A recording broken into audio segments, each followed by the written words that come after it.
making it happen. I want to say thank you for making it happen. Thank you.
Hello, hello, everybody. Welcome in. We got about 2 minutes until start time today. This is day 2 of the Lori Vallow trial, Arizona versus Lori Vallow Daybell. Welcome in. Make sure you hit that like button. Oh, jump scare. Chris was all in a daze with the music. Hi, Angie. Thanks for being here and moderating today. You guys are having fun with the point system. This is a point system. Good afternoon. Good afternoon. Lord knows what's in store for us today. Maybe we'll have some more paranormal moments, if you will. That's right, Truck You. We start with her crossing the fireman. You get points for chatting, for super chatting, becoming a member, buying merch. All those things get you points. Hello, Cole. How are you doing today? I am doing well. Oh, hold on. I thought I was on camera. Well, hello there. I got a comfy chair. I moved my computer chair over there. And I got this comfy chair because it's too much to sit and watch a trial in a computer chair all day. So welcome in, everybody. Welcome back to J is for Justice. I definitely ain't naked. Fixing to snap. Hello. It's my Cooter Lake shirt. It is indeed. See? Because beaches be salty. I just actually added a water bottle. And what else did I add? Definitely a water bottle. I can't remember what else. Comfy Cooter. Gotta be comfy. Hello, Speedy. Hello, Big T.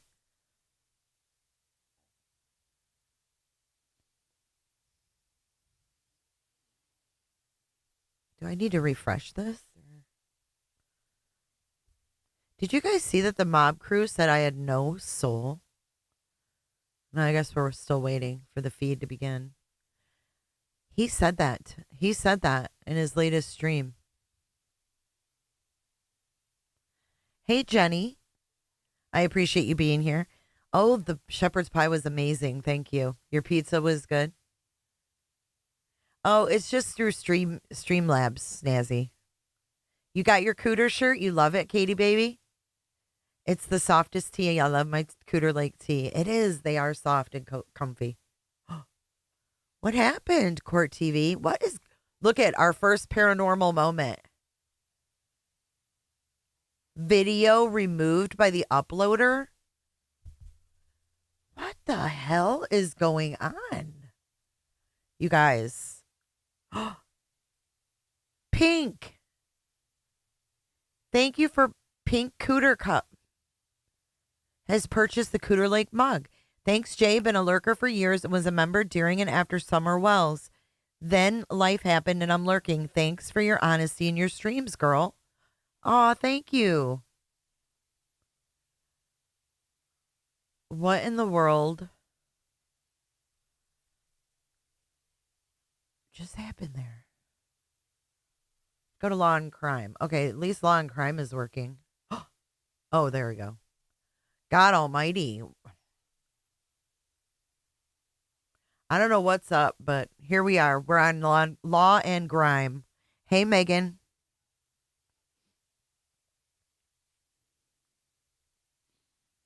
Isn't that weird, though? They just totally removed the stream. Like, okay, bye. Right on time, though. Oh, a banana pie. Can I have a piece? I love banana pudding. Is banana pie like banana pudding?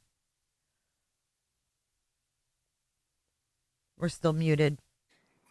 A recording of that, so Here we go. There'll be no media recording of that. If my staff could bring in juror 16. Are all the jurors here? What's wrong with juror We could 16? excuse juror 4. Juror number 4 is gone.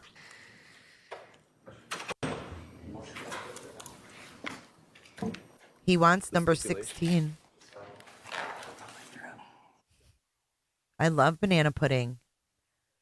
I guess we're being muted for this part. They got rid of juror number 4, and he wants to talk to 16. Okay, Angie. Hi, Amy. Good to see you. So there are 2 women now? Oh, shit. I wonder what happened with 16.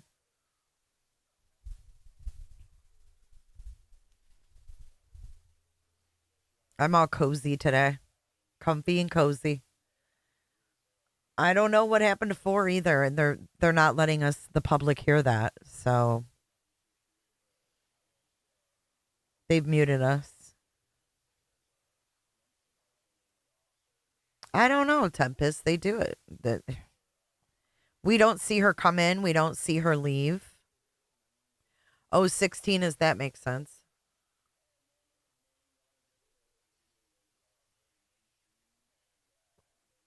It was the cell phone. I remember them asking, is that your phone?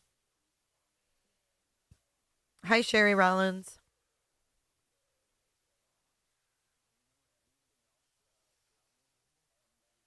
What's up, big girl for life? Right, McKenna? I think we have 2 left. Right? Oh, let me unpin that comment.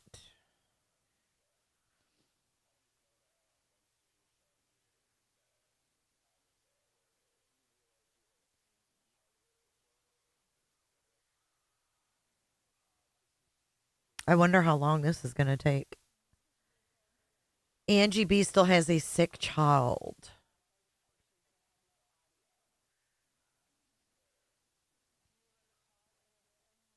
I know. I'm on my phone and I'm like, I got to switch to live chat too. So here's a reminder. Switch to live chat. Leftover stuffed peppers and taters. I love stuffed peppers. You guys are going to make me hungry. We're not even going to get into that discussion. We're not even going there yet. It's too early in the day. It's only 2:00.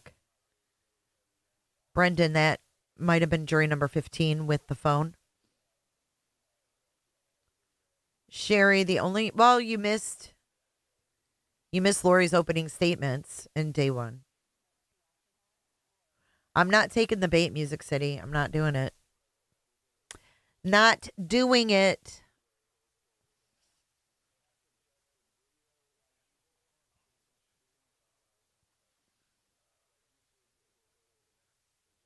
I've made stuffed pepper soup. It's good.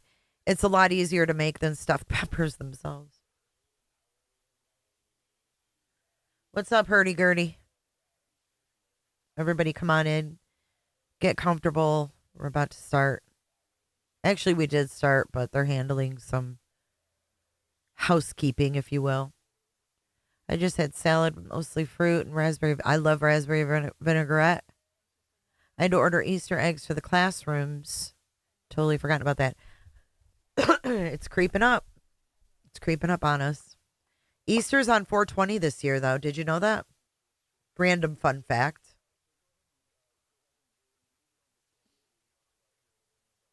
Dang, that sounds good, Glitter. It's 4:06 a.m. Wow, Brendan. Brendan, when do you sleep?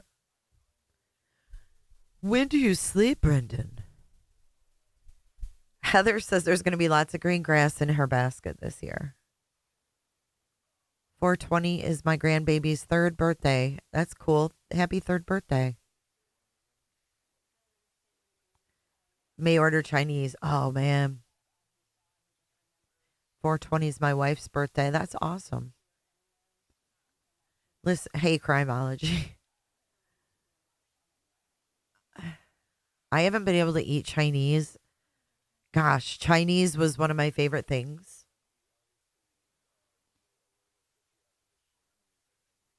I love how you always follow up with cases after they're done in the courts. Thank you for that.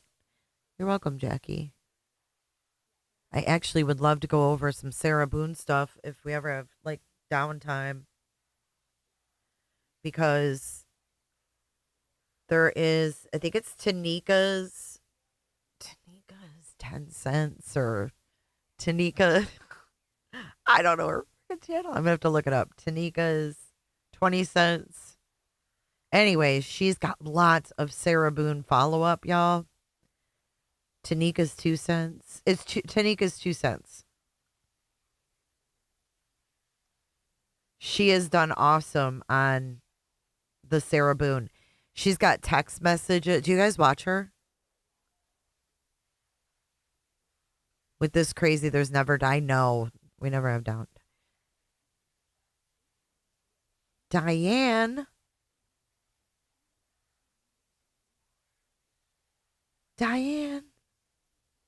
Tanika's 2 cents. She's cute as can be. Diane. My phone just froze. Is Diane here? Yes, I like her. She's so cute. She's a doll. And she's like always in a good mood. She's no drama or anything like that. Like she's just factual. Diane, thank you for your PayPal. I really appreciate that. It's very nice and thoughtful of you. She's got text messages between Sarah and Brian. She had Sarah's friend Lana on.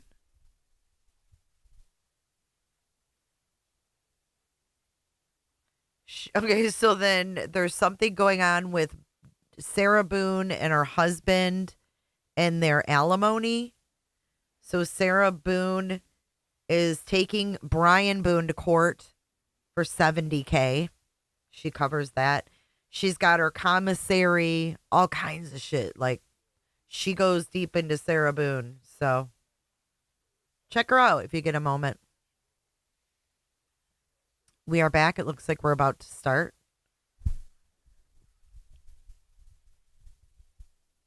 There's Miss Lori. She's in a blue jacket today. We have no sound. We're supposed to be continuing with Cross.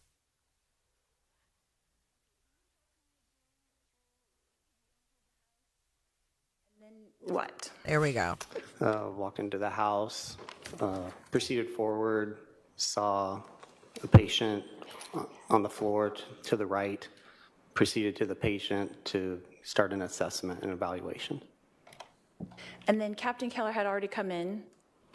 I'm pretty confident, yes, he would have been quicker getting off the truck and inside. And so you did your assessment, and then what? My assessment revealed that he was unresponsive, no pulse, no breathing, so I would have started CPR, started chest compressions. Did you do that with his shirt on? I would have lifted that out of the way so I could find the proper landmarks. So you had said that you saw that there was, let's see, 2 gunshot wounds, is that correct? Yes. And then you saw that through the shirt? Or how did you assess that when you first entered? That's my question. Once I'm doing CPR, I can see 2 bullet holes in the shirt. I can see that on the chest and on the abdomen. I can see the wounds as I'm looking at the chest and doing chest compressions. Okay. And then he had on what color shirt? I wouldn't have recalled other than, I guess, the video yesterday. I think it was a dark colored shirt I think we saw on the screen. And so you had talked yesterday about the blood being more blood on chest, not pooled around your knees, right? Is that correct? Correct. And so with the dark shirt, was it hard to see the blood? I'm kind of trying to see what you saw when you entered. I remember seeing blood on the chest. It wasn't, I remember not seeing blood on the abdomen. And there were holes in the shirt, 2 holes in the front side? I would, best of my recall, yes. Okay. And when did you cut off the shirt, and how does that procedure work? I continued doing CPR, chest compressions. One of my other colleagues would have cut that off. And knowing that the shirt maybe is potentially evidence, that's why I said to her, don't cut through where the holes are. So she could have cut down the side instead of on the top of the body. And do you use like a special scissors or something for that? Yeah, we have some trauma shears in our equipment. Okay. And who was that? Was that Phelps or? I believe that was firefighter Kaczynski. Okay. Kaczynski, that's one I didn't have. So who all was sitting there with you that was on scene at that time? Firefighter Fife would have been there. Firefighter Kaczynski, the 3 Barney of us, Fife. kind of like we saw in the video or I get the picture yesterday. All 3 of us around the patient, while Captain Kellar was standing back a little bit, like you saw in the picture. Okay. You said that you had been a CPR instructor for 12 years, is that correct? Yes. Okay. And was that for the last 12 years or 12 years ago? Approximate dates 2004 to 2016, let's say. Okay. And so have you taught people who have never done CPR before? Have I taught those individuals? Yes. Right. And not just like people renewing their certification, but both? Correct. Okay. How many people would you say that you've taught that have never done CPR before? Never done CPR, and it's probably in the hundreds over that long of doing that. So you'd be familiar with how a first-timer would react? Yeah, you try to forewarn them what to expect. Okay. So these first-timers, they have to be taught the appropriate place to place their hands. Would that be fair? That is part of the course, yes. And so do you show them, or do you just tell them in class where to put their hands? It's a video-based system through American Heart. There's a curriculum that we would have been following. Okay. So if you could only tell them, like over the phone, that might be difficult for them to know the correct placement of their hands if they've never done it before. I guess it depends on the instructions that the dispatcher gave. Ultimately, if I was telling somebody over the phone, you want to put your hands on their chest, on the lower part of the chest. It's that kind of simple, so to speak. Okay. But without the video, if you were teaching a class and you didn't have the video, it might be difficult, right? For a bunch of first-timers? Objection, speculation. Overruled. You can answer. Does it mean answer? Oh, okay. Sorry. Can you repeat the question then? Yeah, so it might be difficult. If you didn't have the video, it might be difficult, for a bunch of first-timers to know exactly what to do if you just had to tell them middle of the chest, lower chest. You could obviously show on a person, you could show on yourself. If you couldn't show them and you could only tell them, could it be difficult? I suppose it's possible depending on the person. Okay, that's fair. So do you think that your CPR class would be fairly successful if you had no visuals? Objection, relevance, speculation. Next question. I got it, Your Honor. So if a person had never done it before and was just told how to do it, is it possible that they might not be acquainted with where to put their hands? It's possible. And it would also be possible that they might not do it properly. That could be possible too. And right now, when you're teaching CPR, and I didn't say you are teaching right now, but if you're teaching a class, are they just doing percussions now? There's no breathing in the mouth, is that correct? It's going to depend on the level of the class. As far as the lay rescuer, people that have never done it before that just want to have the training, it's evolved and we're teaching compression only. That is a form of CPR now also, just doing chest compressions. And how long do you teach to do that for? How long of a period before you take a rest or? Well, it varies depending on if the patient is an adult or a child. There are different What does it matter? guidelines that American Heart offers. So in those courses, they're getting to learn information Relevance. for adults and children and infants also. Correct, right. So for an adult, how long, like 30, 100, 150? It's been a while, so just wondering. With an adult, It's been a while they're since also what, taught they need Lori? to call for help right away also. So that's a factor. Are they alone? Is somebody else able to call? Can they call, put the phone on speaker, start, while talking to 911? And then they would just keep going until help arrives. So there's no timing, like you take a 10-second break, you just do compressions? Not for that type of level of CPR, there wasn't. Okay. So it's helpful if you had someone there that you could like take turns, like I do 100 and then you do 100, because it's kind of exhausting, right? Objection, compound question, relevance. I'll sustain it as to compound question. You can Come re-ask the on. question ask it in a different way. Go ahead. So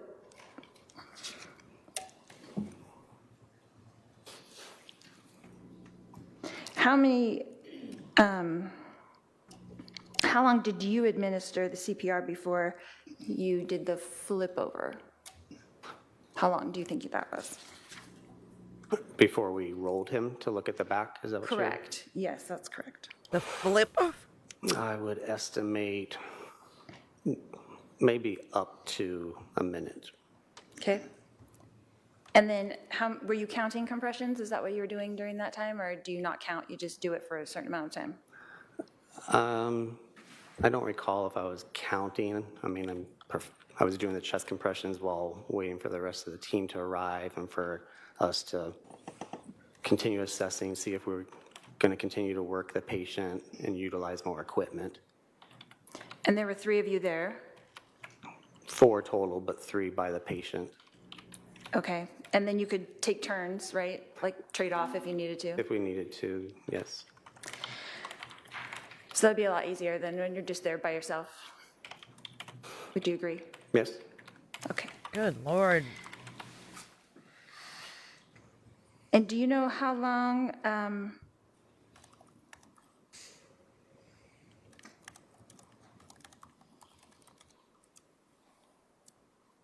after the rolling over, you started doing compressions again, is that correct?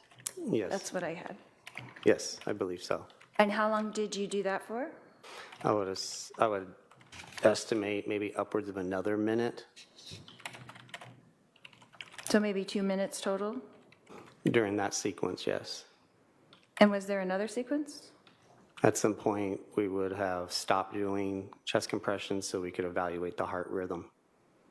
That's on the heart monitor. With the heart monitor? And you can't be doing compressions to evaluate that. Okay. And then you didn't continue compressions after the heart monitor at all? From what I recall, I resumed again in brief discussion as far as what direction we were going to go. And what were the results of the heart monitor? There was no electrical activity. And how long was the heart monitor applied compared to when you started the first compressions? I'm not sure if I understand the question. Maybe you can reword it or. Sure. How far into your treatment, I should say, did you guys stop and do the heart monitor? I would estimate that the monitor probably was on within 2 minutes of making patient contact. Okay. And how long does that take? To do what? To put it on? Well, yeah, to put it on, get a reading, and decide what you're going to do next. It could take, you got to turn it on, open up a compartment to get the pads out of that compartment. You've got to open that packaging to be able to apply it to the patient's chest area. If the chest is wet, which there's some blood, you need to dry that so it's going to adhere more properly, read more properly. So you could be looking at 30 seconds to a minute possibly of working through that. Okay. And did you have to do that in this case, is remove blood to stick them on? I would assume so, but I was doing chest compressions, so that would have been one of the other two firefighters kind of working through that. Okay.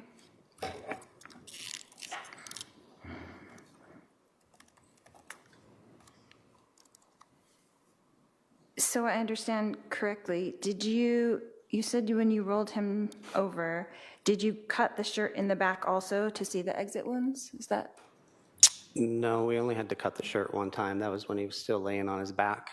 You cut it down the side and that opens it up to where then you can remove it from the body, pull it off. So you did pull it off completely at some point? More than likely, I would say yes. That's typically what we would do. Okay.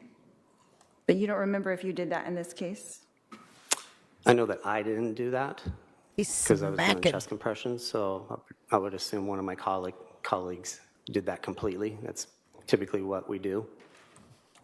Okay. And so you're back to doing the compressions for the third time, and then you stopped that at some point. Was there another procedure after that? No, at that point in time is when we would have called the patient. And who announces that?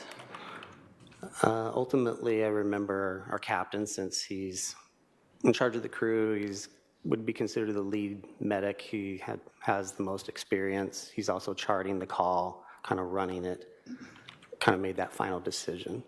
And that would be Captain Kellar? I'm sorry, I didn't want to interrupt you. Yes, correct. Okay. And then he did call it at, do you know what time? It would have, I don't have it memorized, no, it would have been like in the charting that he was doing. And who documents that? He would have He documented would have that. done it? Sorry, Music City.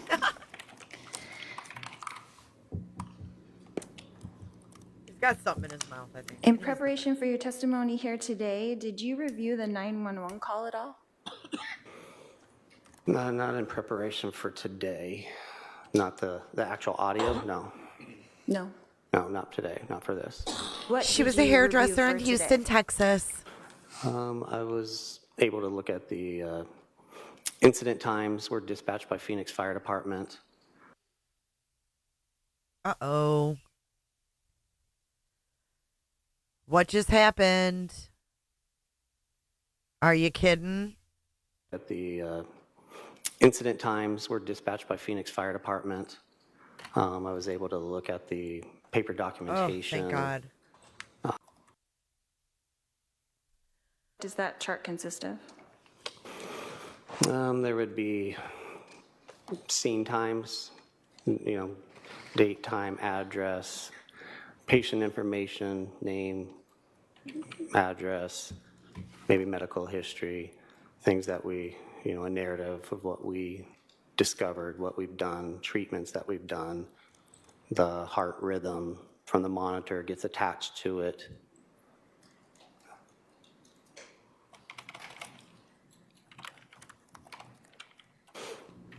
So that would all be in Captain Kellar's report? Correct. And you did take a look at that in preparation for today? Yes.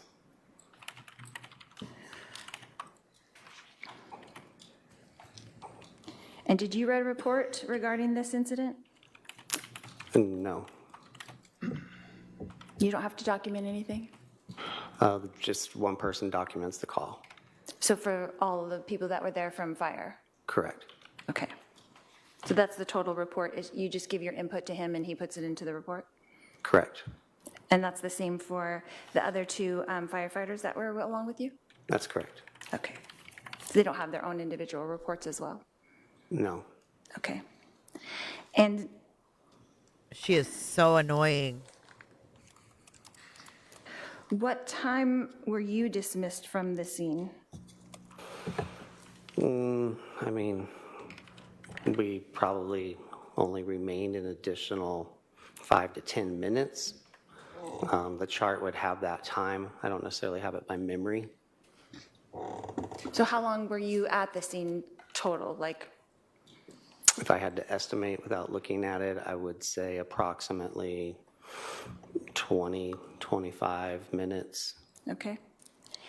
And then you were like the driver of the truck, right? Was that your responsibility? So you drove in and then did you drive out as well? Correct. Okay. So if you guys arrived around 8:41 or something like that, then you left around 25 minutes later? Would that be accurate? I guess when I was giving that estimate of like the 20, 25, I was even including like our dispatch time from the time we're dispatched, driving to the scene. So if you're wanting to know actual on-scene time, it might be closer, instead of the 20 to 25, it might be more of a closer to 20 solid. Like, 20 minutes? yeah. Okay. And is that typical for a call? It can vary depending on the calls. Okay.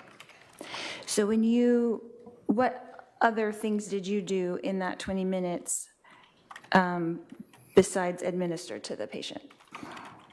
So I'm including in that time while we're staged around the corner, waiting for PD to arrive, then for PD to clear the scene, for us to drive to the scene.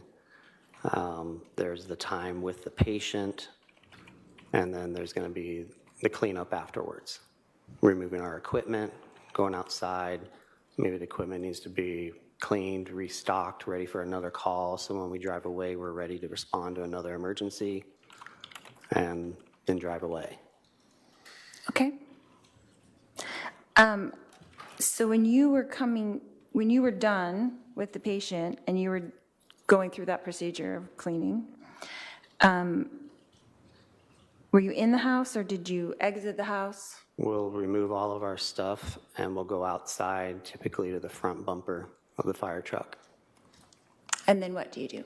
The front We bumper. have cleaning chemicals on the truck that we could get out to, clean our equipment up to reuse it. We've got cabinet with restock. Cricket, To be right. able to restock anything that might need to be, so we'll take care of those things to be ready to respond to another call.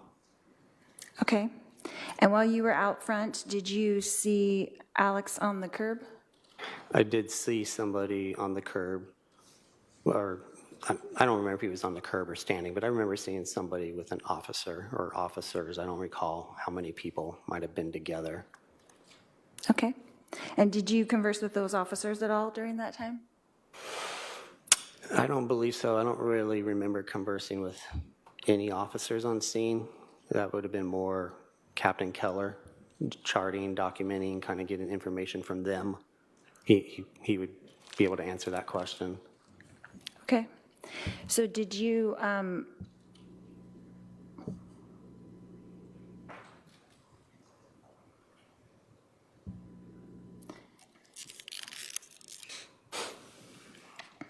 Spit it out, Lori.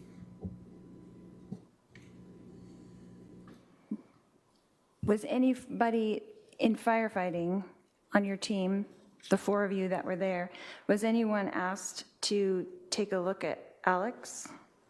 We were not.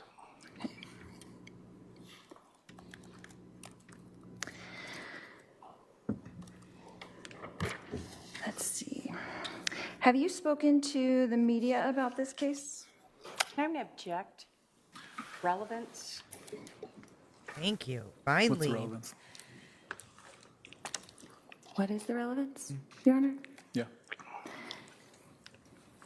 Just to know how many times he's given testimony?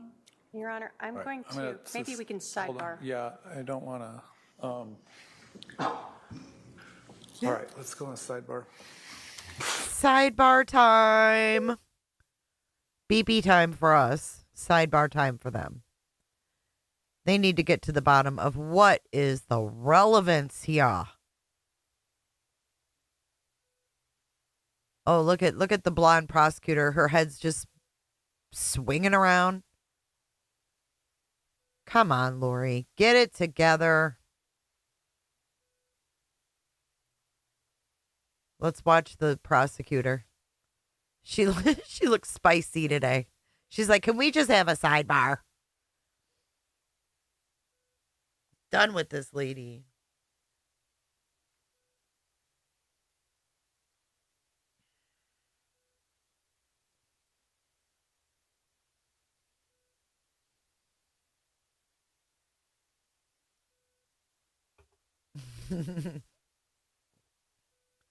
He's like, "Can I just get this over with, please?"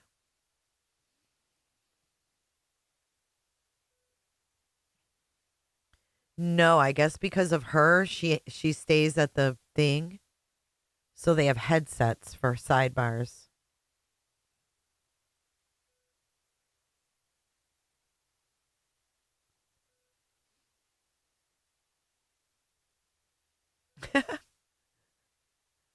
Streamlabs doesn't hold back.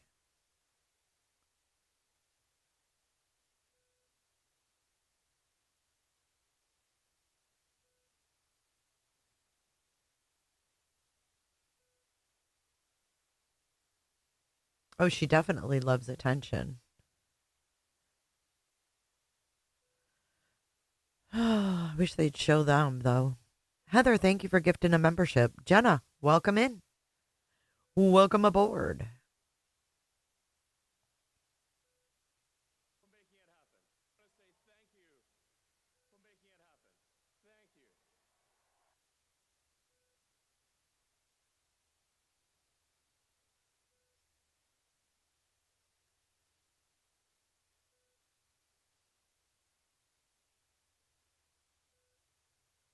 I don't know how this is ever going to be quick.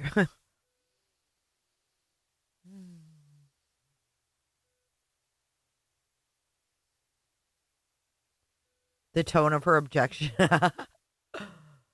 She ain't playing.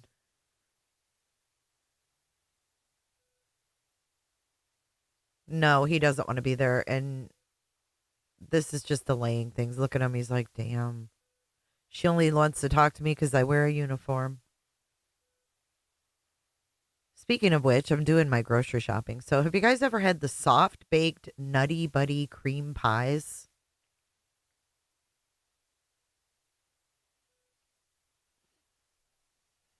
Just wondering. Soft peanut butter cookies with a chocolatey coating and peanut butter cream. I just wondered if they're any good. I know. They do sound pretty good, right? You guys are all like, no, should I try them? PB&J cream pies? Ooh. I don't like cosmic brownies or zebra cakes. They taste like wax. I like the original Nutty Buddies, but I don't know about the Nutty Buddy cream pies. Yeah. Oh, how was that, Cindy Lee? I saw that. How was the Nutty Buddy ice cream?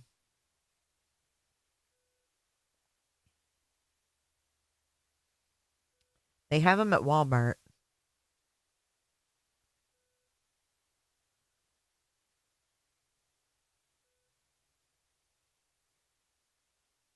They do taste like wax. It's gross. But look at Blue Bunny has soft ice cream now. Soft serve. It's called Blue Bunny Soft. Dang.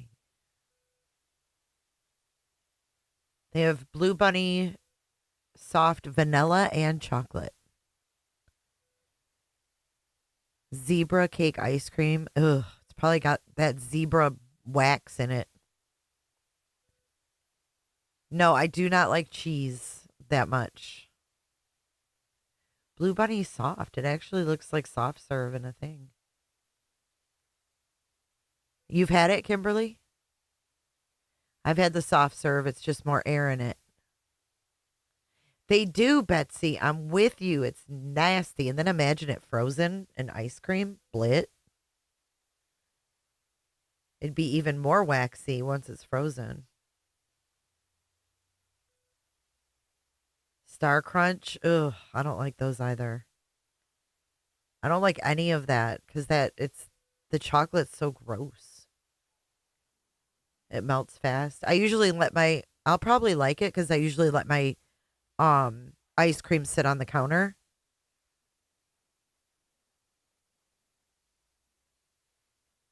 Tunnocks tea cakes. Never heard of them. The best ice cream is Tillamook ice cream. Tillamook ice cream. Vienna? What's that? Vienna? What's that?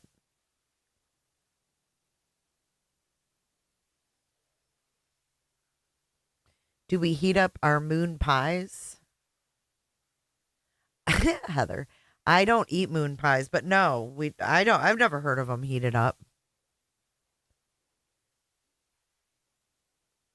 Girl Scout cookies, meh, they're all right. Biscoff spread. What do you put it on, Diana? Oh, we're back. Okay, just a few more questions.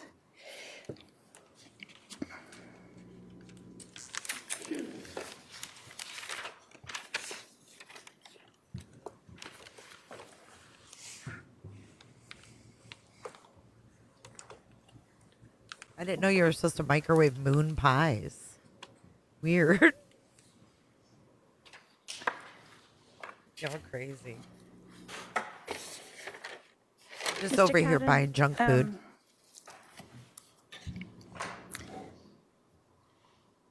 Is it possible that if there was a wound to the chest, that doing compressions on that could cause other damage?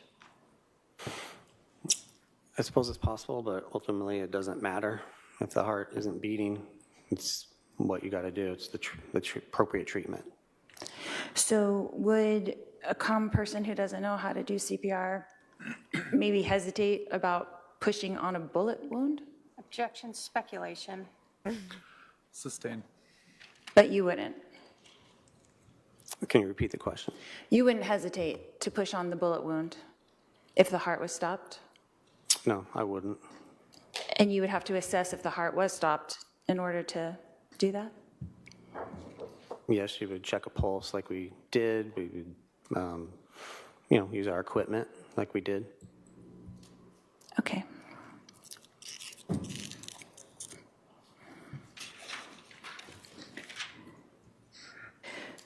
So the two wounds that you saw when you first got there, one was in the chest and one was where? In the abdomen. On the right side or the left side? I would be speculating as to how the specific spot or area without actually maybe seeing documentation. Okay.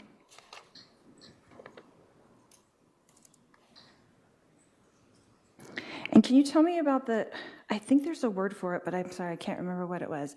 The crunch. When doing the chest Good compressions. God, Correct. lady. I don't know if there was necessarily a certain word that I used, but you feel the sternum crack. Lori I is compare it to, like disturbing. I said before, cracking your knuckles. And how much pressure would you have to apply to get the crack? Jesus. That could vary, like depending on who you're doing CPR on. Like on an adult male? I mean, it could still vary depending on, the strength of the person doing CPR also. It could vary depending on the size of that adult male also. So I've never seen like any science that might say you got to deliver this much pounds of force or anything. Right, So, like 400 pounds of pressure or something? yeah, I don't, right. Okay. You're just going to push There isn't- hard. Hold on, Sorry. Sorry. Can't have you talk over one another. So he's finished his answer. Go ahead and answer your next question. So there's no determined amount of pressure, correct? Just hard and fast. When it comes to people doing CPR, for us, we're working as a team. You know, we have equipment that can tell us if we're pushing hard enough. For a person without that equipment, just hard and fast. Okay, that's fair. Are And you then fucking kidding me they right don't now? always get the crack, right? It's not always going to happen. If they're doing it forcefully enough, they would. So if they didn't do it forcefully enough, it wouldn't. Thank you, That is Sophia. possible, yes. But then when you come in, the professionals, and you apply the correct amount of force, then you would hear the crack. Yes, And is that possible that that happened in this case? it is possible. Okay, no more questions. All right, redirect. What was that? That was weird, right?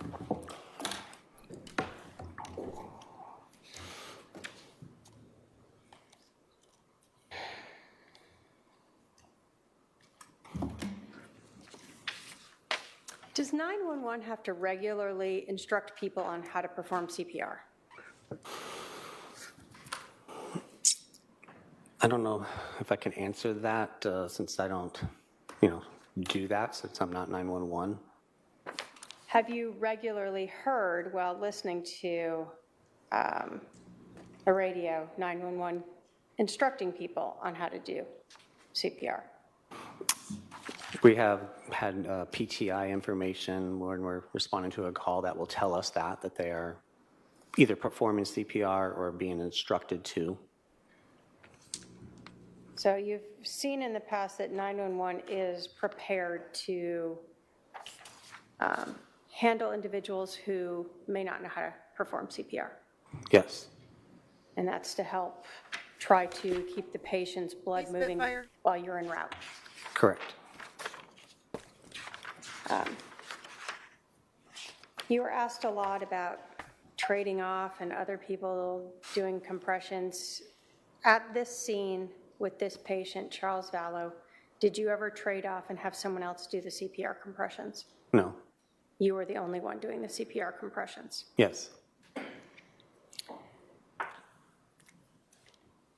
Were you doing CPR while another paramedic or EMT was getting the heart monitor ready? yes, So this timeline of however long it took them is in conjunction with you still performing CPR. yes, We talked about Charles's shirt being cut. If photographs from the scene show his shirt still around his neck, would that indicate that it wasn't removed from him?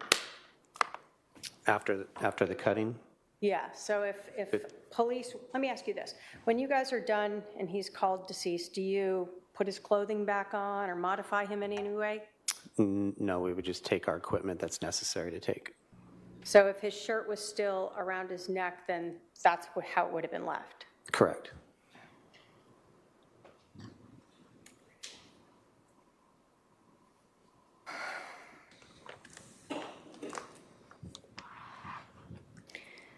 You were asked about whether or not you should perform CPR on a person who has a gunshot wound.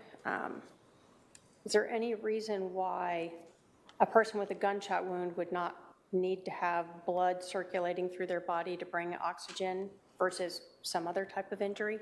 No, Is the whole point of CPR to make sure that blood is circulating to get oxygen to their brain yes, so that they don't go brain dead?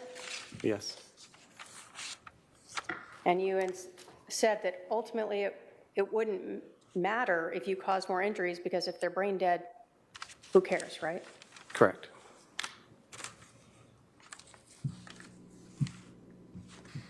In your assessment, did you feel that no one had performed CPR on Charles Vallow before you arrived? I had felt that. I do know in my testimony to Chandler PD, I had stated that, or it's probably in my testimony that it was not efficient or something to those lines. But I felt like no, it had not. Okay, you felt like no, it had not been done. Correct. Thank you. I have no other questions. All right, I see at least one juror question. We'll go on a sidebar. Please, if you're a juror and you have any additional right. questions, pass down Jury your question to the question. basket. We got at least one. They're going to put their headsets back on. And then once they get the question, they will tell us what it is. So they'll be back and tell us what the question is. Hey, Charlie, you haven't missed much. Just Lori rambling on and being morbid. But welcome in, everybody. If you could hit that like button, it's a good time. But we have one jury question before he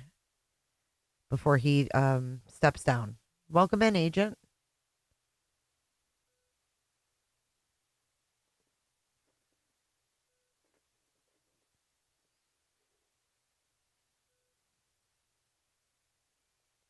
Yeah, she's just redundant. I love that they take questions after each witness, though. All right, sir, you can step down. All right, here we go.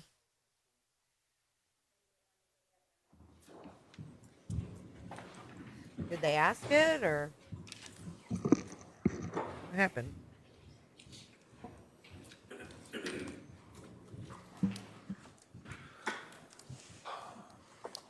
Yes, that's the same guy. Why didn't we get to hear it that time? He didn't approve it?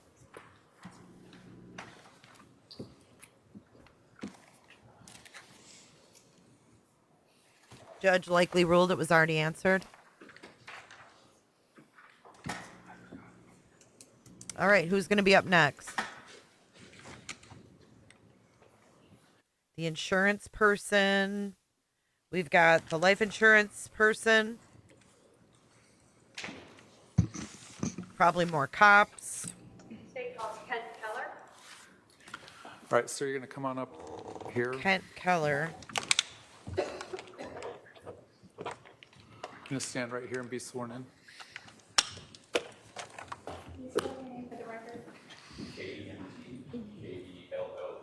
Thank you. Please raise your right hand. You do solemnly swear the testimony you're about to give will be the truth, the whole truth, and nothing but the truth. So Hi, help you God. Tato. All right, you're going to come up this ramp over here and have a seat to my left.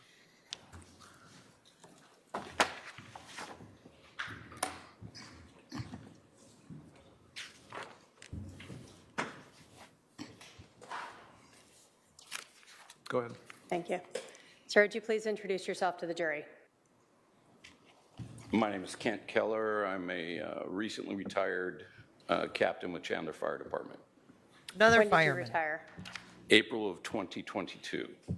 And how long did you work with the Chandler Fire Department? 32 years. While you were there in, let's talk about 2019, what were your duties? What was your rank? My rank was captain. I was an engine captain, so a company officer. I was in charge of a 4-person crew. We basically respond for calls to service and the different functions of a... Colonel Sanders, be Did nice, those calls guys. for service include medical calls? Yes, ma'am.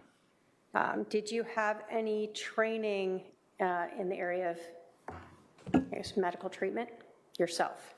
Yes, I'm a paramedic. I went to paramedic school in 1991. And can you tell us, is there or was there ongoing type of continuing training to be a paramedic? Yes, yes, ma'am. There is continuing education throughout the year. You have to have a certain number of hours in each subject, and as well as updates as far as pharmacology or different treatment modalities. So yes, there's constant change. What's And the that difference commercial? between a paramedic and an EMT? Finger Well, licking, an finger EMT licking, finger is, licking, is good. EMT-B, EMT basic. A paramedic is an EMT paramedic. So the biggest difference would be invasive treatments. So you're trained with more ability to provide care, cardiology and pharmacology. When fire gets a call of a person who is shot, what is sort of the normal response? What does fire do when they are coming to a scene and they know a person has been shot?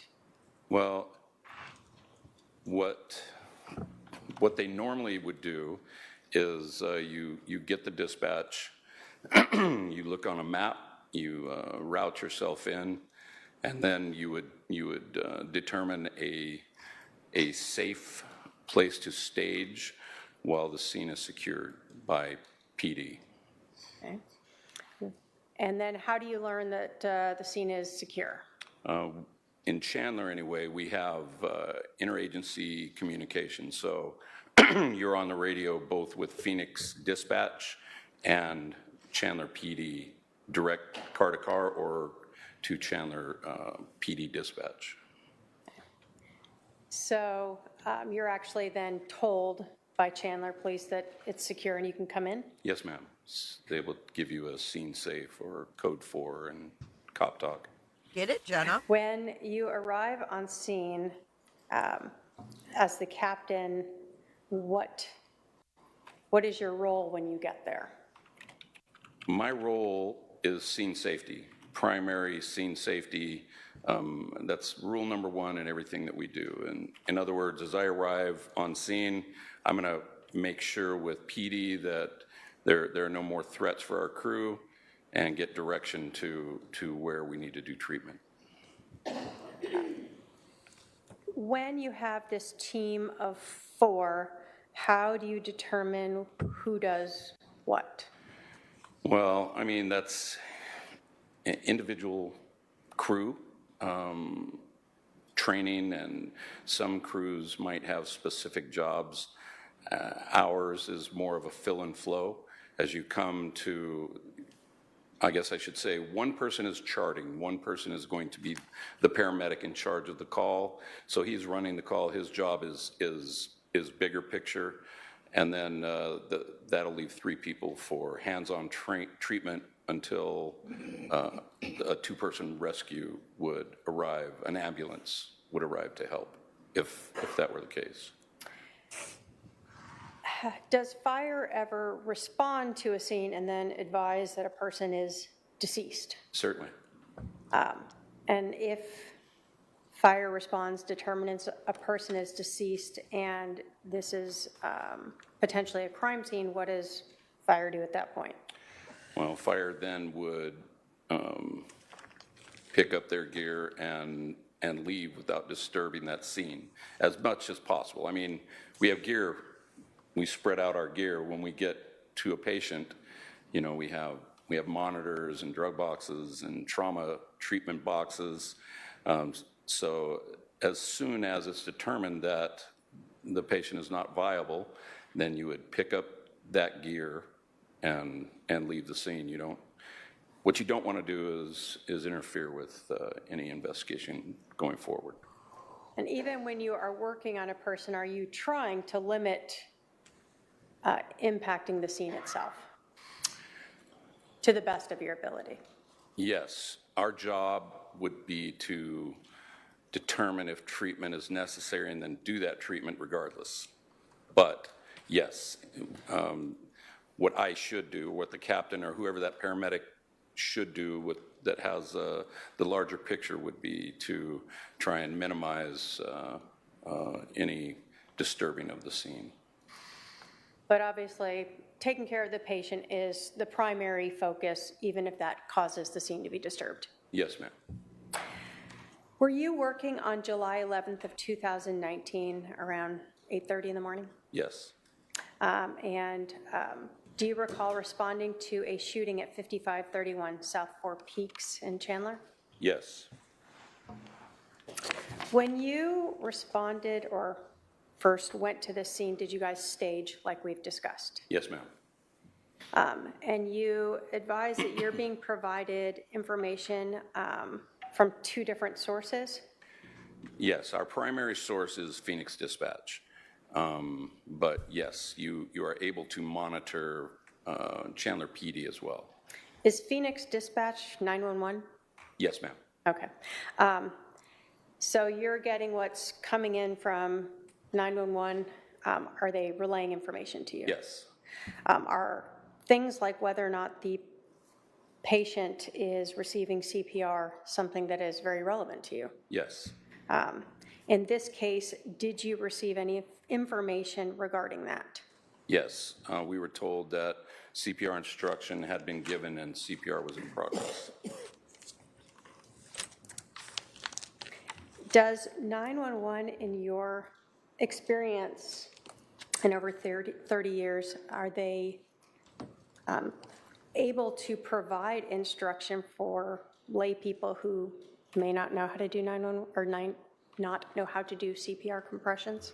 Yes, they are actually certified to do that. They train and are certified to give that instruction over the phone. So even though it's only verbal, they've been trained to how to present that to a person over the phone? Yes. So you are advised that CPR instructions have been given and that CPR is that compressions are being given? Yes. Been a little while, but yes, I believe that I was told. I do know that instruction. I do remember specifically hearing that CPR in progress. I believe I remember. I would have to.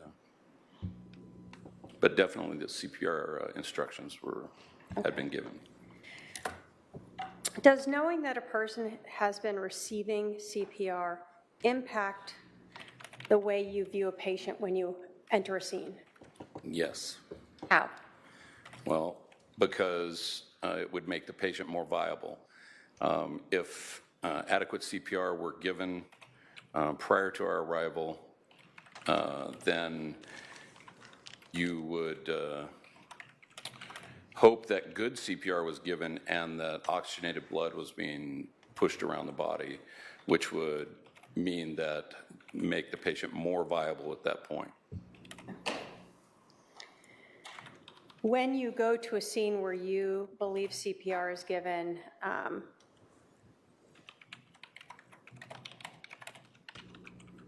such as this one,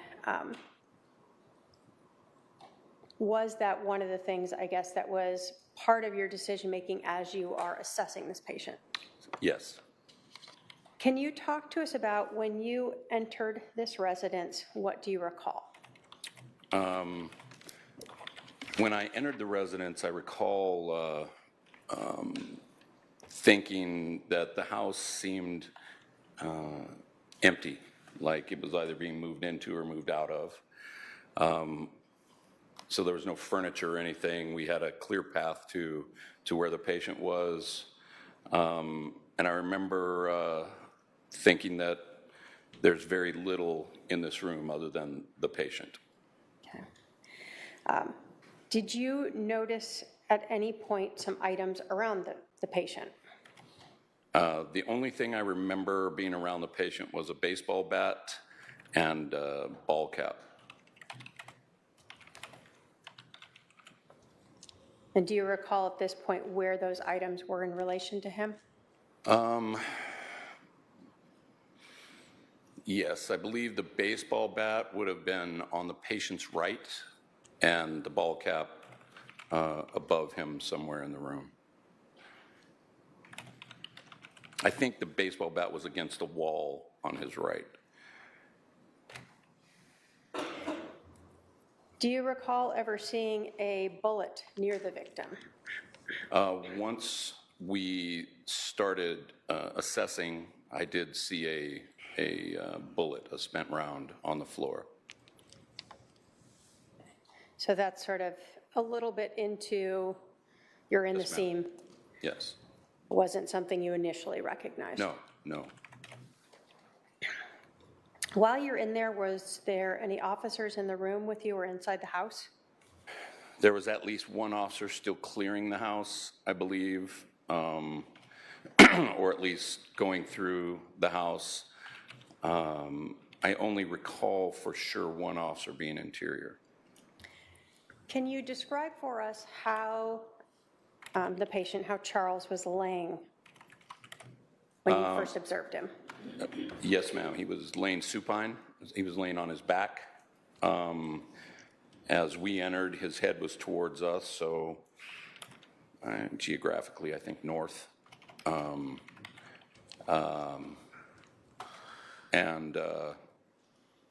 So that's how he was laying supine. Do you recall anything about his arms or hands where they were? I don't. To his sides, I don't recall, honestly. Did you observe any injuries to Charles, to this patient? Yes, he had evidently a gunshot wound to his center chest. Hole in the shirt and a small amount of blood. Did you recall or notice anything about where the blood was pooling from that shot to the chest? At that time, I did not, because we have to expose the patient, and the so he's a big guy, so he had a small amount of blood above his sternum. I'm showing you Exhibit 3 that's previously been admitted. Does that look like? If it adjusts a little bit, but Okay. you can attempt. Yes, ma'am. Go ahead. Are you able to see that there? Yes. Kind of. Does this look like the patient that you were working on? Yes. And in this, do you see the blood pooling in Exhibit 3 there? Yes. Is that sort of what you were talking about? Yes. Here in around the collarbone. So there's a divot here. That Would you describe this patient as a fit man? he seemed to be, yes.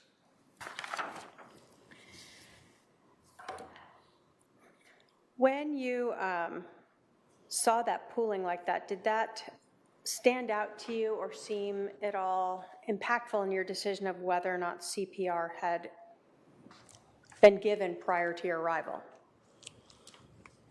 Yes. Why is that? Because had adequate CPR been given there, I would have expected more blood possibly on there and perhaps a pool of blood under him. I didn't see any blood under him. I mean, when we first got there. So when you guys first arrived, let's go back to sort of describing the scene.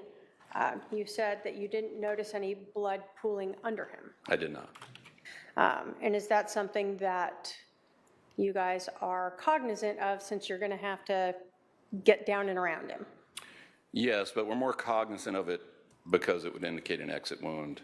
And obviously, the more blood there is, the more the heart was beating or CPR was being done. Okay. So both the lack of spreading on him is one indication that kind of made you question if CPR had been given? Yes, ma'am. And the lack of pooling of blood underneath him was another sort of Yes. flag to you that maybe CPR had not been given? And no one was doing CPR when we got there. Would have been the primary indicator to me. And I say that because if CPR were in progress by PD, if there were an officer there doing CPR, then they would have continued to do CPR until we relieved them.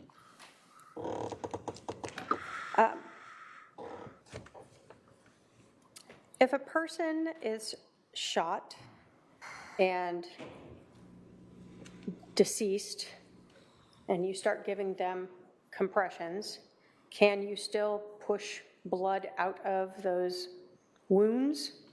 Yes, ma'am.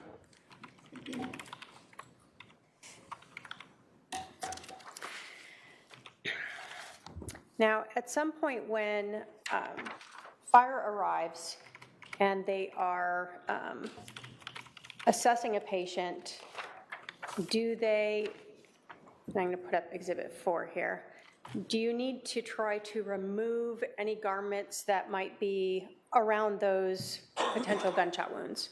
Yes, you would expose the patient. Why is that?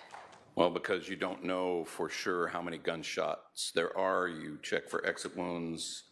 Some gunshot wounds, some entry wounds are minimal. You wouldn't see them, you know, you could go through a shirt and not see them, so you expose the patient. Okay.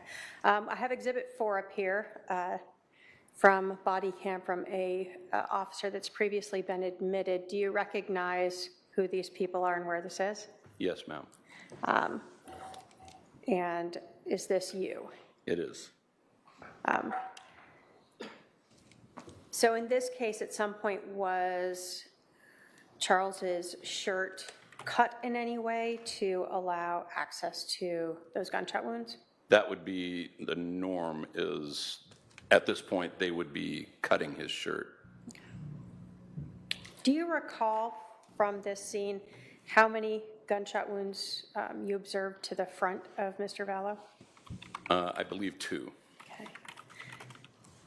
Now, when you guys first arrived on scene, do you check the pulse? Like, what do you do when you first get there? Yes, you would check for pulses, carotid pulse, and obvious signs of life breathing, so chest rise and fall, as you are walking up to a patient. So in this case, for Charles Vallow, did you guys find a pulse? No, ma'am. Did you notice him breathing? No. Do you do any other assessments before you start compressions? No. So if he's not breathing and you don't see that he has a pulse, why begin CPR? Why start compressions? Because you don't know how long he has not been breathing or not had a pulse. Okay. He could have just stopped those things moments before we got there, which would make him a viable candidate, or a viable patient, rather. And does, again, the fact that you believe CPR had been performed prior to you arriving also play into your decision to see if he's viable? Yes. As other officers are doing compressions, what are you doing there? So I am charting. So I am, in this particular case, I was running the call. So I'm going down a checklist, gathering information, getting, listening to what they're telling me, and having them, I'm directing them throughout the call. Okay. So at some point, are compressions stopped to assess the patient in other ways? Yes, after a heart monitor is on. Okay. And so are compressions able to be performed while someone else is getting the heart monitor ready? Yes. Compressions continue throughout until you stop compressions to check for pulses. Okay. Do you ever want to check a patient who you see has gunshot wounds, such as Mr. Vallow here, to see if there's exit wounds? Yes, ma'am, immediately. So they would have cut his shirt, taken his shirt off, rolled him, checked for exit wounds, and then rolled him back and continued compressions. In this case, are you documenting your observations and others about what you observed when he was rolled? Yes. So when he's rolled, you're looking at his back? Back, right, from the back of the head to the back of the feet. Okay, so he's completely rolled over so that you can see his back. Yes. Did you notice anything about Mr. Vallow's back that may have indicated he'd been there for significantly longer than you originally thought. He did have lividity. So there was modeling, skin modeling and lividity. Once the shirt comes off, then you could see modeling on the skin, and lividity had begun to form. Can you tell us what modeling means? Modeling is sort of a patchy-looking skin caused from hypoxia or not enough oxygen getting to the skin. I mean, you can have mottled skin for different reasons, but in this case, it would be from his heart not beating. Okay. And then you said lividity. What does Yes, that ma'am. mean? So lividity is the pooling of blood, and that takes longer, much longer. So the blood will begin to leave the tissues and gravity drain to the lowest part of the body. So when the blood isn't being circulated by either CPR or the heart, the blood just starts to pool there. Yes, And so you noticed that as well when he was rolled? yes. Did you notice any exit wounds? I did notice at least one exit wound, yes. After you looked at his back, do you recall, I guess, when in this process you checked his heart monitor, when that was done? I do not. This all happens simultaneously. You ask what these different people are doing. They're doing all of those things simultaneously. So your patient is exposed, CPR has begun, and the evaluation, the rest of the evaluation is happening. So timeline, it's on the heart monitor, I'm sure, but a lot of it happens simultaneously. That answer the question? You asked that again? I'm sorry. I believe so. Do you recall what the heart monitor results were? Asystole. No electrical rhythm in the heart. Flat line for, Do you ever look at a patient's pupils? yes ma'am, always. What's that for? Because if it's just a brain function, if you shine light on pupils, they react. When the brain stops to function, hypoxia sets in, the pupils will dilate and remain fixed, so they won't change. They're non-reactive to light. What did you see with Mr. Vallow? They were fixed and non-reactive. So we heard about the pooling of the blood on Mr. Vallow when you first arrived. As CPR was being done, did you notice any blood being pushed out of his body? A little bit more. Again, he is on his back. Exit wound was in his back, but yes, we increased the amount of blood under the patient by doing CPR. When you first arrived, did you notice any active bleeding? No, ma'am. What's the relevance of no active bleeding? No heartbeat.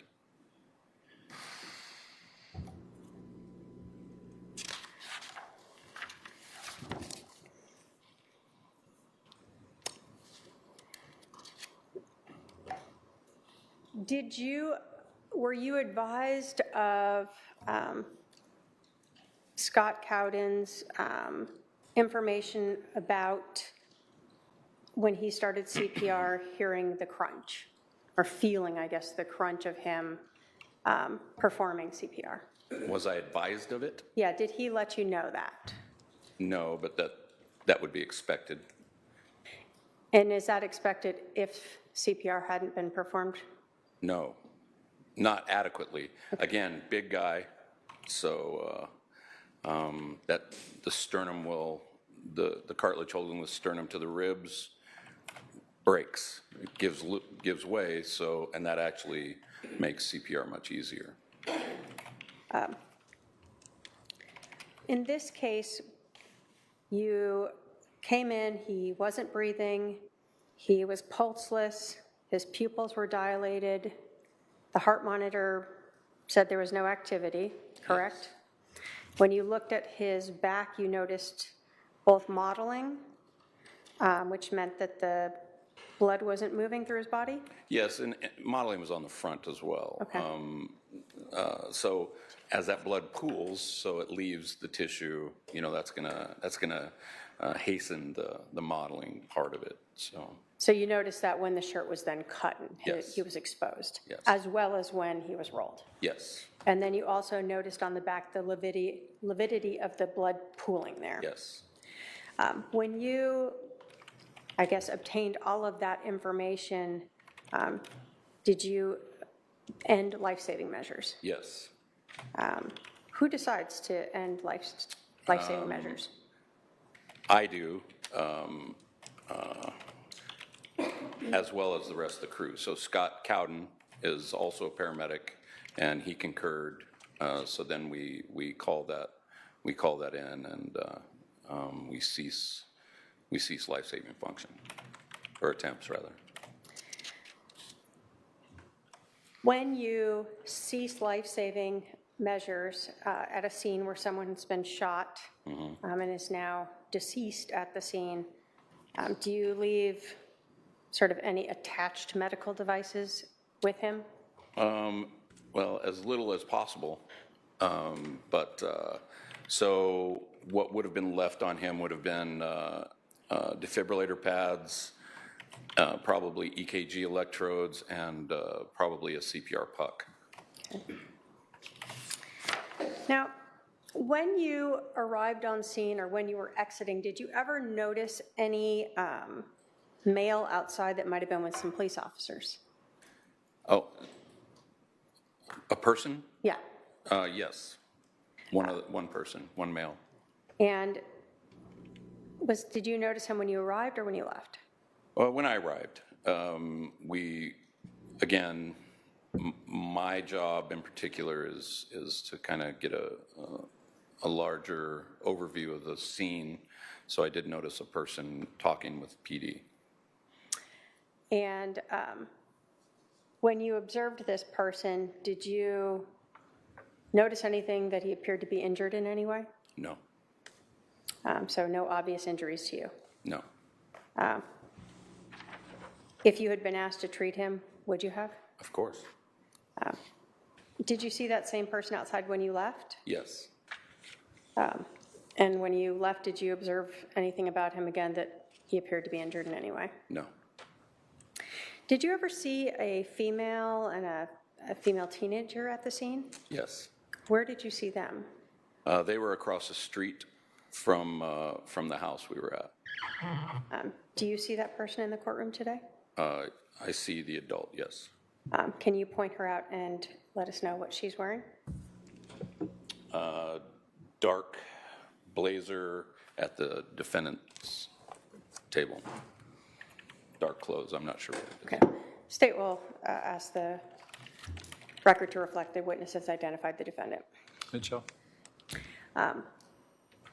Did you overhear her talking or saying anything? I did overhear her talking with the police officers, or someone said something about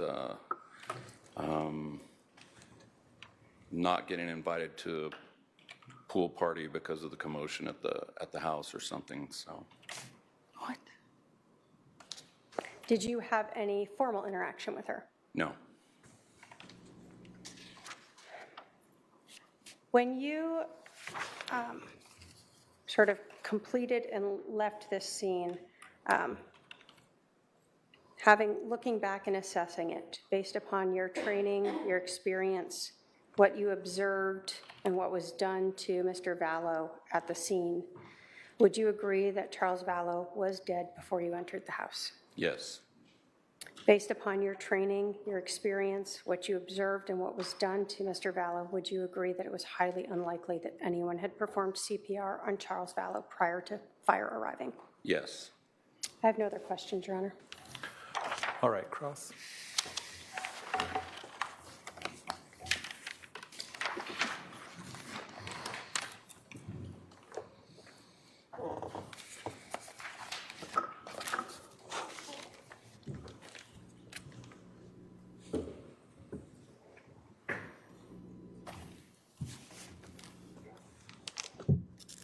Captain Kellar. Yes.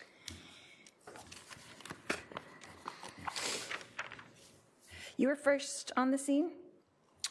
The police department was first, but yes, we were the first fire unit. First fire on the scene. And can you explain to us what staging is exactly? I'm not really sure. Sure. Staging, when there's some violent incident, the fire department, the firefighters don't have protective equipment for that sort of a scene.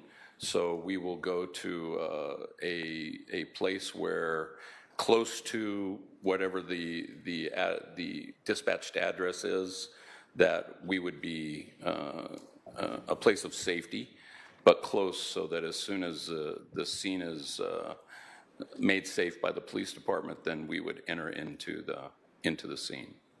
So that would be like a couple houses away, or?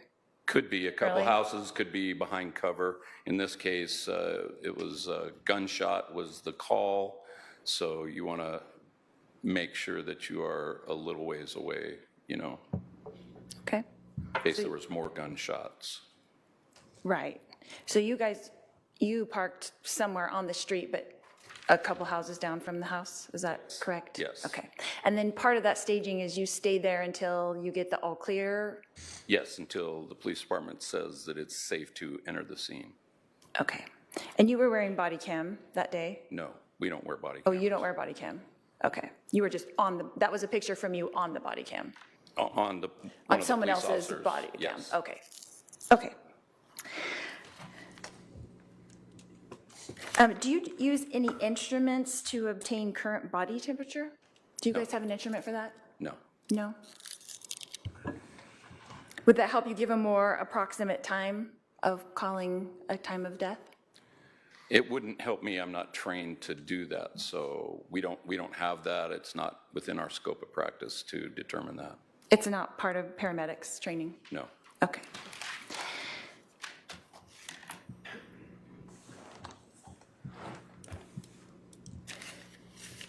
You explained the modeling being patchy-looking skin? Yes. Because of no oxygen to the skin, is that correct? Decreased, yes. And so, will that continue to increase? I don't really understand, would you say modeling is complete or in progress? How does that work? I would say in progress. As less and less tissue had oxygenation, I would say it continues to model. So would you say it was in early progress or late progress? How would you estimate that? I could not say early or late, just modeling. That modeling was present Yes, yes. at that point. So how long would it take for modeling to become present? That's kind of my question. I don't know how long. So it could be like Different for different people, I suppose. so it could be a minute? 5 minutes? Yeah, he's already indicated. Hold on. Doesn't know. Rephrase the question, I'll allow it, but make sure you let him answer before you ask your next question. Okay.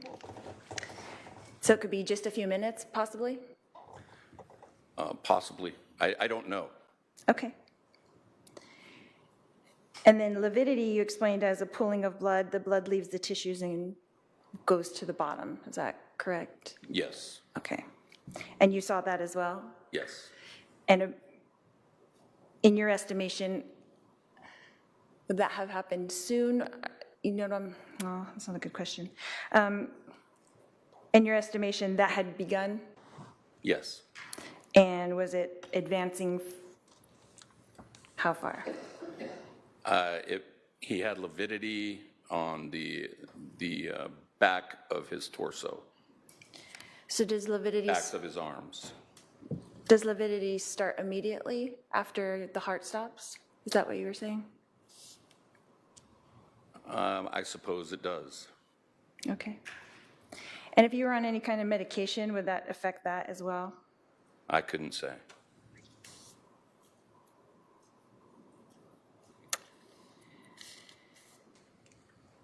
And what time of death did you document? You were making the document, is that correct? Yes, ma'am. And what time of death did you document? I did not put time of death, but I put a time of treatment being ceased, and I don't recall what that time was. It's on that report.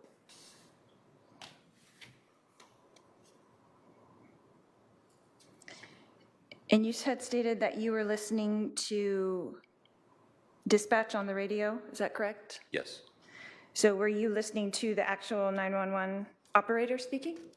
No, whoever is calling, if you call on the phone to a 911 operator, they would give that information to a dispatcher who would then dispatch a call with the pertinent information. Okay, so you were getting kind of updates as it went along? No, you get the initial call, and then if it were pertinent for us, like the scene is secure, PD says the scene is secure, go in, then we would get that. PD would call dispatch, and dispatch would then call us. Okay, so were you aware at all that they had asked him to come outside? No, Okay.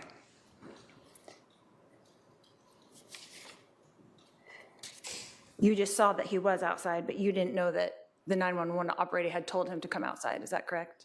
I did not know who he was or how he was involved in it Okay. when we arrived. So on those dispatch updates, it wasn't saying like shooter is in-house or shooter is outside or anything like that? Okay, that wouldn't be. Not to us. That's what I'm saying. That might be to the police department, but that's not something we would hear. Okay.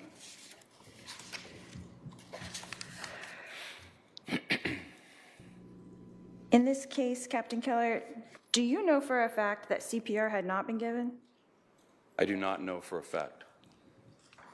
And do you know for a fact that CPR had been given?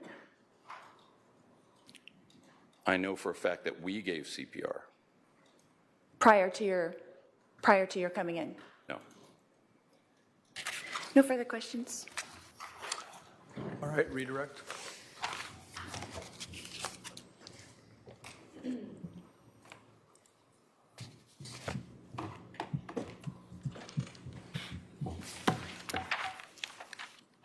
Which do you see first, modeling or lividity? When the heart stops and the blood is no longer pumping? Modeling. Okay. I would expect to see modeling first. And you told us, I think on direct, that lividity is something that you see much later. Yes. I would expect that, yes. Have you treated patients before within a few minutes of their heart stopping? Yes. Do you see lividity in those people? No. Do you see modeling in those people? No. You see skin conditions change in those people, gray or cooling, moist, moisture, but not modeling or lividity. So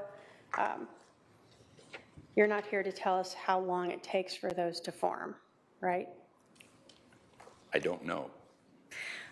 All you can tell us is that it's something that you see in patients who are deceased Yes. and have been deceased long enough, whatever time period that is, for that to happen. Right. It is an indication of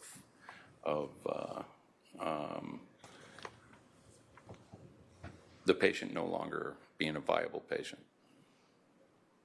And that was one of the things that you noted and used in determining to end any life-saving measures? Yes. Now, is the only way to know if CPR has been given to be there with the person watching them? No. What else can tell you that CPR was given to a patient? Well, PD on scene arriving would witness, the best way would be witness CPR. That's the best way. Is there any other ways? Well, yes. Again, you would have an indentation in the chest. The sternum would likely have been cracked loose from the rib cage. And there would be, in the case of trauma, increased bleeding. Obviously you do CPR or CCR sometimes when there's not trauma, cardiac. In this case, were other indicators the blood that was pooling only at the neck and not spread out further? Yes. The lack of pooling underneath the victim? Yes, and the mechanical action of decompressions with a gunshot wound right there would have spread blood in that area as well. It wouldn't just have gone where gravity is. So where you saw the blood pooling was where gravity, a low spot. That was my interpretation of it, yes. And you did not observe spread blood across his chest? No.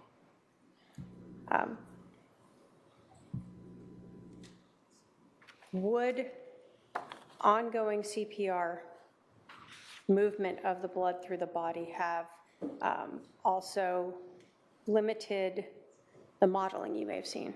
Perhaps. Ultimately, is it your opinion that it is unlikely that CPR was given to this patient prior to fire arriving? Yes. Thank you. I have no other questions. Are there any juror questions? I see at least one coming down. Please pass those down. Put on the white noise first.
All right, we have some juror questions for you.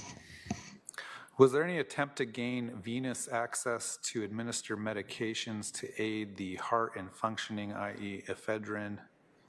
If no, why not? It's not indicated for trauma. It doesn't, if there's no blood to pump or the heart has stopped pumping, increasing how fast the heart pumps with ephedrine would do nothing.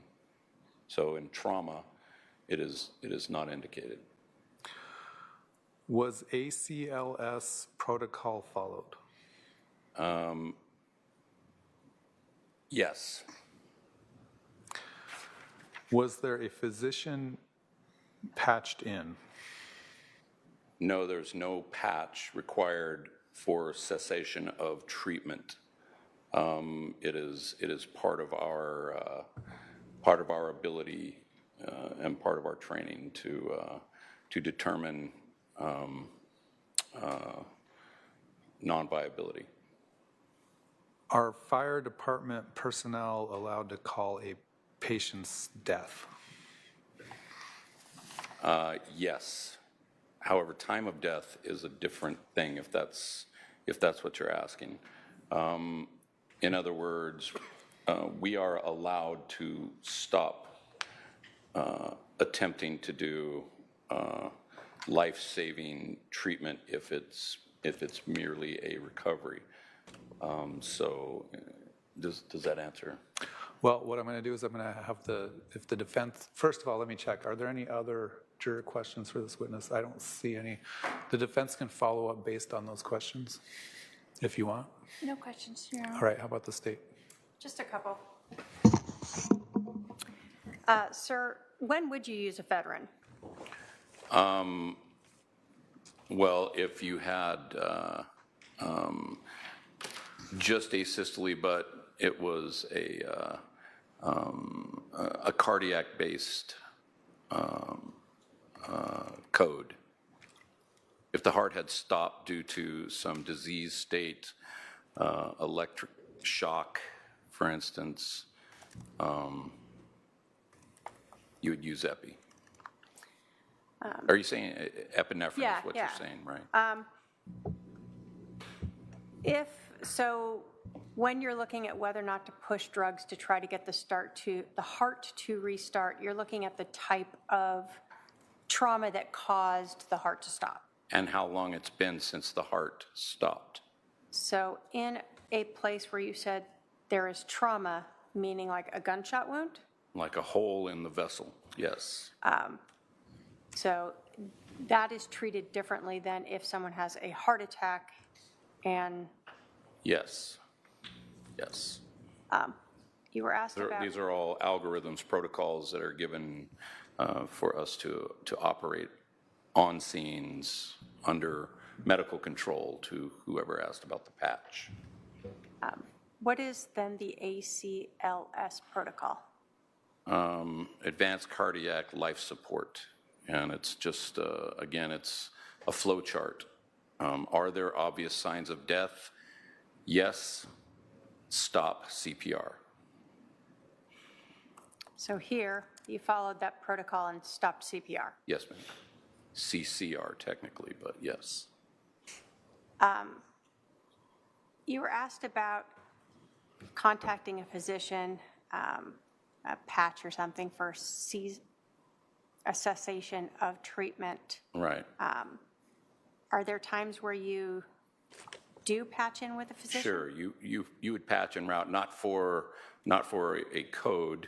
You would patch en route and give a doctor, or actually it would be a nurse answering the phone, but you would let them know what you have and what treatment you have given and what treatment you are going to give en route to their facility to continue care. We are primarily to stabilize and turn over the patient, making it more viable for a rescue. So when you terminate treatment because a patient is not viable, you cannot revive them, you don't need to talk to a doctor about that? No, you need to call in that you did it. So there would have been a patch after that, but you don't have to call in to cease treatment. So you don't need a blessing by a doctor to stop life-saving treatment? Well, no, we have the blessing through our certifications and through our training. So we are operating under a doctor's license at any time we are operating. So that doctor, or this group of doctors usually, understands our training level and agrees to trains us to make that decision, yes. And so ultimately, as a paramedic, you have the authority to use that protocol to determine when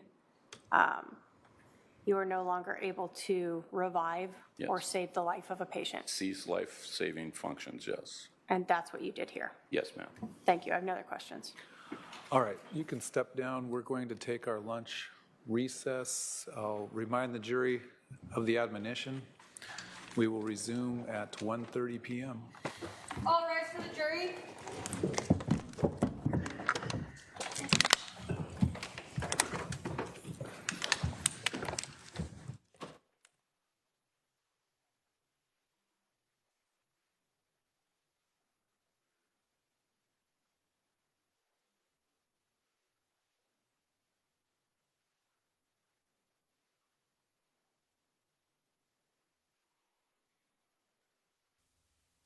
$1:30. What time is it now? Hey, Aristocat.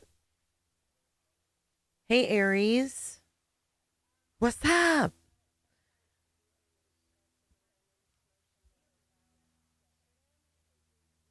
Well, it's 3:45 Eastern. I'm confused right now. Hold on. 3, 4, 2, 1.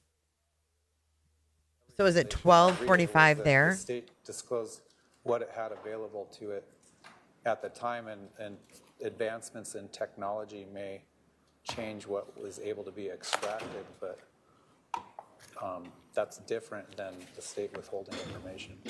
That was the state's reading of the affidavit. Hey, I think Jams. the other concern comes from the fact that back on March 18th, when the state was filing motions to preclude Lonnie Dworkin, the court had a discussion with the defendant about this, about whether or not she wanted to waive time to have time for her expert to do this. And at that time, the court asked her if there was any one device that she wanted to review, which was, from the defendant's own mouth, Charles Vallow's phone. So now we have a motion that was filed, mind you, 7 days after they received the affidavit from their expert. So they held off on disclosing that while we weren't in trial, and then in the middle of trial, filed it, asking for information on numerous other devices that are in various other police agencies' possession. So, although I think ultimately, I mean, the big issue is clearly the state would object to any motion to dismiss. There is no exculpatory evidence. There's no even discussion of exculpatory evidence in Mr. Dworkin's statement or their very minimally fact-invasive motion. Mr. Dworkin?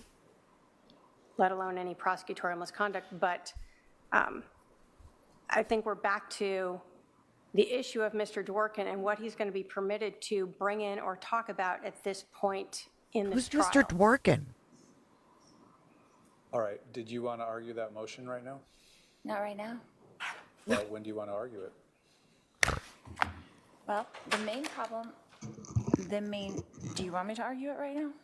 I'm not asking you to, but I indicated when I read your motion that it does appear not to be any discovery violation, but that the state turned over the evidence that it had at the time, and advances in that software that maybe make more information available upon an extraction than was available when they did the extraction isn't a discovery violation. I'm looking at this as more of a discovery request for additional information, which at this point in the game,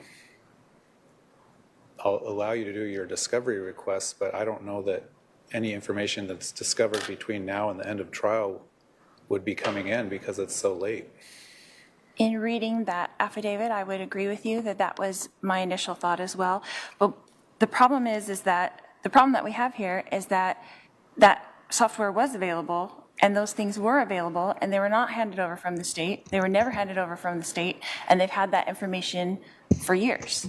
So that's why we filed that motion, is because of our expert was able to download the one device that we got, that he was able to see that the complete downloads were never given, that these are reports of downloads when we know that the state had available the entire complete extraction in the first place. They just didn't give us the entire extraction. They gave us the reports of the extractions, the ones that they wanted us to have.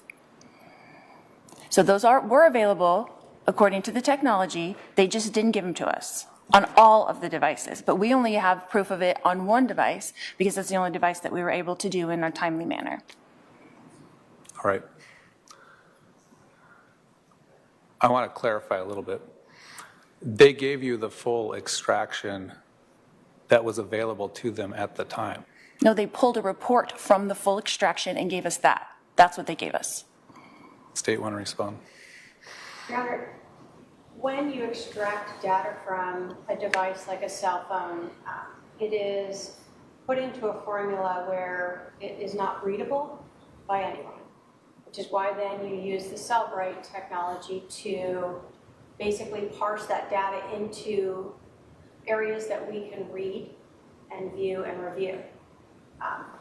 So Is that what was given to the that defense? is what was given to the defense, was the 2019 or 2020 version of the Cellbrite technology that was used to take that extraction and put it into a readable form so that you can look at, for instance, not having to search through all this data to try to find out a text message. All of them are put together with dates and times and people and locations. Your Honor, I would request that we can have a hearing on this so that I can bring in Lonnie Dworkin and he can explain that what they did not give A us. hearing? Well, just reading his affidavit is what they gave you is what they had available to them at the time. There's no affirmative duty for them to, every time a new software version comes out that makes maybe more data available, to rerun all the information. We're not claiming that it is. We're claiming that they had a full extraction and they gave us a report of that full extraction instead of the full extraction on all the devices. It's not what only was available to them. They did have that available, they just didn't give it to us. It's cherry picking. It's Okay. cherry picking is what we got. I don't read your own expert's affidavit the same way you're reading it, but, That's why I'd like him to be able to come in and explain it. Can we set that up? well, we can set that up at some point, but again, Set this that is all up? late, and it's unlikely that anything that's happening would lead to him being allowed to testify, but maybe we'll do that this Friday or something. I don't know. We'll have to squeeze it in, but I'm not going to make the jury wait to do that. Okay. Maybe Friday. We'll be at recess until 1:30. My goodness. See, they're not even allowed to show her leaving. It's wild.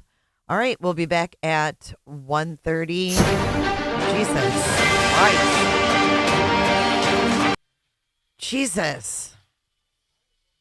Oh my goodness. I am so I am so sorry.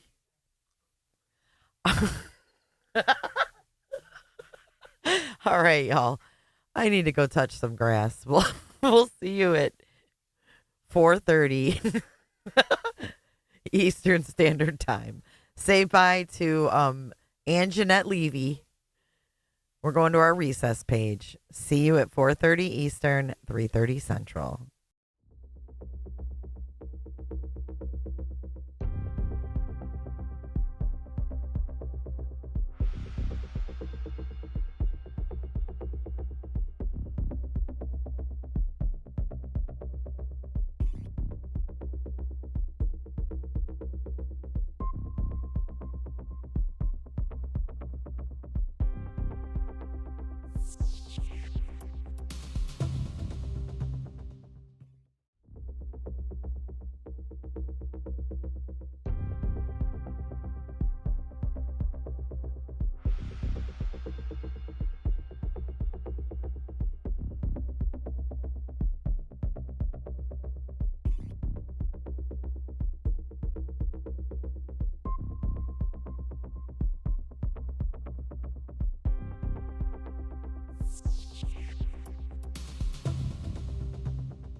You're awesome!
Excuse me, Angie. I care.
Look at Ishi racking up the points.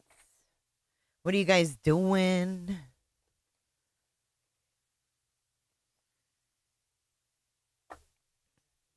You just took your patio furniture to the car wash? Are you crazy? Puffin Muffin, yes you will. Oh my God.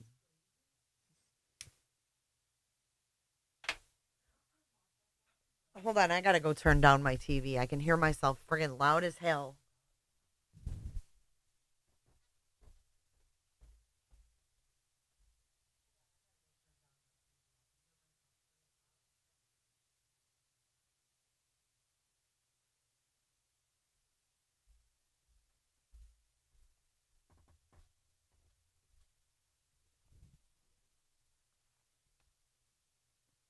Okay. Well, we have a minute. Okay, so it's not really, you don't know how to play. Okay, JoJo. Type exclamation point, space, and then the number of points that you want to gamble, like this. First, you can put to see how many points you have. I mean, hey, Kels. Points. Dang, banana pudding. Betsy, I'm coming to your house. So, see, I have 28,000 points. So, I'm going to go gamble 12,000. See, you have 16. The more that you chat, you'll get more. I'm echoing? Oh, you mean with my TV? Dirt. So I put gamble 12,000. Let's see what it does. Oh, you can't do that much? What the hell? 10,000's the limits? Gamble 10,000. See, look, now, JoJo, you got 32 points.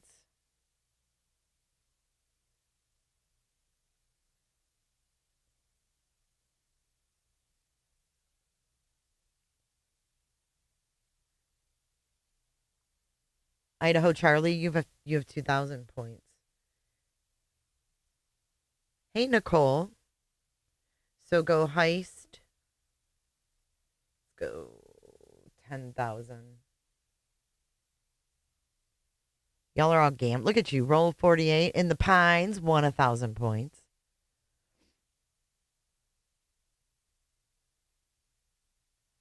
You guys are crazy. Look at Katie Baby won 10,000. Ishi won 20,000.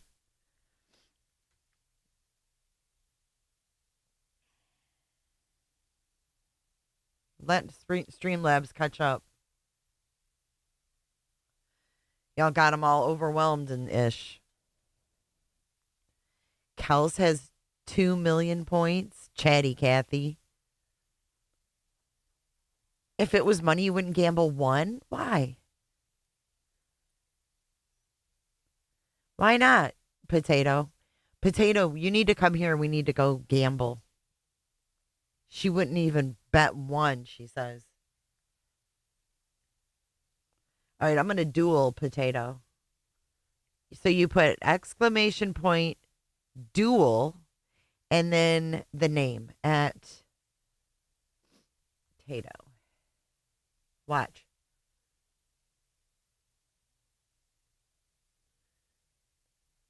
It is a way to pass time, isn't it? See that? It says at Jay's for Justice podcast wants to duel you. Wait, why doesn't it say Tato?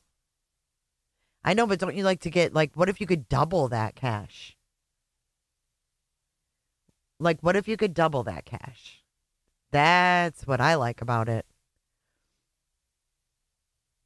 You are JoJo? Well, I wish you all the luck in the world.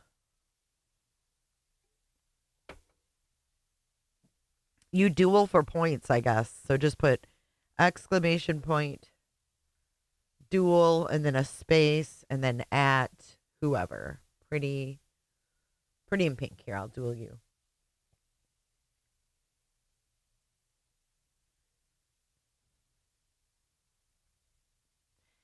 JMS.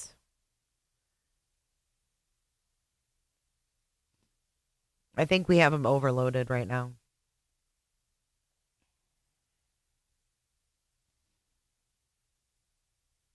So now you put exclamation point accept. Pretty in pink. You're listening with new headphones?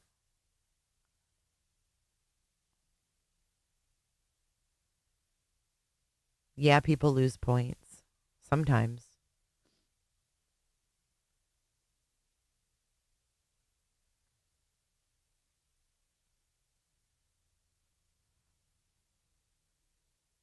Sophia's making scallops on the grill.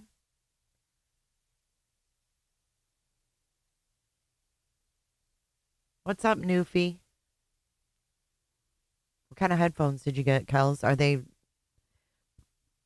they like earbuds or? I got those new earbuds. I got the ones that clip on. They work great. I guess so, Tato. Streamlabs is trying to catch up.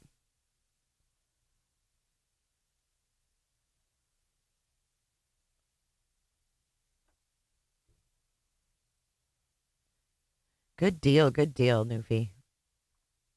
Pretty in pink, so am I. Just come sit next to me. We'll be lost together.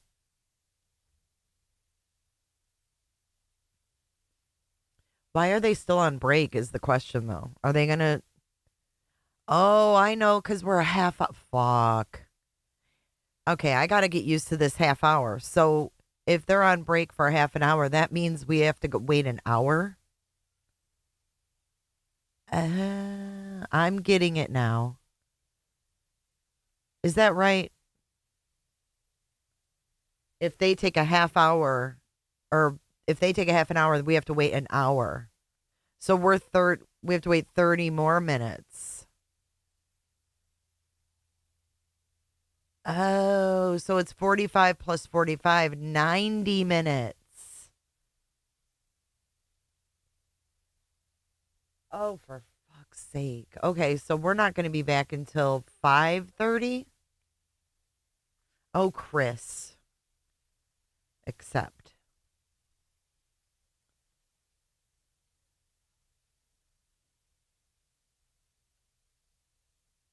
Jesus.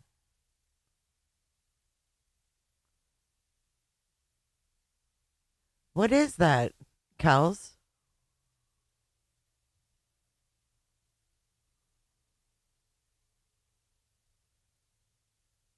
5:30. Oh my God. I didn't think of that. Oh, I guess we come back in a half an hour.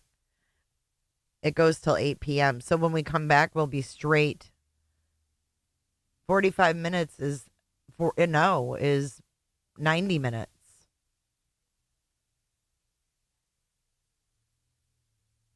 Think about it. They left at 1:30, or they're coming back at 1:30. So they start at 1:30 and we have to wait.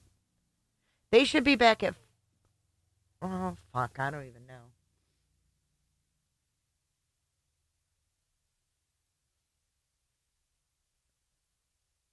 I liked it too in the Pines. I love discussions. So should they be back at 5? I'm confused. I heard BG. Me too. They should be back at 5, I would think, Eastern. They are in Pacific time, yeah. So they're supposed to come back at 1:30 Pacific. So they came back at 4:30 Pacific. We'll get the stream at 5. Or I mean, they came back at 4:30 Eastern. We'll get the stream at 5 Eastern, is what I think.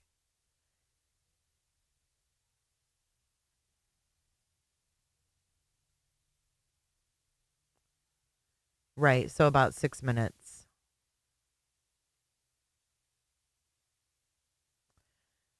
I thought this was Pacific time, actually. It's Mountain time? Dude, I'm so confused. They said they're 3 hours behind. So 3 hours behind is Pacific. Thank you, Tater Tot. 5 p.m. Eastern.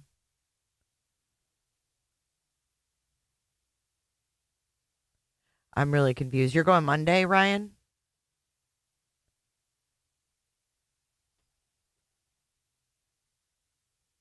Yeah, so 5 minutes. Mm-hmm. So it is Pacific time right now.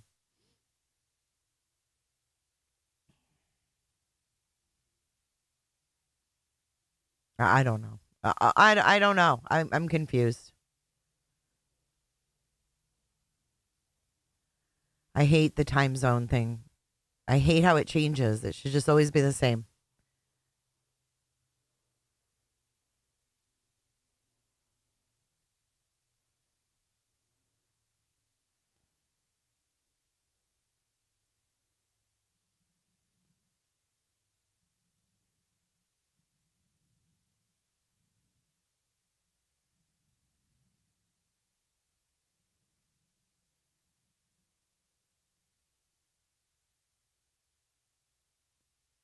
Puffin, I hope you feel better. What's the matter with your stomach?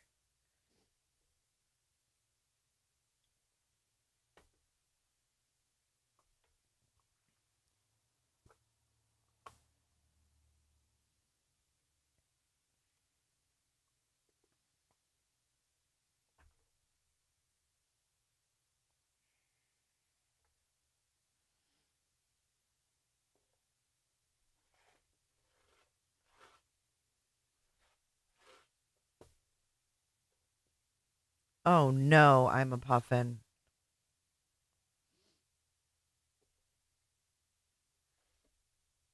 Granola does that to you?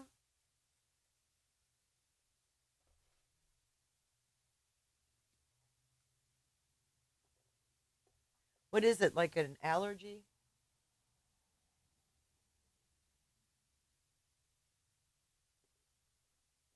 Like a food allergy?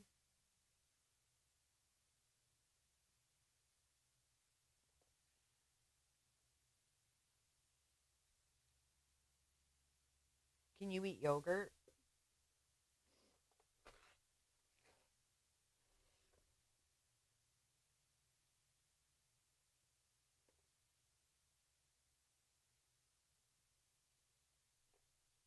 I hope you feel better, Puffin.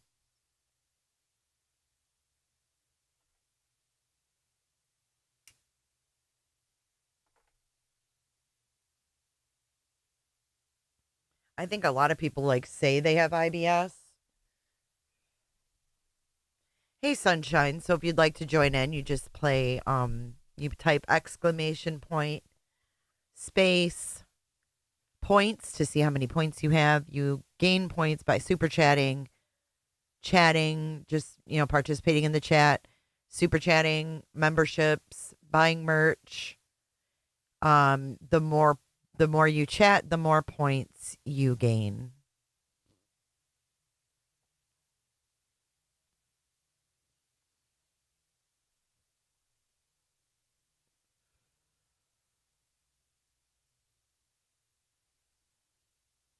So yeah, just put exclamation point points, and then it'll show you how many you have, and you can do like exclamation point gamble space whatever points, and then you can win points. It's kind of just something to pass the time. It's not anything serious.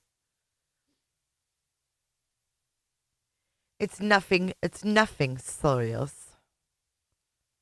Nothing serial. Arizona's mountain.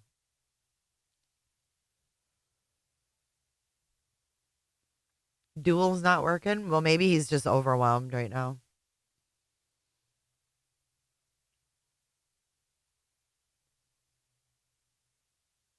Hey, Bonnie.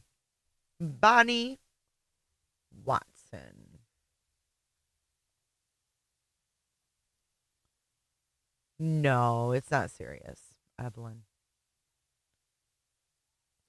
It's not really coming out of your pocket.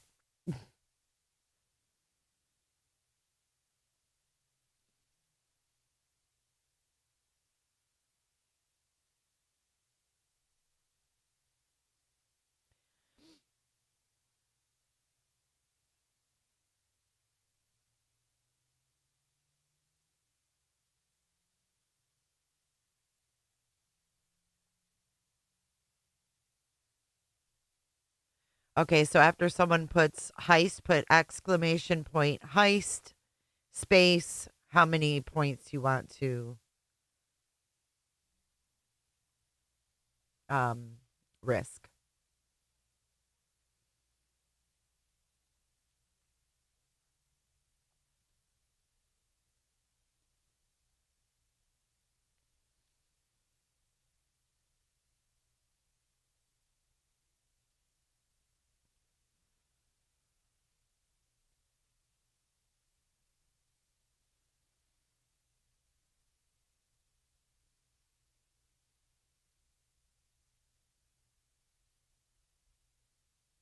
They're just two different games, Tater Tot. Gamble, you just gamble your own points. Heist is like everybody can get involved.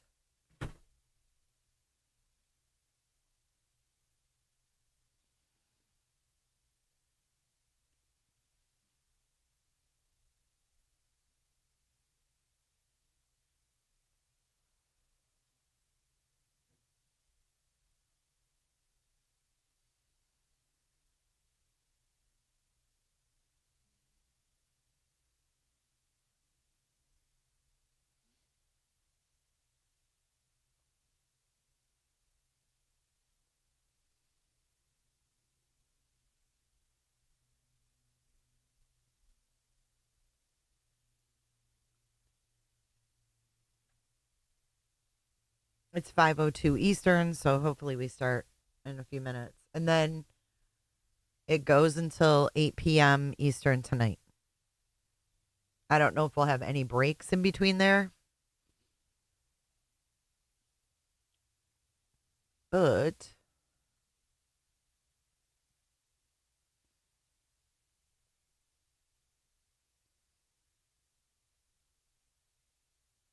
you guys are having too much fun. Look at Tater Tot getting it on the game. I love it.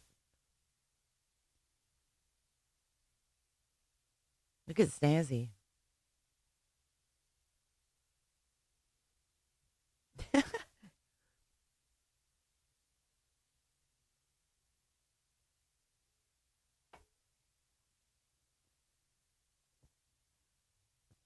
Get it, Tater Tot. Signs point to yes, Flo.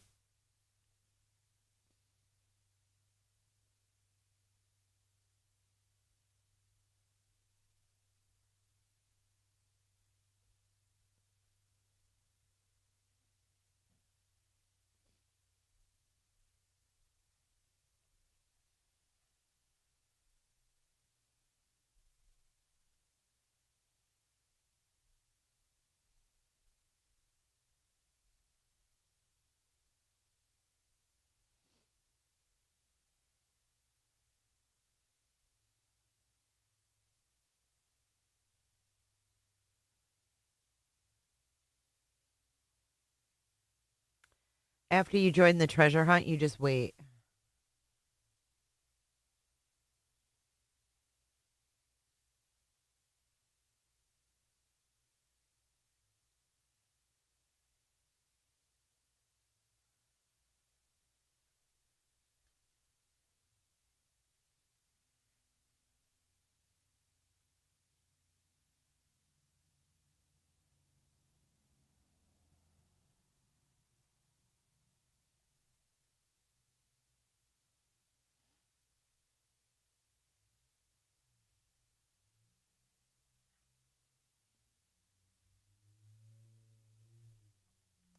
Sorry, I'm just reading something.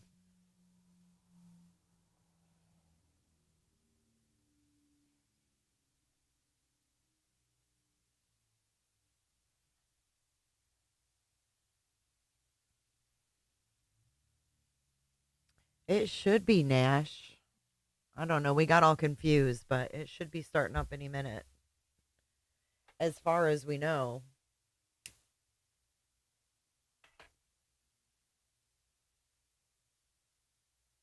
The judge said they were back in at 1:30 their time. So I believe Nate Eaton said they started at 1:30 their time. So they should be kicking us in soon.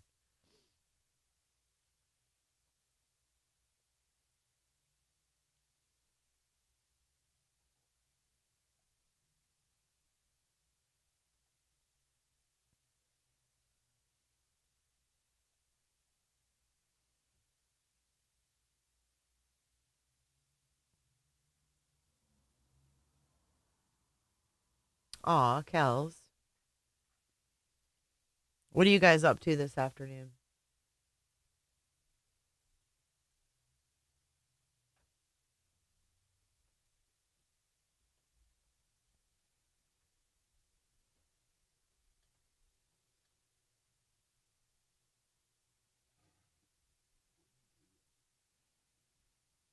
It's back on Law and Crime.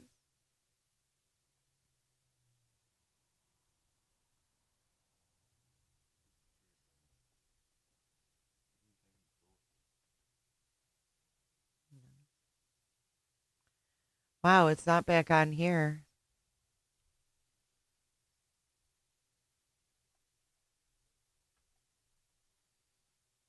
Let me see if I can pull up Law and Crime then.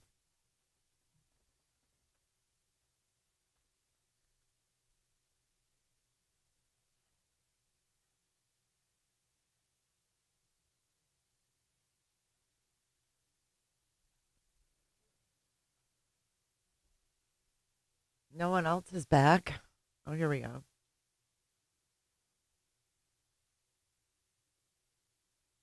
What the hell?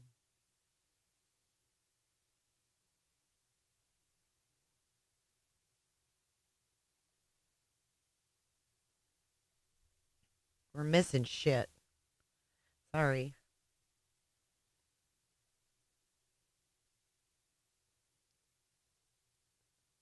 They're still not back.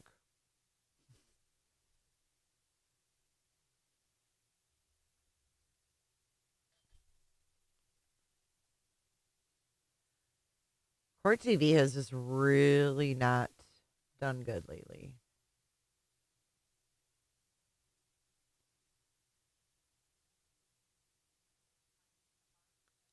All right, we're back. That expertise to say that perhaps someone couldn't do that? Well, I think the point I'm getting at is no one observed it that is going to testify to the shooting as far as I know so far. And that I don't even think your medical expert could definitively say this was shot 1 and this was shot 2. So that's fair cross-examination.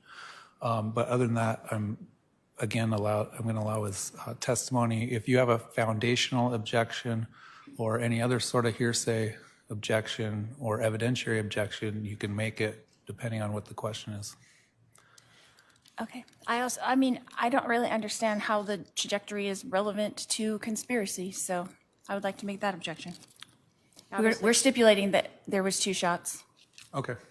Your Honor, just for the record, it's because the defense has noticed self-defense. Right. All right, let's bring the jury in.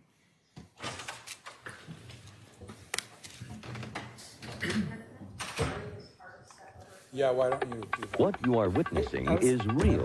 The participants are not actors. Hey, will you move this podium back? Because we're not going to need it until closing argument. Move this back over there before we... Look at Lauren's puffy sleeves. There's Hidden True Crimes puffy sleeves right there.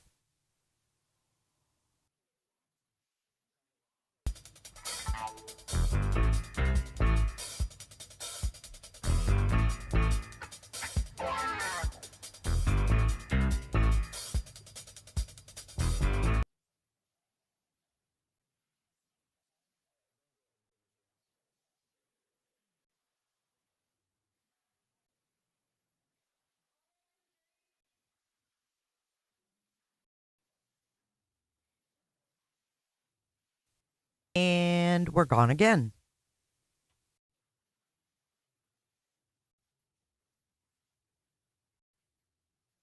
I guess we can't watch them move the podium. It's top secret.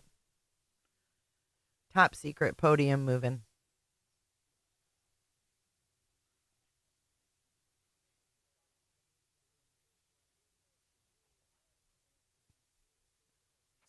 Thank you. Let me go get it.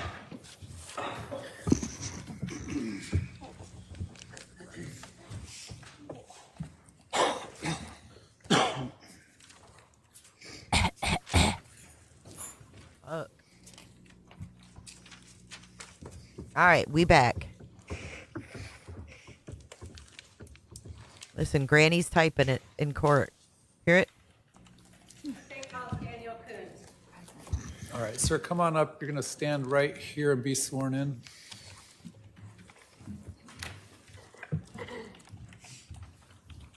You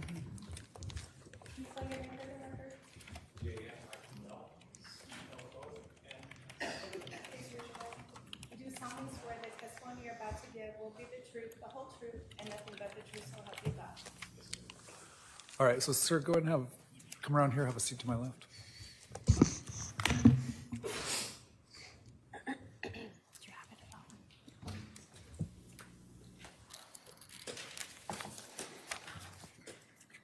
Sir, would you please introduce yourself to the jury? My name is Daniel Coons. And where do you work now? Well, I am part-time temporary employed with the City of Chandler Police Department as a civilian criminal investigator for cold cases. Where did you work before that? Before that, I worked as I finished working as a detective with the Chandler Police Department. Specifically, the last assignment was the robbery homicide unit. How long did you work for the Chandler Police Department? Just over 30 years. Can you walk us through your different assignments at Chandler Police Department? Sure. After my basic training at the academy, I was assigned to patrol. I did that for a little bit. And while I was in patrol, I was assigned as a crime scene officer. Now, that's still a patrol officer, but it's additional duties such as collecting evidence, processing crime scenes, taking photographs, things along those lines. After I did that, I went to crime prevention for a couple years.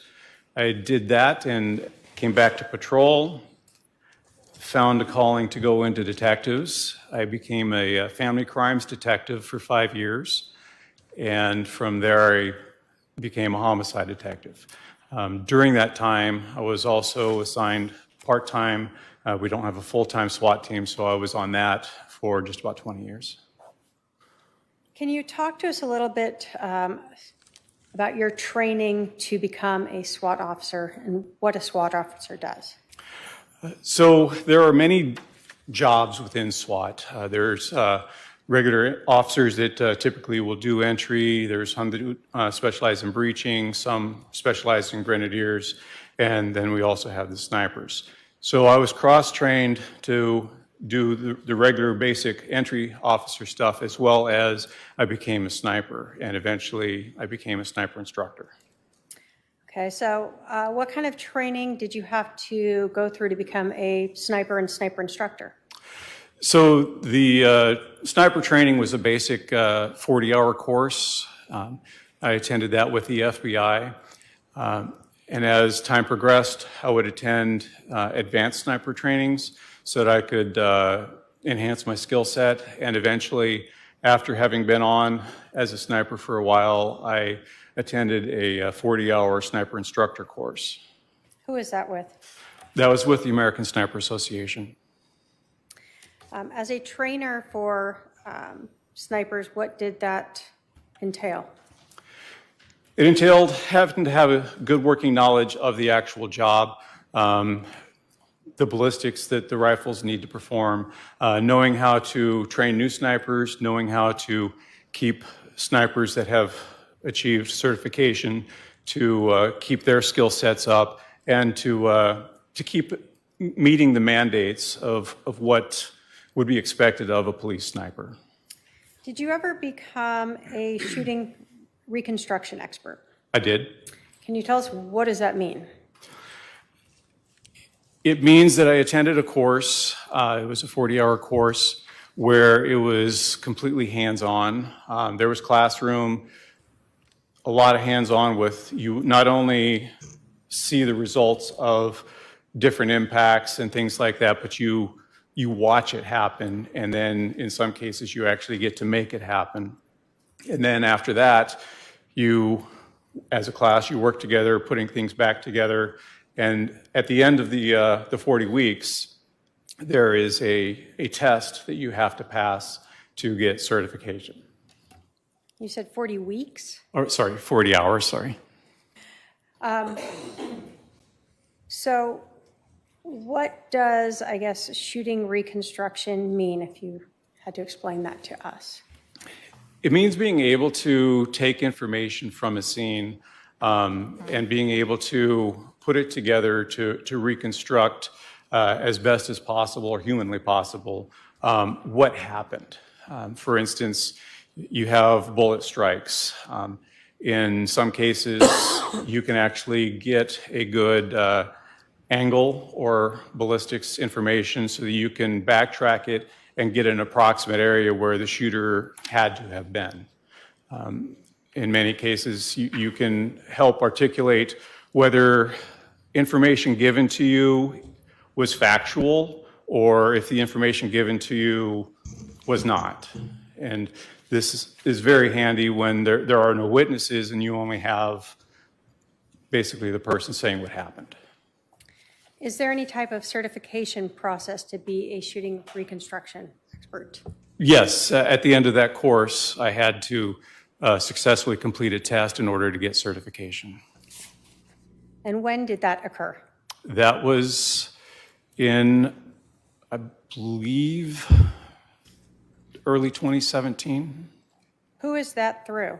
Who puts that on? It was with Michael Haig, his company.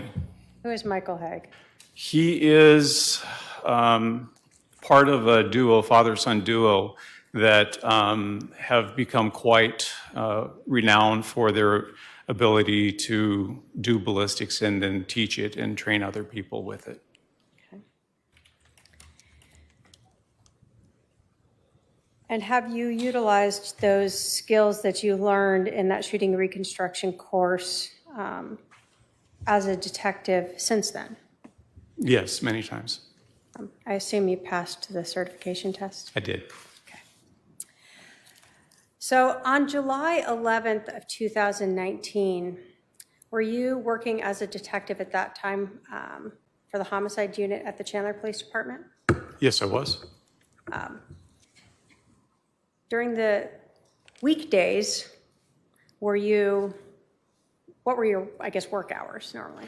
My normal work hours were Monday through Thursday, about 7 to 5.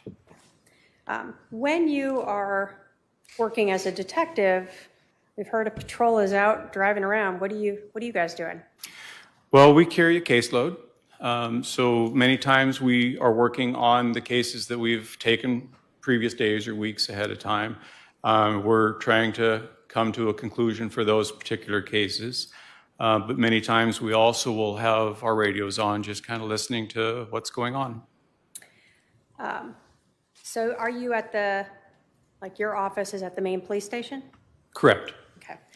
On July 11th of 2019, did you hear some police radio traffic of a shooting at 5531 South Four Peaks Place? Yes, I did.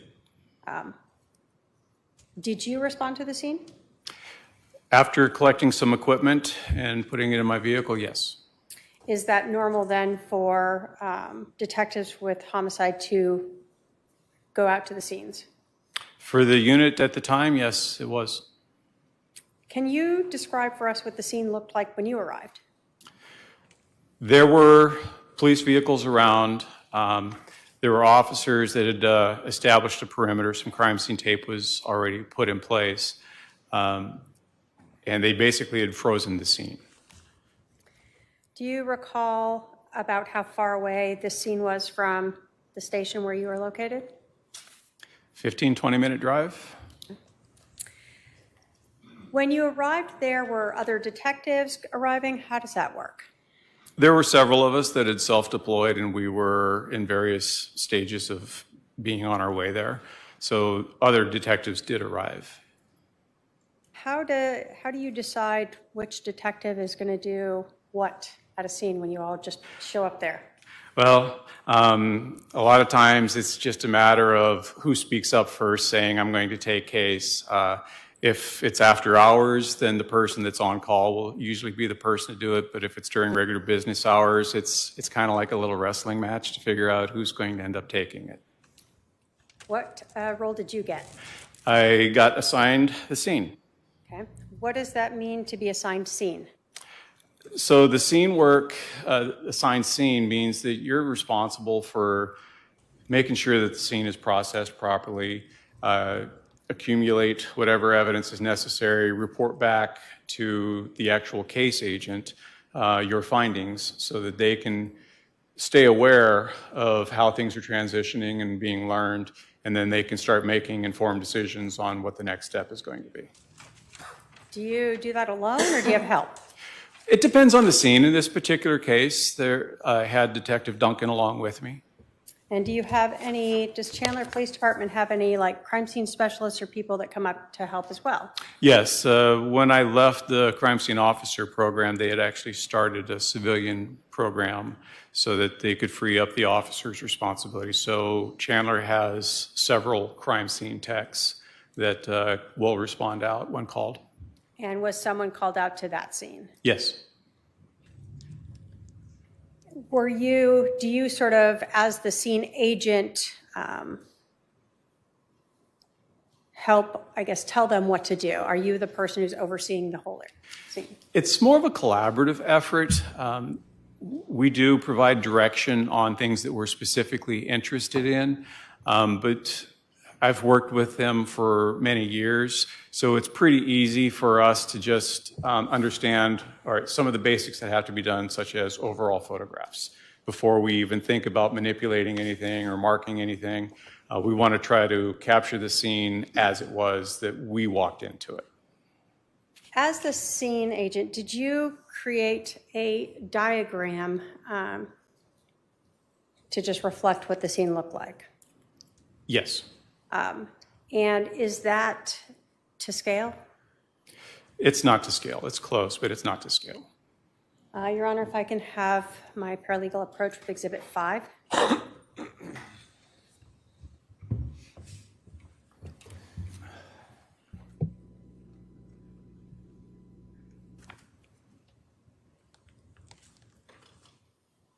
And I think there's a second page in there. It is behind, but it's not exposed to the back. Yes. And is that the sketch and then the second page measurements of that diagram that you made? Yes. Your Honor, the state will move to admit Exhibit 5. Any objection? If it's not to scale, I don't know how it will be helpful, but no objection. All right, Exhibit 5 is admitted. And if I may publish. Go ahead.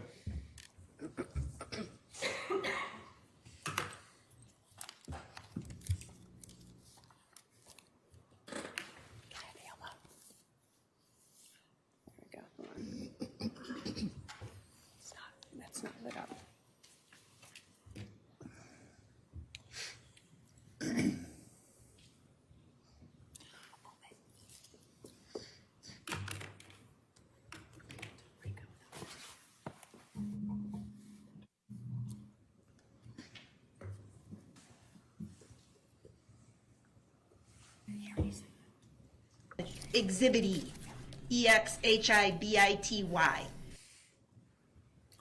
Oh, we might use the one behind you.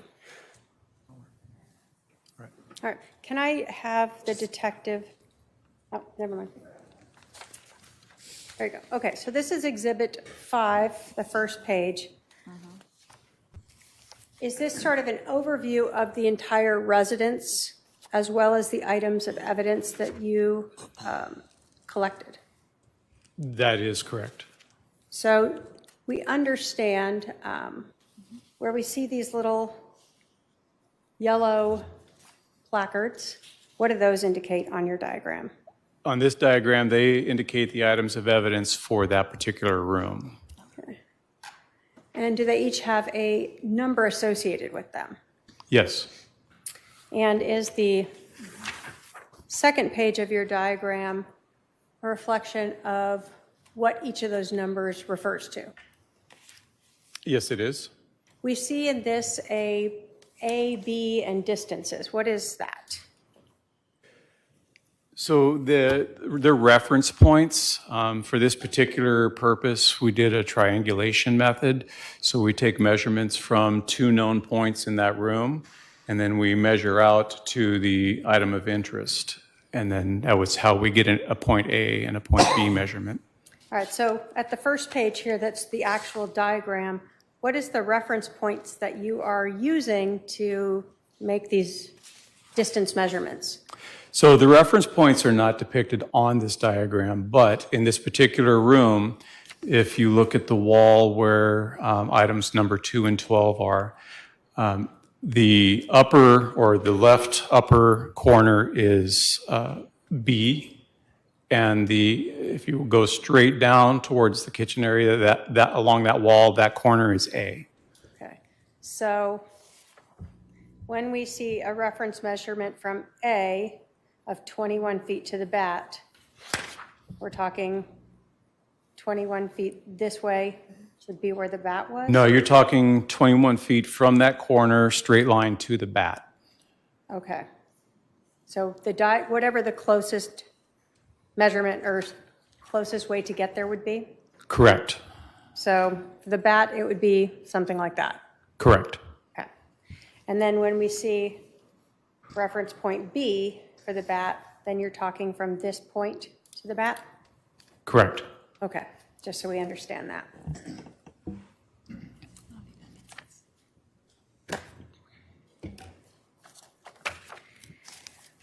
When Chandler Police Department goes to a scene like this, do they utilize any type of photography system to help better document a scene so that you can see things more clearly sometimes than with photographs alone? Yes, depending on the scene, we would use a system called the Lizard Q. What is Lizard Q? It's, in essence, a 360-degree photographic system that you set up on a tripod inside or wherever your location is, inside, outside, and you start the process, and the internal computer for this system specifically takes a set number of pictures where it's overexposed all the way to underexposed and the images in between. And it does this at various locations along the path to create enough overlapping images. And then those images are stitched together and actually create a 360-degree sphere of the scene. Did you have to get trained on how to use Lizard Q? There was some training involved, yes. If, again, my paralegal can approach with Exhibit 139, you can take a look at that.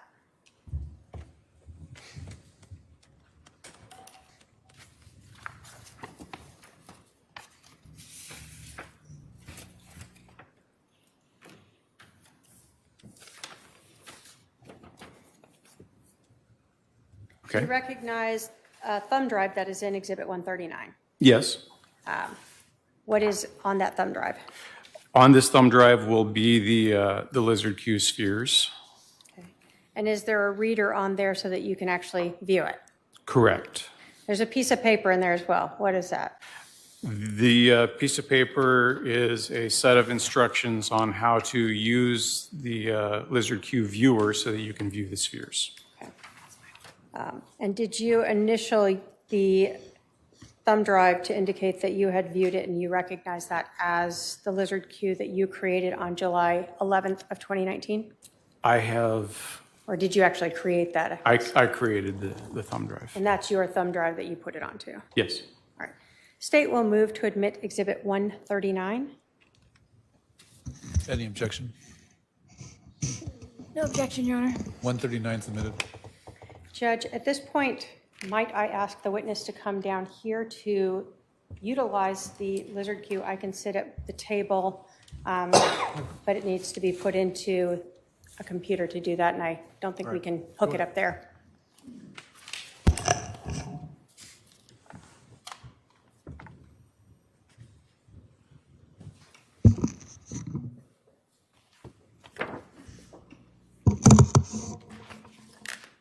So if you can insert that on the laptop. Yeah, thank you.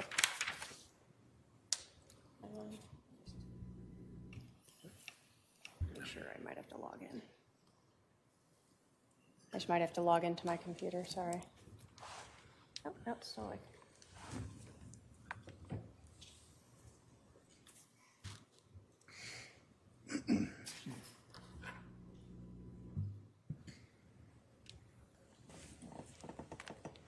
You from there. All right. Can you talk us through, so you've opened the thumb drive to where that's at. How do you get to viewing this program? So first, you'll have to double click on Hold on, one sec, I'm sorry, we're waiting for it to. Yes, the USB is in that laptop up there on the podium. There. Yeah. So first you need to double click on the LizardQ viewer.exe so it can open it up.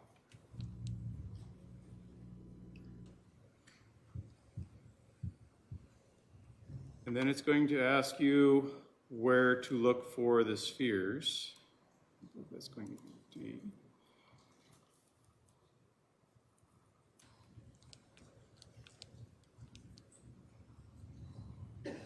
And then you just double click on the sphere you choose to open up, and it will open it up for you. Can you make that larger so we can? Waiting for it to respond. Got it.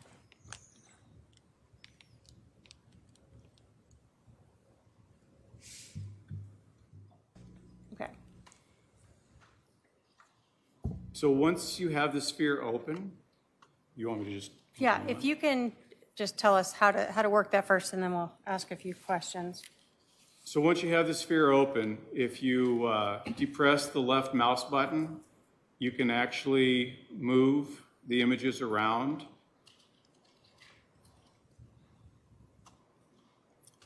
Without depressing the mouse button, you can zoom in and you can zoom out with the scrolling wheel. If you depress the right mouse button and use the scrolling wheel, this will darken or lighten your sphere. It will give you the ability to look outside. Wow. As opposed to just the photographs washing it out normally so you can see inside. With this particular program, you can open up multiple windows, but you'll really only be able to view one at a time, but you can go back and forth between them. So for this sphere that we're looking at, we see Charles Vallow there, correct? Yes. And then there's some white cards that we see around the room. What are those?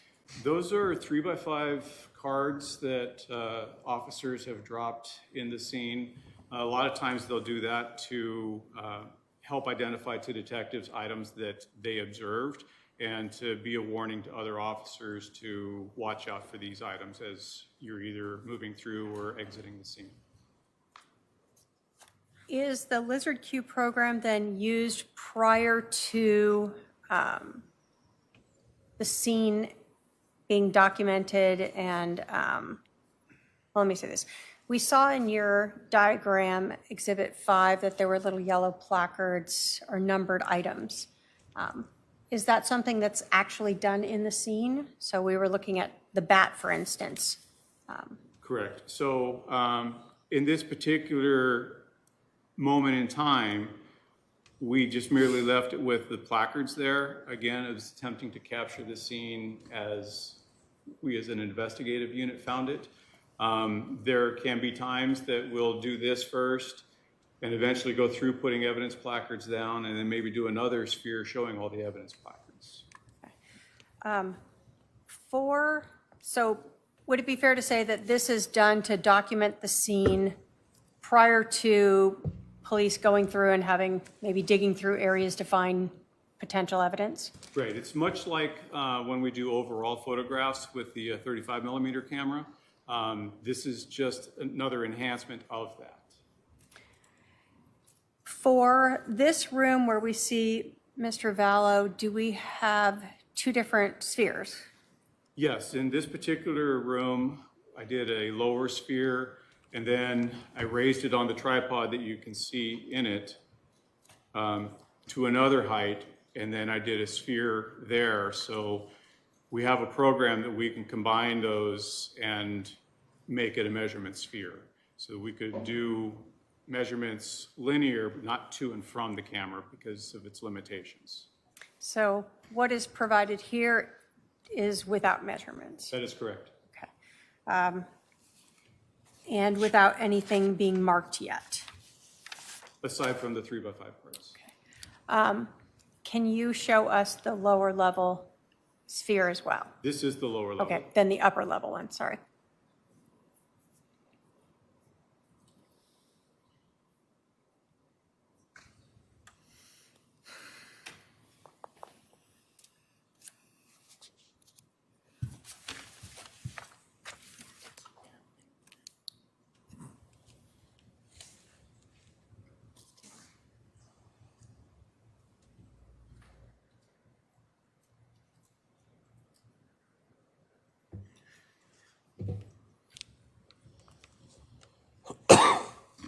As you can see, your point of view has changed a little bit, but the room has remained the same.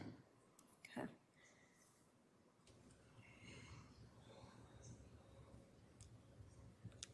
And that's all using the same initial placement of that tripod, but just moving the camera height up higher or lower? Correct. The tripod has the ability to elevate to the platform that the camera is actually on. All right, thank you. Your Honor, could I have the witness go back to the? Yes. Thank you. I'm going to terminate this for now.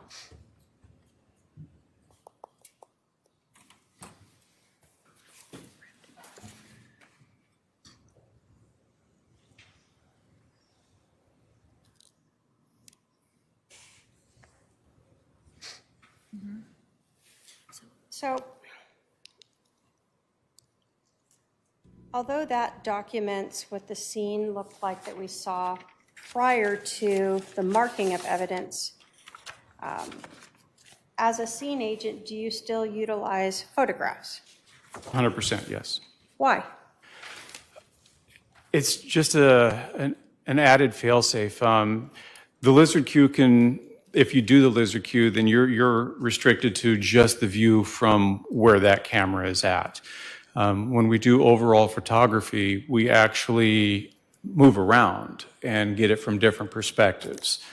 This is just another tool in the ability to show what the scene looked like.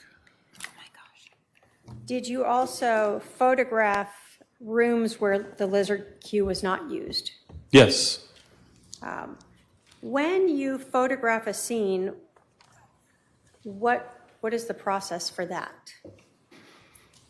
I'm not sure I understand. Sure. When you enter a scene as a scene agent and you are looking at one like this, do you just go into the room where this person is and just photograph that area and that's it? No. We would photograph the entire place. To document it. The lizard queue, because of the volume that it takes, and not necessarily information that would require the setup of a sphere, then we will just stick with the crime scene photos for those particular rooms. Okay. So I can have my paralegal approach with exhibits 6 through 138.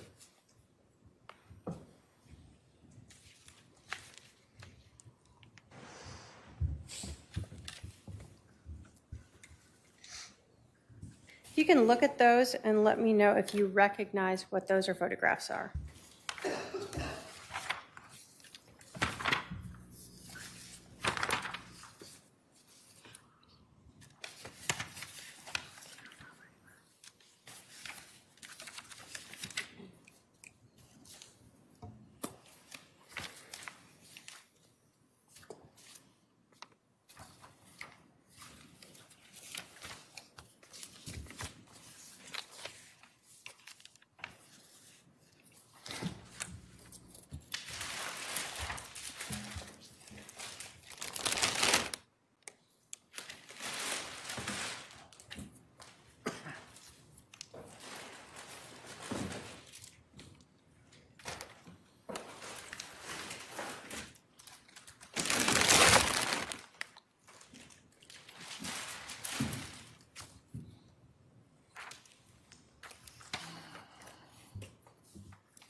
I can see clearly now, the rain is gone.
Jeepers.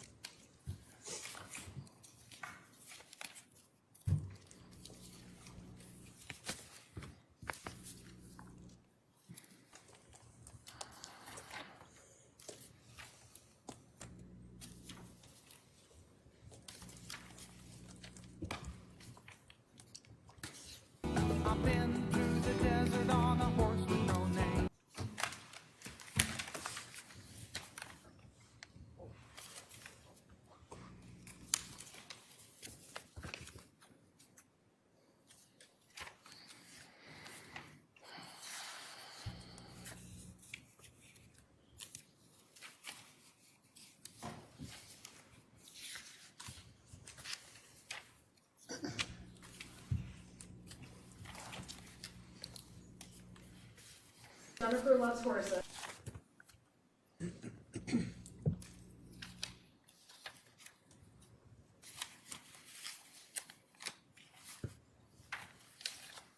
You want to talk about? Okay. Do you recognize all those photos? Yes, I do. Do they accurately depict 5531 South Four Peaks Place, both before and during and after processing it? Yes, through various stages of the investigation. Your Honor, if I can have those shown to the defendant. Yeah.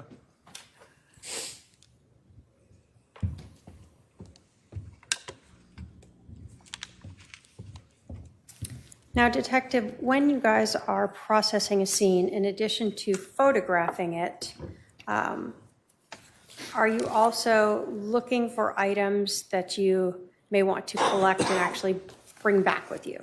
That's correct. Can you talk to us about what procedures you use to collect and impound physical items of evidence that you're going to take with you?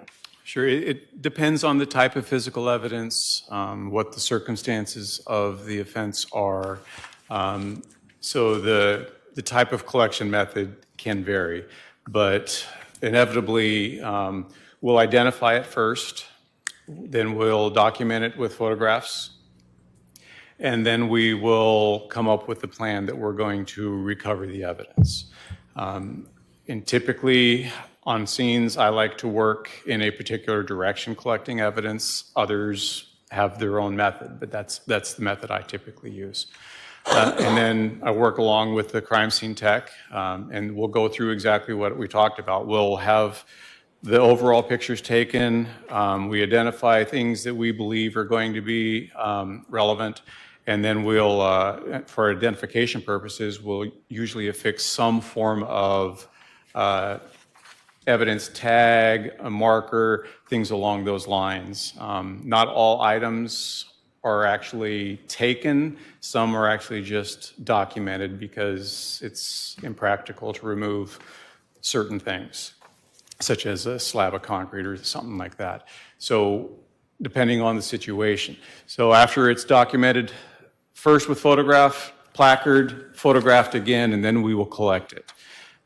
If DNA is an issue, the crime scene tech will be the one that'll take care of the method for doing it, and they will take the protective measures, whether they do gloves, swapping gloves out, or they do face masks, depending upon the nature of the evidence. If it's super DNA critical, then we will pull all the precautions out.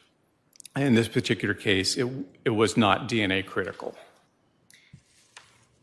Do you still wear like gloves or anything like that when you are collecting these items of evidence? Absolutely. And are you using them and changing them to ensure, for instance, you don't transfer blood from one item onto another? Right, and typically that's what our crime scene techs will do. We will direct the method or the order we're going to collect, and then we'll go through that. And they'll be the ones that'll photograph. They'll change the gloves, place it in the envelope. Typically it's a paper envelope. And then we'll move on to the next item and repeat the method.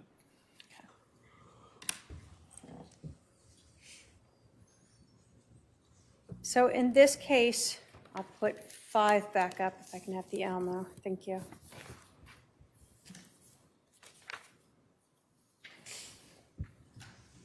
What was your process for how you wanted to go through this home in reviewing, collecting the evidence? So for this particular method, I chose to work from the north towards the south, collecting as we went. Item 1 being the hat, which is at the north end of the room. And then it was kind of a toss-up between 2 and 3, so I just decided to go ahead and go for 2, and then we would work our way down from there. Okay. And so we see in this diagram, north is up this direction. It's to the left of the image, yes. Okay. And so in the photographs that you're taking of these individual items, do you see those placards or something that shows a 1? Yes.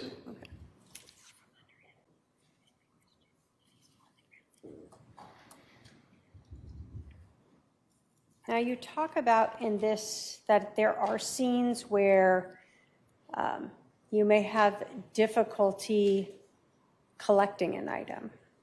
In this scene, did you actually cut out some pieces of evidence to bring back with you? Yes, and that's why you'll see numbers higher than what was originally in the room associated to those items. Okay. When you are processing a scene, do you always know what may be relevant or not relevant? Not always immediately. Is that one of the reasons why the entire residence is photographed instead of just what appears to be relevant here in that one room? Correct. So that later, if anyone wants to look at another room, that's been documented adequately. Right. When you're going through a house, even though you walk in and you see Charles Vallow on the ground there, are you still checking all of the rooms to see if there could potentially be something of evidence there? Well, certainly. I'm no stranger to not having all of the information initially when I show up. So I will go through and I'll look at the residence to see if there's anything that actually stands out immediately. And maybe I'll be able to ask a few questions of whoever's doing the interviews to see if there's any relevance to it. So are you looking for instance, any bloody items? That would be important. Are you looking for any projectiles or anything else that might be not in this room? Certainly. Bullets pass through walls. Are you looking for any evidence that might be related to this individual, Charles Vallow, like wallets or things like that that might have been left somewhere in the house? Yeah, anything that could properly identify who was or may have been present at the time. Okay. And that's sort of all those photographs as well? Correct.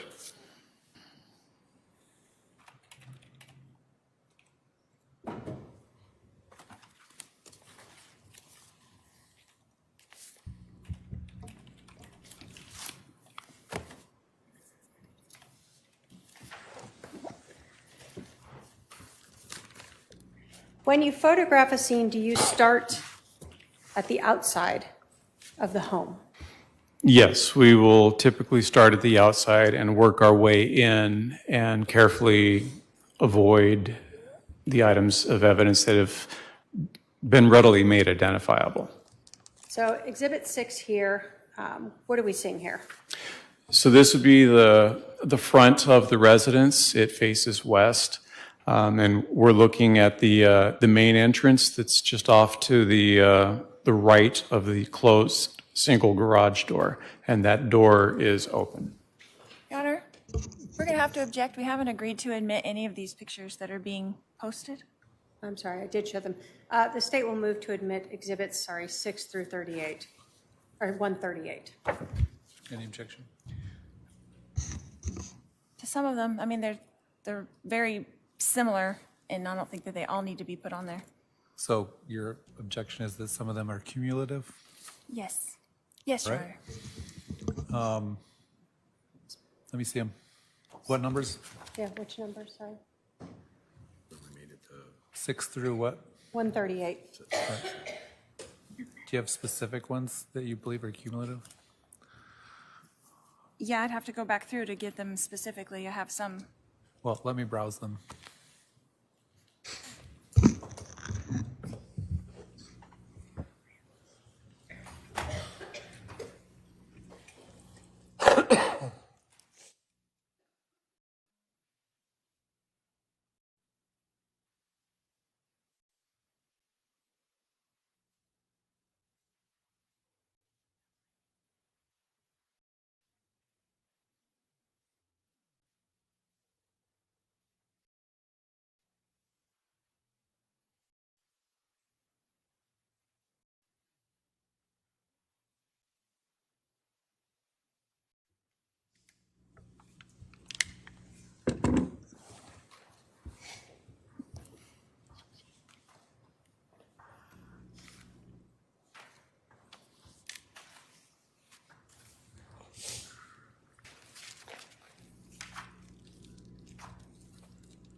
My granddaughter called. What did I miss? What's all the silence about?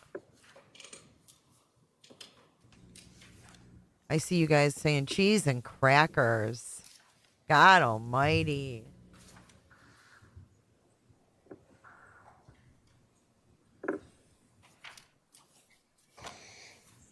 God almighty. Oh, I missed her objection. Why are they all quiet now? Like, what? Why are we muted? She objected to the photos of the crime scene. On what grounds? She thinks they're submitting too many. Oh, Lord have mercy. In other words, don't show the evidence that Alex and I conspired. Oh, he's reviewing. Okay. Thanks, guys. Don't show the evidence that I conspired with my brother Alex. I just heard something in my ears. Did you guys hear that?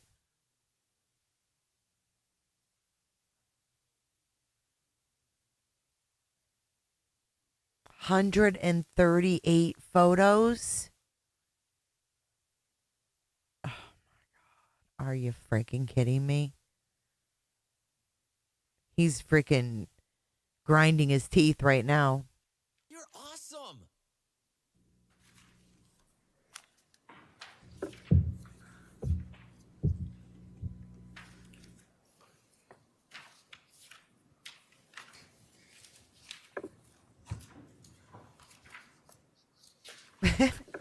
PJ, I think that Lori's mic might be on at times. She said she didn't see him. Yeah, I would think this was gone through a long time ago.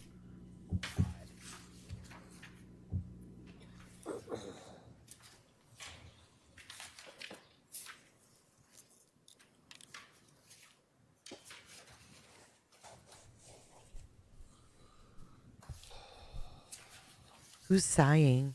Did you hear that? Big sigh.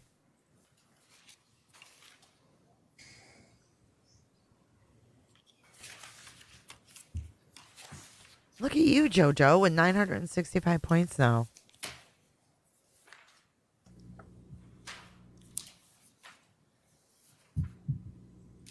You think it's Lori? Does Colby go live every night, Chris, and talk about this, or?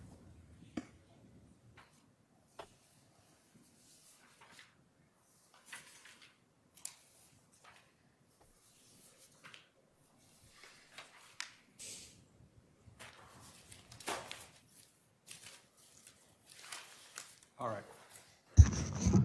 While I've reviewed exhibits 6 through 138, while many of the exhibits show multiple pictures of the same items, there's no two pictures that are the same. They show different angles, different distances, Of course different they do. perspectives, and in some cases, the item as it was found, as opposed to someone picking it up and showing it from a different angle. So they're somewhat cumulative, but the court will admit those exhibits. They may help assist the jury in visualizing the scene and determining where things were at the scene.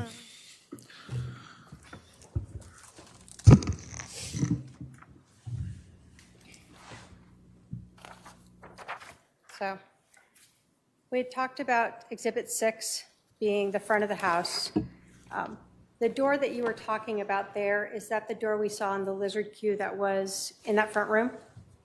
Yes, that's the double front main door. Exhibit 7 and 8, was that to document a vehicle that was there? Yes, again, to try to do overalls of the scene to show how it was when we got there. At that time, did you know whose vehicle that was? I did not have the opportunity, nor did I run the license plate of it, but it was documented, and I believe later on it was learned. Okay, thank you. But not something you were responsible for? Correct. When we get to Exhibit 9 and then 10, is this sort of coming up to, and I'm going to pull this back a little. Yes, that's approaching closer to the door. 11, which way are we looking as we enter the door here on 11? So you would be looking to the northeast, northeast. And you had talked about in a diagram a hat. Is that sort of what we see here? Correct. Okay. Is Exhibit 12 sort of looking the opposite way from that sort of vantage point? Correct. Or south? Southeast, yeah. And does Exhibit 13 show us what the front entryway looks like? Correct. So this image would have been taken from the northeast corner of the main room there. We can see in this then the hat with the placard of 1? Correct. So when we are looking at your diagram, Exhibit 5, and we see the 1, that's what that's referring to. Correct. Exhibit 14, can you tell us our perspective of what we're looking at here? So you're standing in roughly the northwest corner of the room, just down from the entryway, and you're looking south. So we start to see some of those white cards there. Is this before you have added in the yellow placards? Correct. This would have been part of the overall photographic effort. Okay. So when we're looking at this house, I'm going to put up Exhibit 15. Can you describe for us this wall here? Sort of, can you go all the way around that? So that wall with the mirror itself is blocking where the kitchen is. There's an entrance to the kitchen to the right of that wall. And again, you could get to the kitchen through the left opening as well, but I think there's also like a family room by that area. Okay. But it's open. One could walk through either of these ways and come around back out the opposite door? Yes. Okay. So Exhibit 16, we see Charles as he lay when fire has left him at this point. Correct. So the items we see on him, we've heard of them cutting his shirt and things like that. This is you documenting how he was when you started to come into the scene. Correct. After fire's already treated him and determined he was deceased. Yes. Over here, we start to see an area. What is right over there?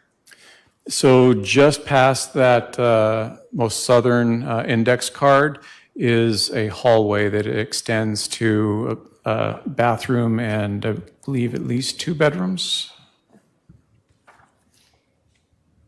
Looking sort of to the north, what is this hallway here? So now we're just looking north past the entryway. You can see the hat in the right part of the image there, and that would lead up to the master bedroom garage. Okay.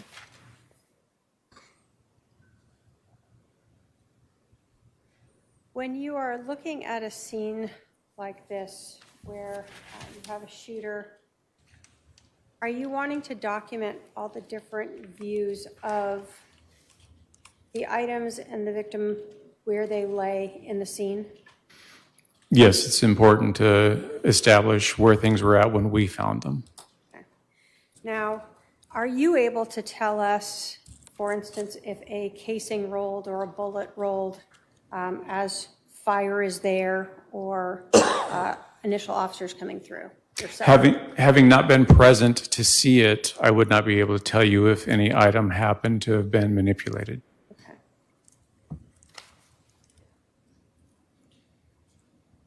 Does 19 show us part of that hallway that we're talking about to the bedrooms?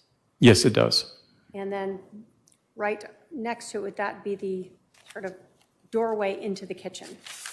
Correct. That's past this mirror on the left would be where the wall rounds a little bit and leads to the kitchen.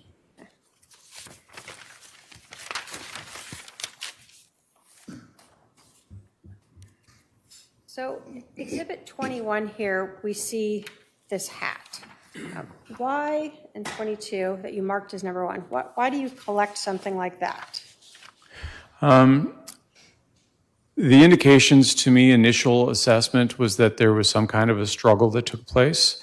And it was unknown at the time who the hat belonged to. So it was decided that this could be important. Are you given more than one chance to go through a house and try to collect evidence, or is it sort of a one-time shot? Usually it's a one-time shot. So if you aren't sure if something is relevant, do you collect it? Yes, So that later, if you determine it is, you have it? correct. And if you determine it's not, then no harm, no foul? Well, I don't know about no foul, but yeah. So in this case, did you know whose hat that was? I did not. Okay. I'm going to put up 15 first.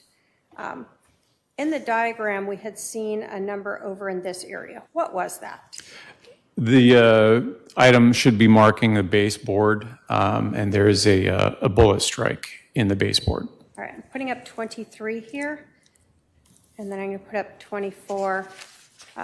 What are we looking at here? So what you're looking at is the actual bullet strike where it peeled away a portion of the baseboard, but remained embedded in the baseboard. So I'm going to put up, as we kind of go closer, 24, 25, 26. Did you eventually show in 27 that you guys pulled back some of that board to get to show what was embedded in there? Correct. And at some point, we were needing to recover that projectile. Okay. And so in 28, does this reflect, now you've kind of photographed what it looked like when you first saw it, and then as you peeled it back and the actual bullet or projectile that was removed from there? Correct. All right. And 29, show that bullet from a different angle? Yes. When you were looking at this, and I'm going to put 30 and 31, was there actually some sort of white paint transfer on part of that? There's a little bit of transfer of material to the nose of the bullet, yes.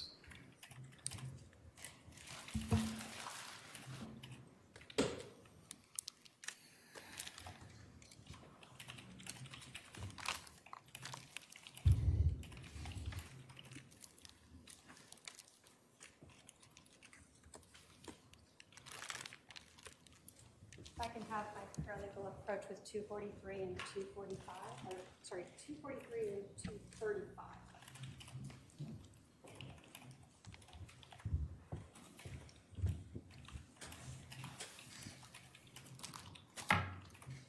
Detective, do you recognize what those are? Yes, I do. What are those? This would be the section of baseboard that we removed from the wall, as well as the projectile that we had removed from the baseboard.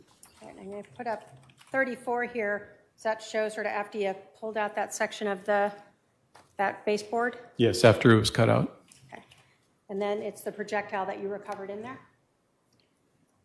From that location, the other exhibit? The other exhibit is the projectile that was recovered from there, yes. State will move to admit 243 and 235. Any objection? No objection, Your Honor. You said 243 and 245? 35. Oh. 243 and 235. It's ordered admitting 243 and 235.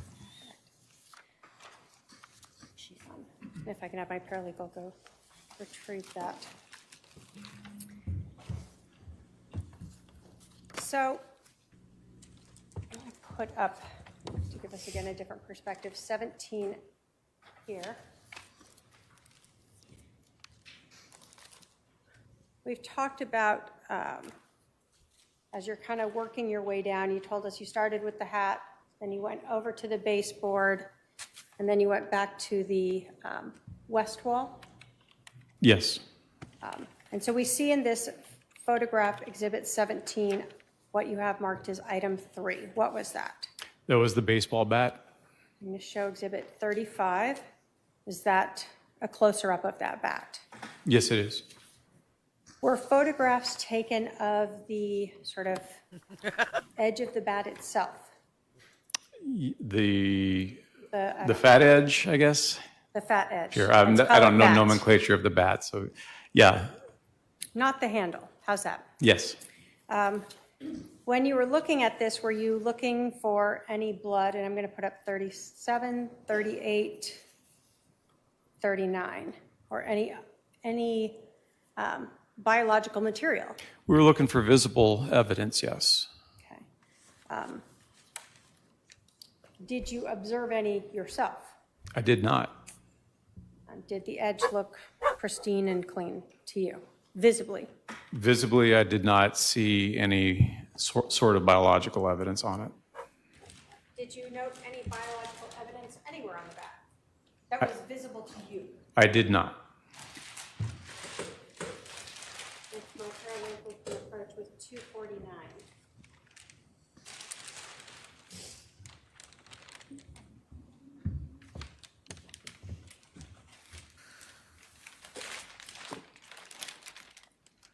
Do you recognize what 249 is?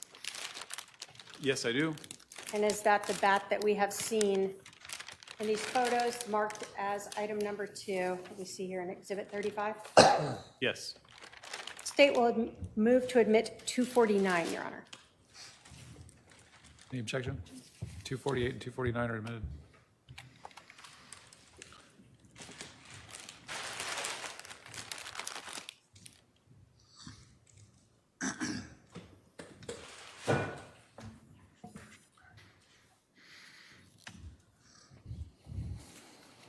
So that was item number 3. I'm going to put up Exhibit 40.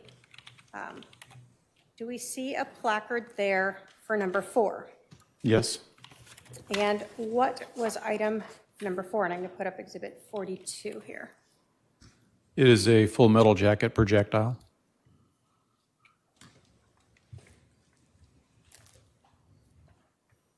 And in 43, does that show a different angle of that projectile? Yes. So this projectile was recovered to the east, maybe northeast of Charles Vallow? Yes. And was there any visible damage to this projectile? There was some deformation to the projectile. If I can have my paralegal approach with 239.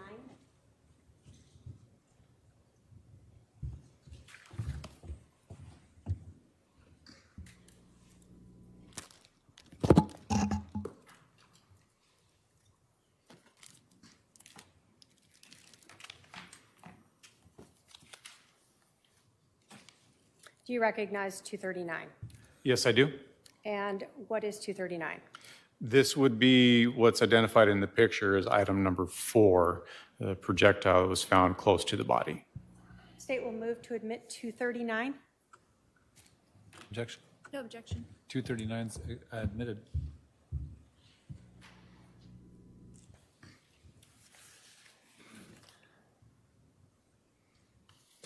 When you are photographing the scene, are you, again, we know this is after fire has been there? Yes. Were you present when fire was there? I believe their engine was still there when I arrived on scene, but they were not inside. So were you present when they were working on Mr. Vallow in the home? No, So do you know whether or not they had moved this projectile at all? I do not. When you were looking at Mr. Vallow himself, I'm going to put up 41, did you notice something on his left hand? On the left hand, yes. What did you notice on his left hand? Substance consistent with apparent blood. When you were looking at Mr. Vallow, did you note any other blood on his left arm? I did not see any. And when you are looking at Mr. Vallow, are you looking at the rest of his body to see if you noted any blood on his right arm? Correct. I did not see any on the right arm. I did not manipulate the body until the medical examiner showed up. So visibly, as he laid there in that supine position on the back with his arms out, what you were able to see did you see any other blood like we observed on his left hand anywhere else? On his chest, there was a little bit of blood, but on his extremities, I did not see any. And so when we talk about his chest, is this the blood that we see here, sort of? Above and below the pads. Okay. Did the blood to Mr. Vallow's left hand stand out to you in any way? Yes, it was interesting that it's just on that one particular part, but it's not completely surprising. Was there any blood on the floor around where his hand was? No. So although we've heard of blood pooling underneath him, there was no blood around his hand as it laid there. Correct.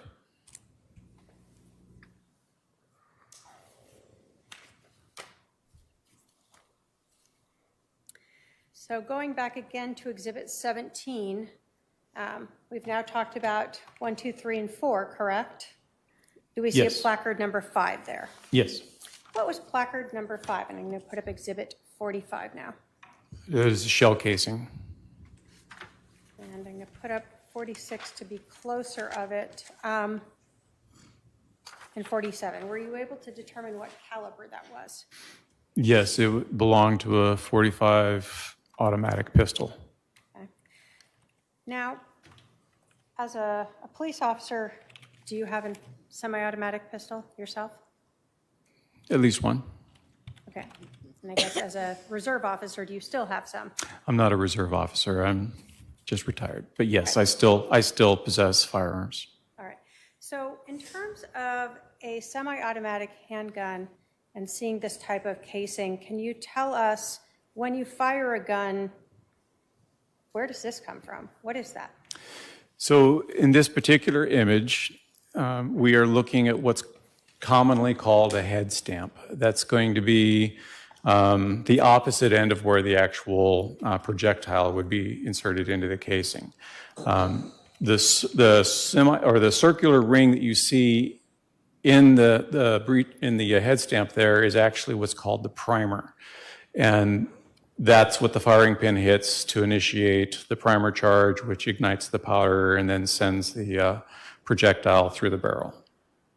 So if I put up 48 here, we have a projectile that goes through the barrel. What is this item here? It's casing. So this is what's left of the cartridge. So it's the casing. This is what holds the powder charge, it holds the primer, and it holds the projectile all in one unit until it's initiated with the firing pin striking the primer. After the charge starts the projectile down the barrel, then the most semi-automatic weapons will actually, the slide will start moving back to the rear, and there's a piece of the slide called an extractor that goes around that back rim of the projectile there, around the head stamp, and it pulls it backwards out of the chamber. And then it completes the cycle going all the way to the rear where it hits what's called an ejector, and that kicks the casing out of the gun and readies it to go forward, stripping a new cartridge off the magazine, if there is one, and loading that into the chamber ready for the next shot. So when you fire the gun, projectile goes out the barrel and this casing gets kicked out. Correct. So I'm going to go back again to Exhibit 17 where we see 5. And I'm going to put up Exhibit 49. To the south of 5 here, did you find another casing? Yes. Is that what we see in Exhibit 49 and 50 as placard 6? Yes, it is. So were those located in the generally in the same location? Fairly close to each other. When a casing is ejected from a gun, do they just plop down and stay right where they landed?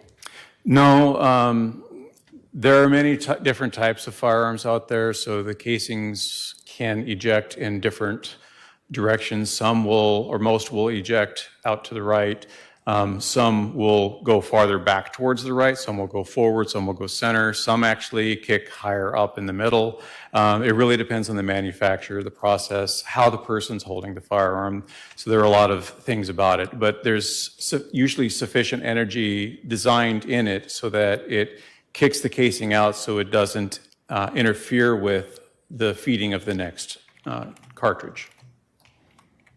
In your experience firing guns, can casings bounce or roll or move after they are ejected? Yes. Item that we see is number 6 and number 50 there. What caliber casing was that? It's a little blurry. Do you recall if it was the same 45 caliber as the other one? They were both 45 caliber. I can have approach with 238 and 240.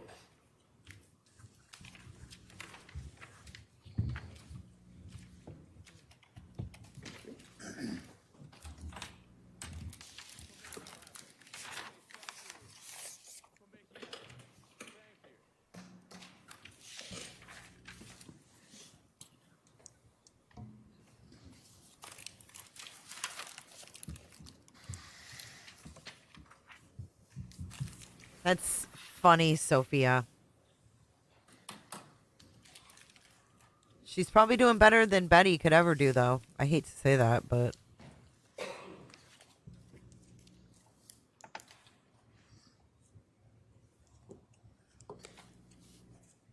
Do you recognize 238 and 240? Yes.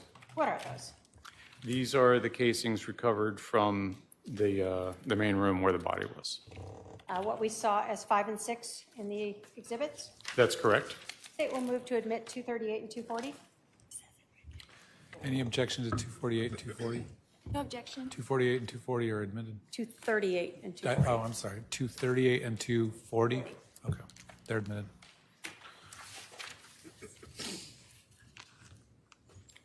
Now, do the police move the body when you're processing the scene? Do you go around and move Mr. Vallow around? No, Do you have to wait for someone from the medical examiner's office to come do that? that is correct. Sort of the body is their responsibility? Yes, Are you present while they're doing that? absolutely. And are you looking for any other evidence that may be on, around, underneath Mr. Vallow? Correct. In this case, did the medical examiner's office come and remove Mr. Vallow's remains? Yes, they did.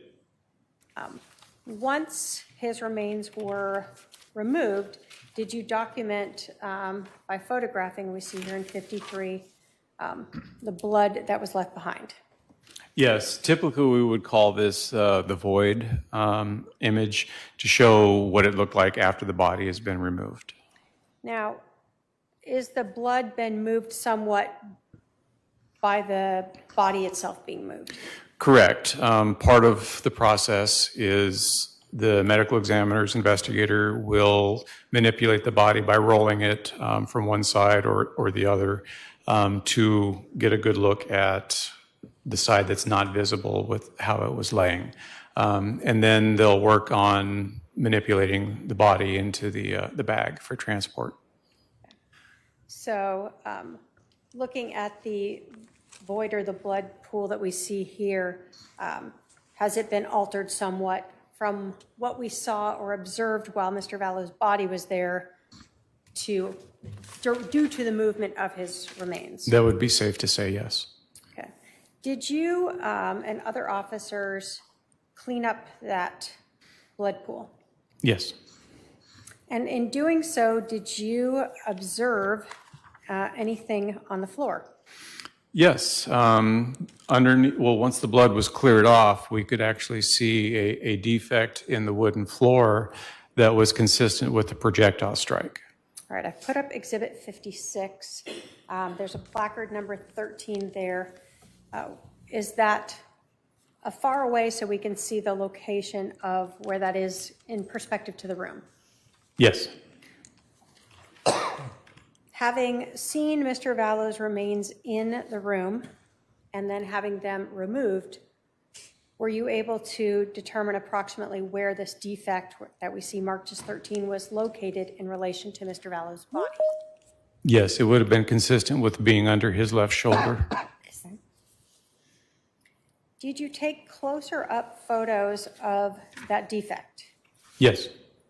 Let me put up 59 that shows that placard. Is this what you were talking about? That is correct.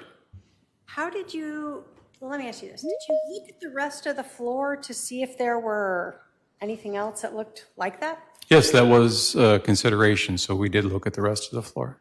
So you went through that whole room to see if you found any similar type of defects on it? Correct. Did you? No. So this was the only one that looked like that? Yes. And I'm going to put up 58. So we see other defects in the ground. What made this different?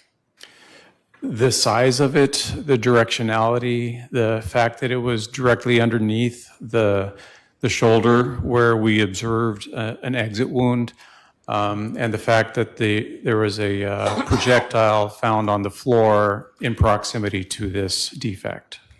Was it, let me ask you this. As a person who has processed crime scenes, fired guns themselves, did it appear to you consistent with a bullet strike? Yes, it did. And what were you basing that on? The way the indentation is and how it tapers up, coming away from the body in the same direction that the projectile was located. Did you and other detectives remove that piece of wood? Yes, with great pain, yes. All right, putting up Exhibit 60.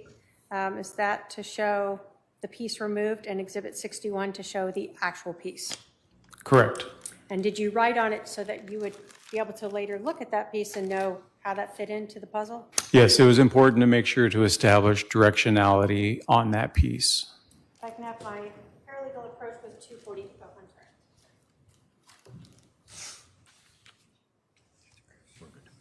You don't want to? I do.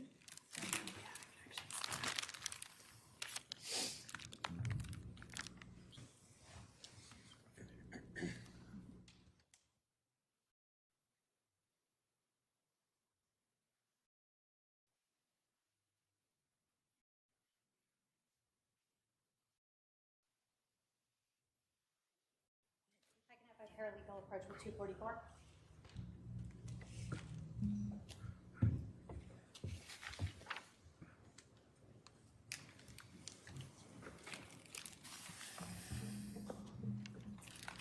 Do you recognize 244? I do.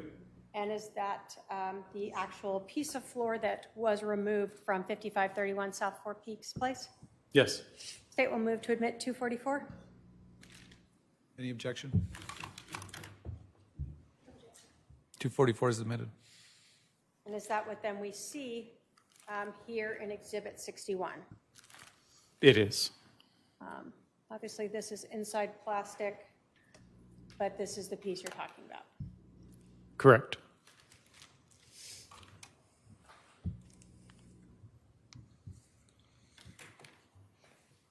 I want to talk to you a little bit about the rest of the house, and then eventually I'm going to come back to this. You told us that... Would now be a good time to take our Sure. afternoon recess? Yes. Since we're close to 3, why don't we take our afternoon recess, stretch break, et cetera? Please remember the admonition. We'll resume in about 15 minutes. All rise for the jury.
All right. Oh, I probably just freaking scared the shit out of you guys. Sorry. I'll come in gentler next time. But just as a reminder, tomorrow morning, if all goes well, I'll be live around 8:30, maybe 9 o'clock. I don't know, somewhere around there, between 8:30 and 9:30. And we'll do the second Richard Allen interrogation. You love KFC? I got the chicken fingers. They have like a 3 chicken tender basket or whatever. They have good chicken tenders. I'm not really keen on, to be honest with you, I'm not really keen about eating chicken off the bone anymore. Bong appetit.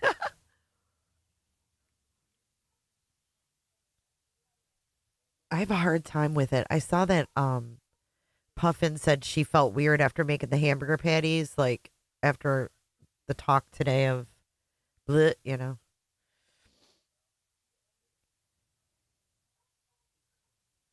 Jay, can you take one of the baby cooter? Jammers is it? What baby cooter? I'm sorry, Cole. I'm sorry. I didn't mean to scare you. Mm-hmm. It is greasy on the bone, but I'm just. Ugh. Oh, Sophia, that sounds amazing. What little beavers? Yeah, I only like the flats too. The flats. I only like to eat their thigh, not their. It is. It's fucking bogue, man, when you think about it. Now you want KFC Nashville hot tenders? Woohoo! Nashville hot, baby.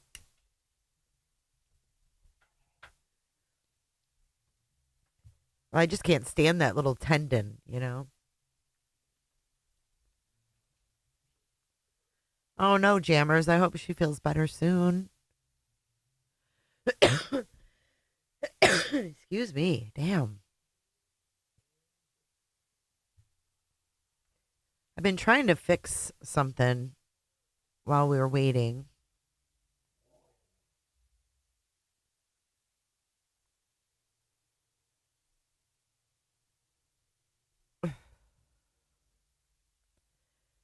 Hold on.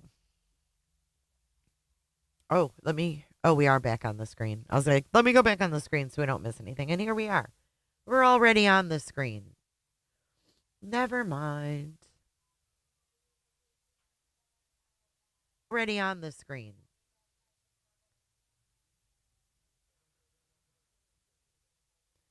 You love their mashed potatoes. I'm not that much of a fan.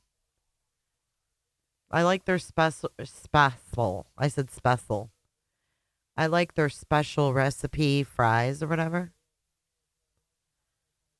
Oh, thank you, Shell, for your $9.99 super chat. I hope you had a good day today.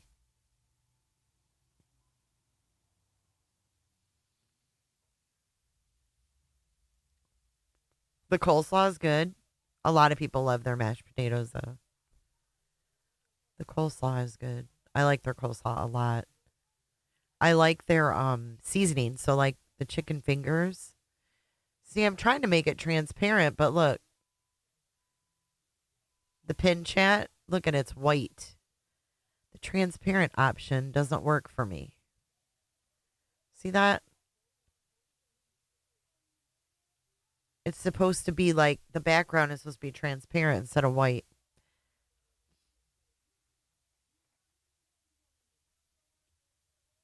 I love their fries. Coleslaw and biscuits. 12 hours. Oh, put your feet up. Put your feet up, boo-boo. Why'd I just call you that? It's been a long day.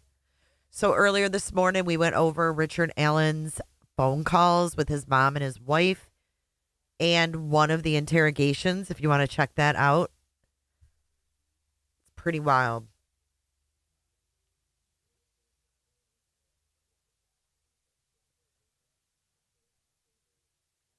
The biscuit with real butter. Do you guys like that with the white?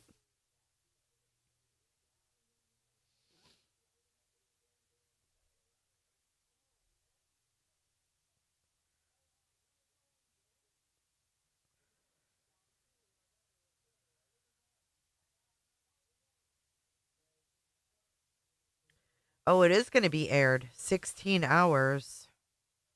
What time is it at and what day? So, let's see. It's 7 p.m. That'd be 12 hours. Oh, tomorrow afternoon.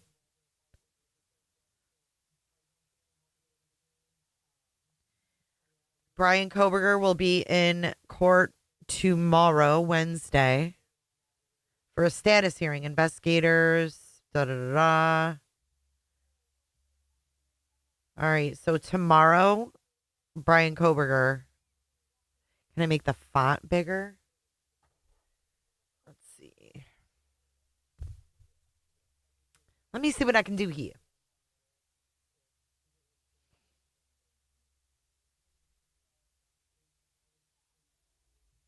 Like that? Is that better?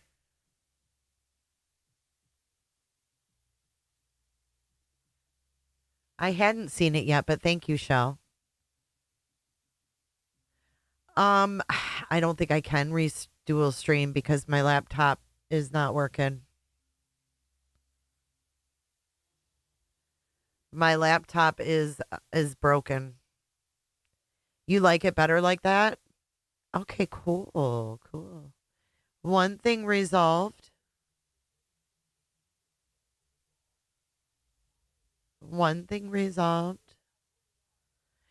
Hey, Chad. I guess he's not out there. Homemade pot pie. Lots better. Okay. See, the white part is supposed to be like transparent, but it doesn't work. So as long as it looks better.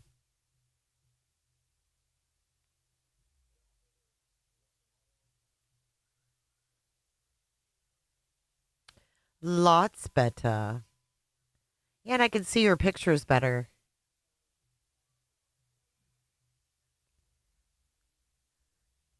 See, but now it's not wide enough. Hold on.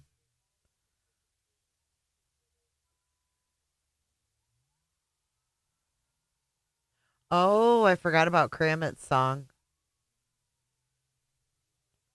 I heard it was pretty good. It's for you moderators. Jay, do you think Ari is guilty?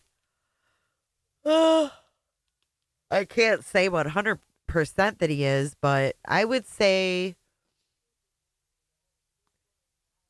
if I had to say, I would say I'm 90% that he's guilty, and then there's 10% of me that still has some doubt. But it's only because how the investigation was handled. I think that if it was more transparent, I wouldn't feel that way. We are Bach. Bach in block.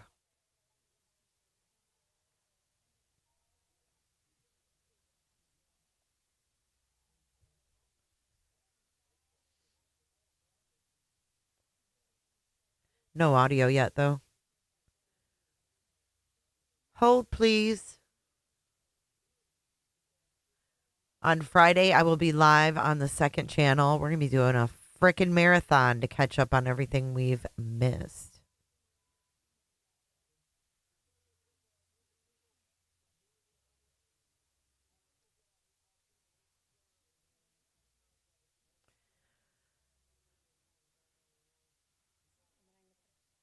What did you note here? So there was again another bag, and more specifically, there was a pistol that was laying on the floor. We start with 72 here. Was that just like a garbage bag with some clothes in it? Yes. So of more relevance to you was what was next to it? Correct. What did you find there? What is this orange thing there? And we see a whole lot of placard numbers. Right. So the placard numbers are obviously identifying particular items that are going to be seized as evidence. That we have the orange bag with what appears to be a gun box inside, and then we have the pistol. And the three placards next to the pistol are specific for the pistol itself, the magazine from the pistol, and potentially the chambered round in the pistol. Okay. So 74, is that a close-up of that pistol? It is. What kind of pistol was that? Pardon? What caliber was it? It's a 45. Is that the same caliber as the casings that you had found in the front room next to Charles? Yes. Does this show another angle of that pistol in 75? Yes, looking at the top of the pistol. When the pistol, as we see, is picked up in 76, the individual's wearing gloves. Why is that? Again, to help preserve the evidence in the event that DNA were to need to be done, we could articulate that we did not touch it with our bare hands to impart our DNA onto it. Are you visually looking at this gun to see, and this is 77, if there is any visible biological evidence, blood on this gun? Yes, we do look at them to help determine that. And did you observe any biological evidence, any blood or what appeared to be blood on this handgun? No, ma'am. If you had observed that, would you have noted it and photographed it and documented it? Yes. Now, when you got this gun, was it loaded? Yes. And in 78 and 79, is that photographs of the magazine in the gun? Correct. So when we talk about the magazine, I'm going to go back to showing Exhibit 76. Where is that in this picture? So you can see the base of the magazine at the bottom of the grip, close to what would be the individual's left thumb. There's that black piece of plastic that extends horizontally across the base of the grip. And so that's the magazine that you then took out that we see in 79. Correct. Okay. And why is the magazine removed? Well, we have to make the weapon safe, and that's the first step in making it safe, is to remove any more source of ammunition that could feed into it. Was there a cartridge or a live round in the chamber? Yes. So how do you make that safe then? Well, the only way you can is to manipulate the slide to force the extractor to pull the cartridge out, and the ejector kicks the cartridge out. Okay. Also in this photo, there was this orange bag, and you had told us that inside of it, we can kind of see the corner here. We see it better in 82. Did you remove an item from that orange bag? Yes. And I'm going to show 83, 84. What is that we see there? That is a gun box that is consistent with the firearm that was laying on the floor. So consistent with the .45 caliber handgun. Correct. And that was inside this orange bag. Was there any live rounds, and I'm going to show you Exhibit 85, also in that orange bag? Yes. And a closer up of that, was that another .45 caliber round? It is. And so when we say it was live, it hadn't been fired yet. Yeah, cartridge has not been fired.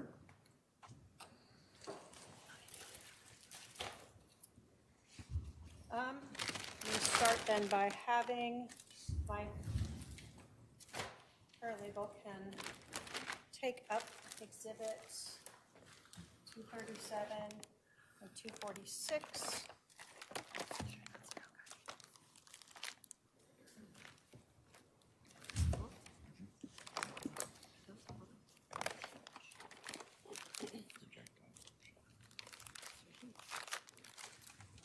You can approach them at 237 and 246.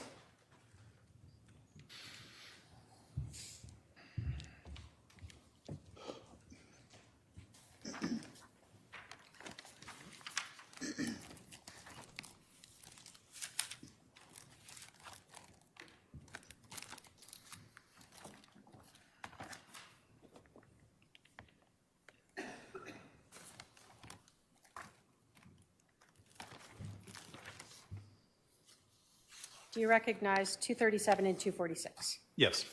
And is that the gun and the magazine that we see here in Exhibit 76? It is. The gun that was found in that pink room? Correct. State will move to admit 237 and 246. Any objection? Is Mr. Coons saying that he didn't take those, but he recognizes them from being in evidence? Is that correct? I think he testified he recognizes them to be the same items from the scene. No objection. 237 and 246. 237 and 246 are admitted.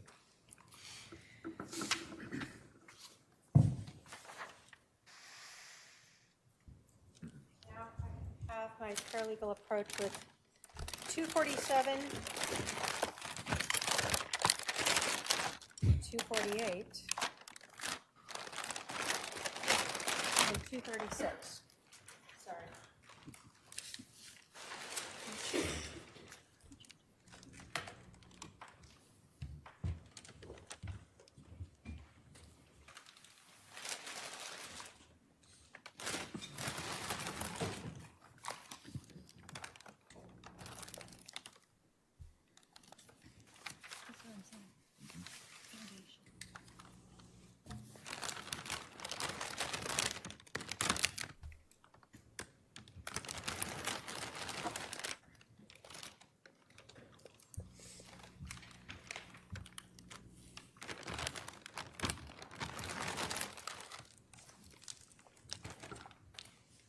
Do you recognize 247, 248, and 236? Yes, I do. And are those what we saw in Exhibit 83, the gun case, as well as in 73, the orange bag that the gun case was in, and hold on. What we see in 85, the single live round that was found inside that bag. Correct. State will move to admit 247, 248, and 236. Any objection? Just a foundation, Your Honor. If he could give a serial number or something that could authenticate those? Well, he testified that those were the items that he recovered from the scene, so I guess you can question him about that on cross. Give me the numbers again. 247, 248, and 236. Those items are admitted.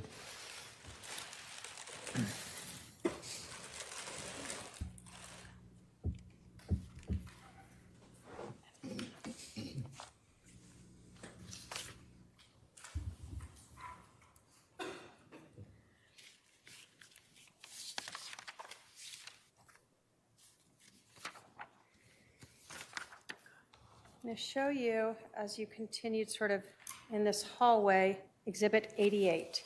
Can you put us into perspective of where that is?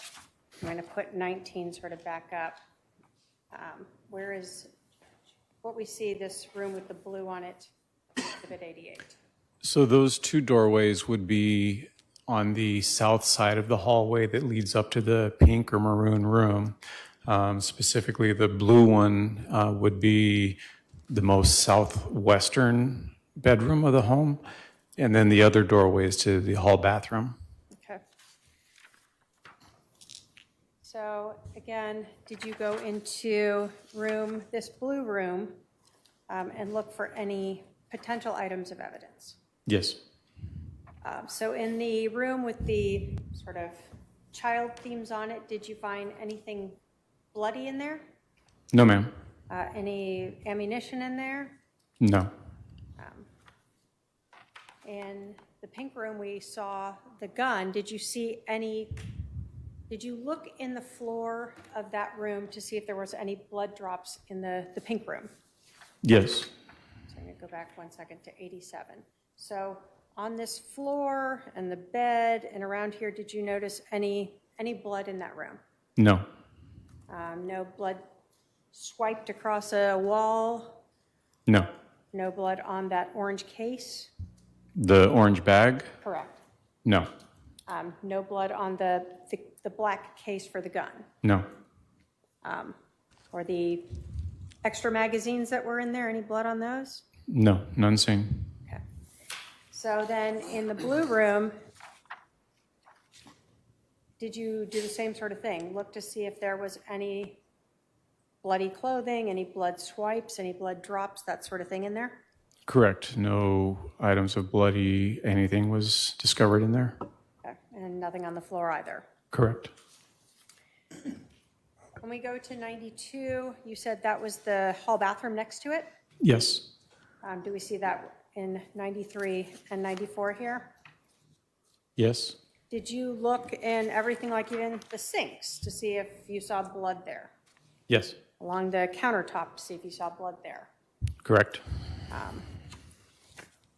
Did you note any bloody items, any that was anywhere in that bathroom?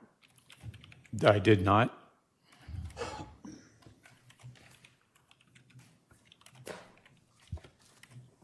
When you were walking down that hallway to those rooms, did you look on the floor there to see if there were any blood drops or blood trails or swipes of blood on the wall? Yes. Did you observe any there? No. So 98 here, can you put us in perspective of what we're seeing? So this would be towards the feet of the body, where the kind of the hall splits to the kitchen and then to the bedrooms that we were just discussing. Okay. 99, is this like a lanyard that was hanging on the wall there? Yes. So wasn't knocked off or anything? No, it's where we found it. And as you go through 99 there, is that how you entered, one of the ways you could enter into the kitchen? Correct. And is this sort of a view of that? Yes. So in the kitchen, did you look on the floor there to see if there were any blood drops? Yes. Along the cabinets to see if there were blood drops there? Yes. When you got to the sink, I'm going to put exhibit 103 and then 104. Did you observe a small amount of what appeared to be blood on the faucet itself? Yes. Did you look sort of as well in the sink itself to see if there was any blood there? Yes. Did you observe any there? Did not see any visible blood. Now, when you're going through the house and looking to see if you note any bloody items or any other items of evidence, are you looking in things like trash cans? Yes. So was this a trash can in the kitchen, for instance? Yes. And did you note any bloody rags or towels or anything thrown in there? No, ma'am. Okay. You said that there was also sort of a living area in there. Correct. I'm going to put up exhibit 112 to get a better perspective of that. So is this the doorway we were talking about? Yes. And so the kitchen here opens up into the living room. Correct. Did you look through that area to see if you saw any blood on the floors? Yes. Did you observe any? No. Did you look through that area to see if there was any blood on any of the furniture or walls or anything like that? Yes. Did you observe any of that? No. In exhibit 111, where does this doorway lead? That leads back out to the mirrored room, the main room where the body is. So when we were talking about the two doorways, one sort of directly into the kitchen and the other sort of more towards the end of the kitchen living area? Yes. This is what you were talking about. Correct. And in exhibit 113, can we see sort of both of those doorways? Yes. Okay. And 114, overall perspective of that? Another perspective of it, yes. So throughout this whole area, again, you're looking for anything that might be relevant because you have one chance to document it, correct? Correct. When we talk about 115 and we talked about the original layout of the house, is this that front entrance area again? Yes, it is. And where are we looking in this perspective? So you were looking in a north direction? Where does that head towards? It heads towards the garage, the master bedroom, and I believe a room that could double as an office. Okay. So when we go along this wall here that we see in 115, 116, 117, is this the sort of what we would call office or playroom? Yes. Okay. Did you look through there, see anything bloody in there? We looked and found nothing. Was there like a powder room in this area? Yes, And did you search that as well? it was.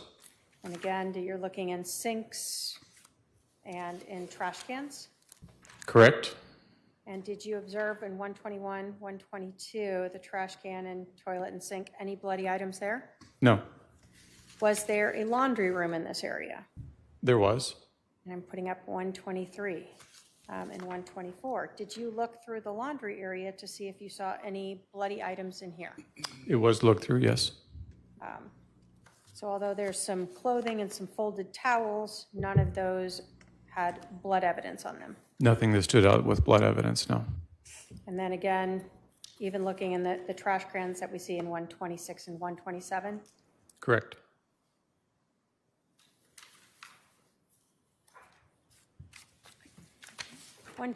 are we now heading into the master bedroom? Yes, 129, was there sort of an office set up in there as well, 130? correct. And are you, again, looking through the floor, looking everywhere for any items of evidence?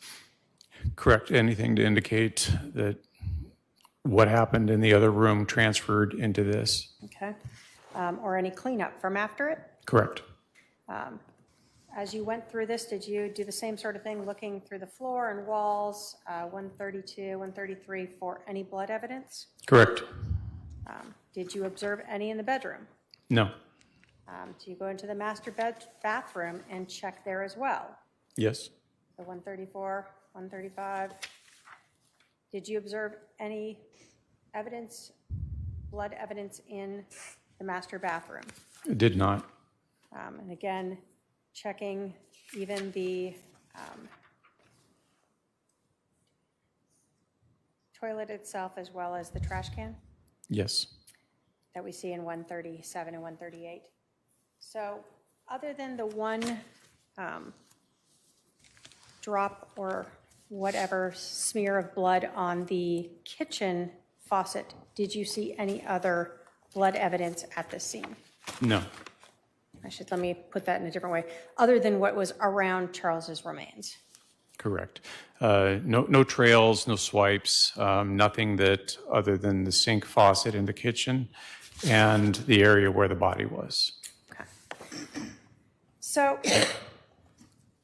you told us that you cleaned up the blood there and you saw that defect in the ground that was consistent, or in the flooring, that was consistent with a bullet strike, correct? Correct.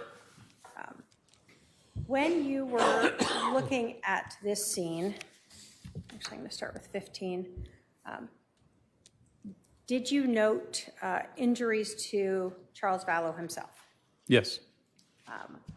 On the front of him, where did you note the gunshot wounds to him?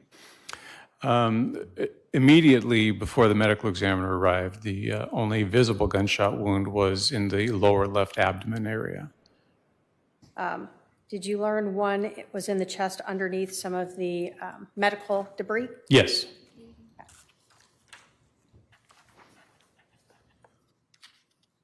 When you are looking at this scene, are you able to utilize part of your shooting reconstruction training to try to determine any type of trajectory, or if anything is consistent with trajectory based upon the scene itself, items that you are able to view there? I do try to apply my knowledge of that to the scenes as I go to them and go through them, and with whatever evidence or information comes directly back to me.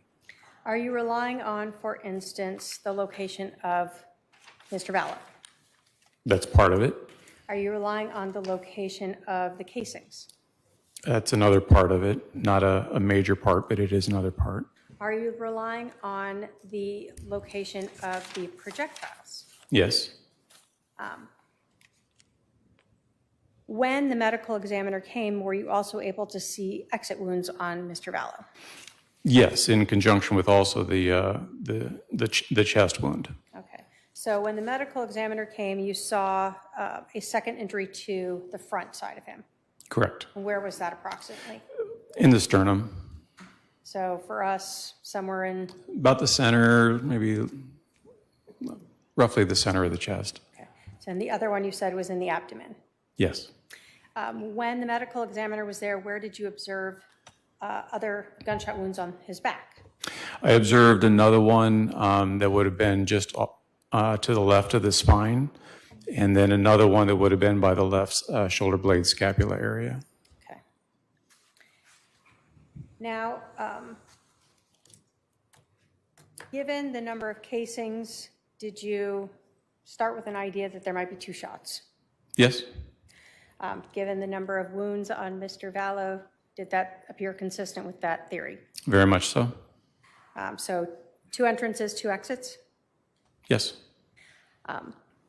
When you saw the projectile that you recovered, that we see in Exhibit 20 on the side over here, that entered into that baseboard, given the injuries to Mr. Vallow and the projectiles and the location of this, were you able to determine any consistencies of where the shooter may have been when that occurred?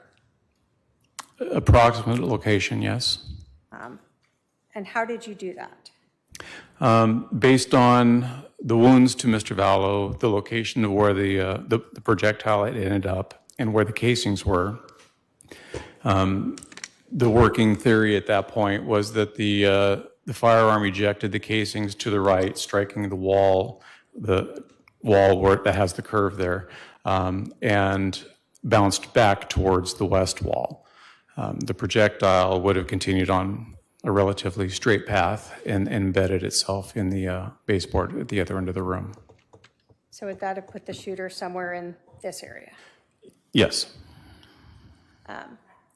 And so that to you seemed consistent with one of the shots having gone through him and ended up what we see in Exhibit 20 over here in the baseboard, Mr. Vallow being somewhere over in this area. Correct. Okay. Given the information that you obtained, let me ask you this.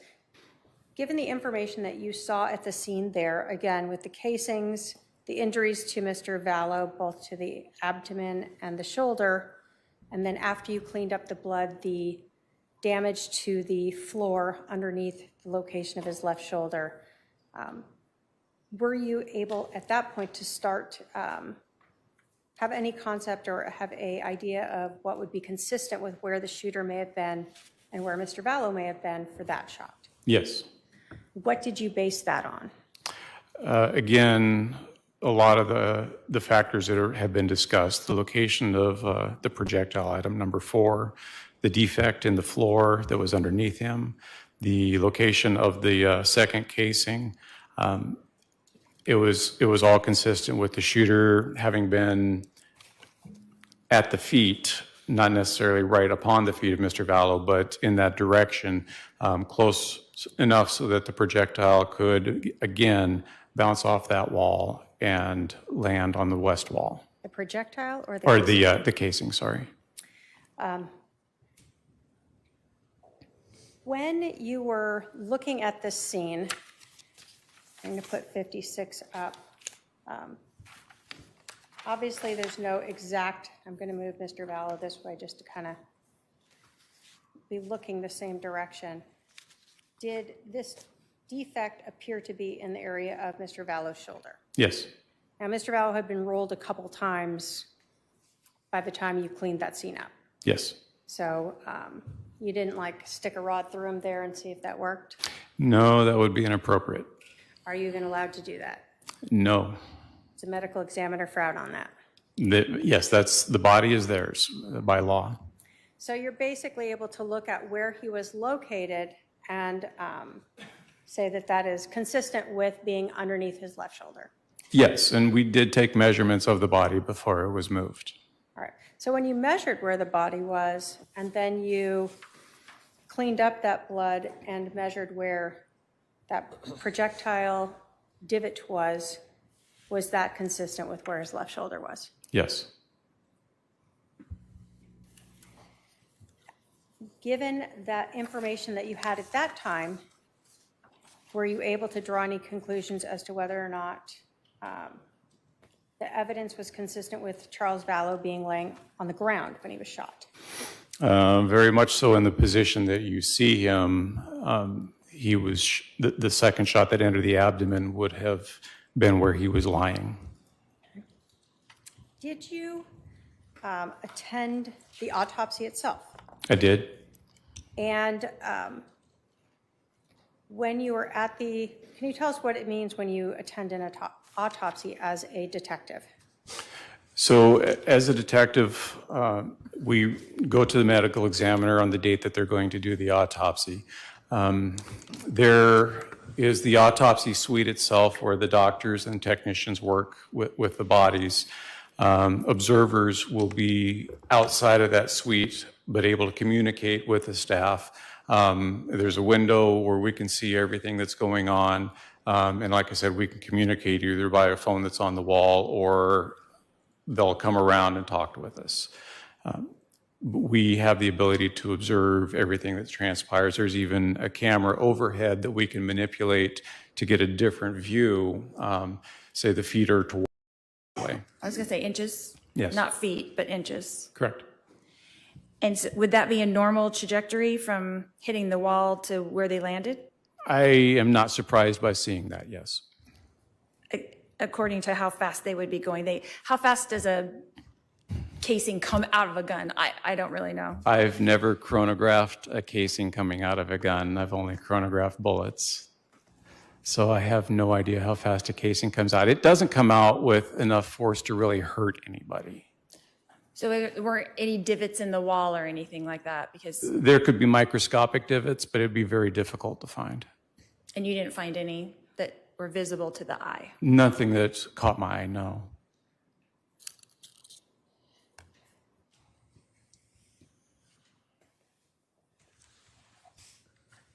So were you there at the time when Alex did the walkthrough? Yes, ma'am. And so you were there. Did he describe where he was standing? Sustained. Wait a minute. Did he show you physically where he was standing? Hold on. Sustained. I was vacuuming my desk with my little ladybug. Did I do it, or when did it jump? Observers will be outside of that suite, but able to communicate with the staff. There's a window where we can see everything that's going on. And like I said, we can communicate either by a phone that's on the wall or they'll come around and talk with us. We have the ability to observe everything that transpires. There's even a camera overhead that we can manipulate to get a different view, say the feet are toward the way. I was going to say inches. Oh, yeah, right there is where it jumped. Yes. Not feet, but inches. Correct. It's and like so we would that jumped be to a normal real time or trajectory something. from hitting the wall to where they landed? I am not surprised by seeing that, yes. According to how fast they would be going. How fast does a casing come out of a gun? I don't really know. I've never chronographed a casing coming out of a gun. I've only chronographed bullets. So I have no idea how fast a casing comes out. It doesn't come out with enough force to really hurt anybody. So there weren't any divots in the wall or anything like that? Because there could be microscopic divots, but it'd be very difficult to find. And you didn't find any that were visible to the eye? Nothing that caught my eye, no.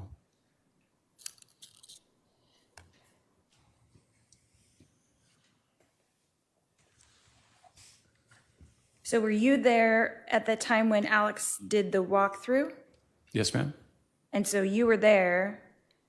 Did he describe where he was standing? Sustained. Did he show you physically where he was standing? Sustained. Was there a wall right next to where he was standing? Sustained.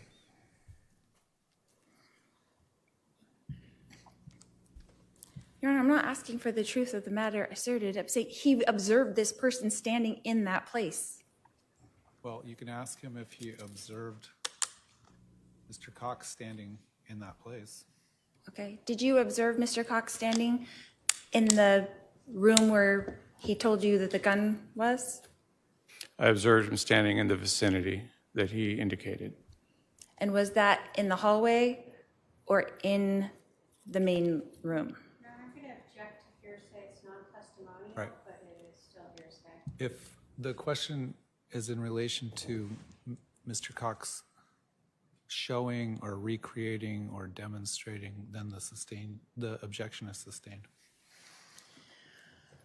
Where did you observe Mr. Cox standing when he went through the walkthrough to?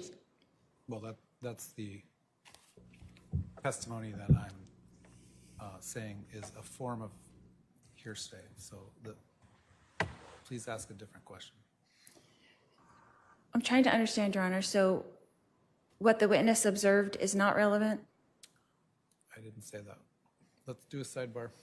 Okay, I would love that.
Detective Coons, where would you place the shooter standing in that room? I would place the shooter in the area of where the curve of the wall was in the kind of the hallway entry area, somewhere in that general area. So would you have it, what direction would you place him standing? Facing, I mean. Not standing, but facing. For which shot? The first one. The first one in a more northeasterly direction. Mm-hmm. And the second? In a more northern direction with a slight deviation to the east. So would you have him stepping forward? Is that what you're saying? No. What direction would you have him moving? I didn't say the shooter moved. You're just saying that he shot from a different angle? Yes, ma'am. Okay, so you think he was standing in the same location? I don't know that.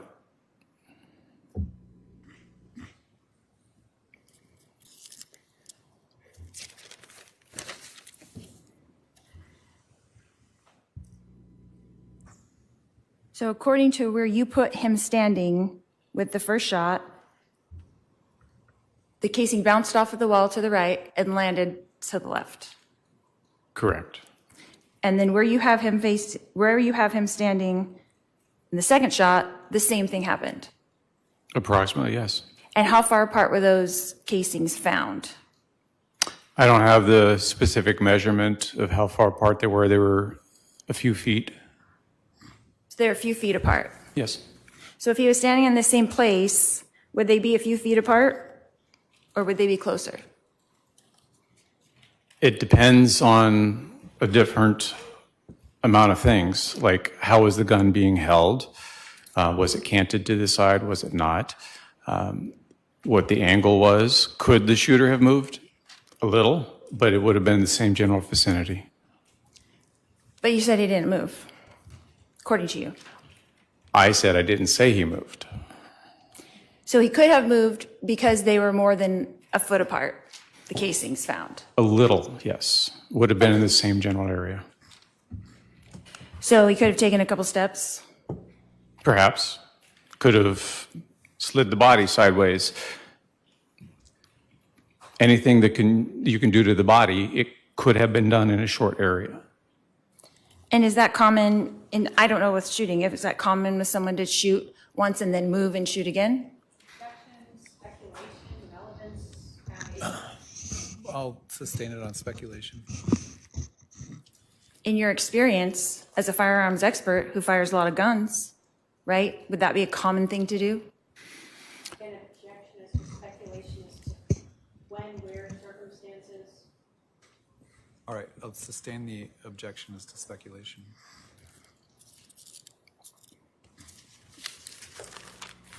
Let's talk about stippling. The first shot, according to you, had stippling. Is that correct? No, It did not have any stippling. none was observed. And the second shot, None was observed. no stippling was observed. Correct? Is that what's in the ME's report? I believe so. That there was no stippling?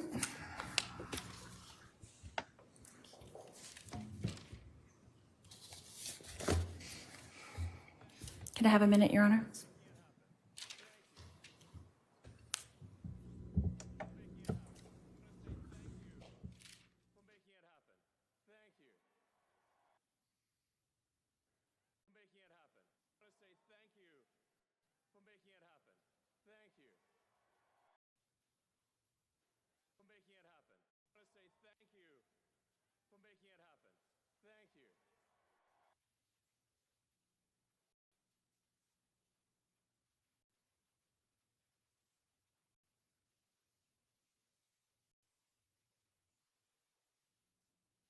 When you were observing the autopsy, Short break.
Detective Coons, you were the scene agent that day on scene, is that correct?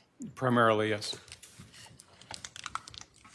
Did you work for someone else before Chandler Police Department? United States Army, Arizona Department of Corrections, a couple other little jobs after I got out of the Army. Did you work for Gilbert Police Department at all? No.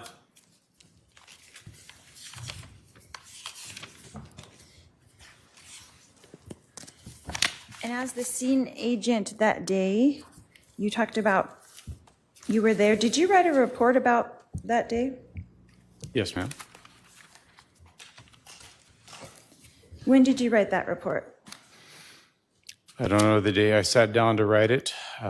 It was shortly after the event. So close to July 11th, 2019? Close to it. Within a week, maybe? Again, I don't recall when I specifically started typing that.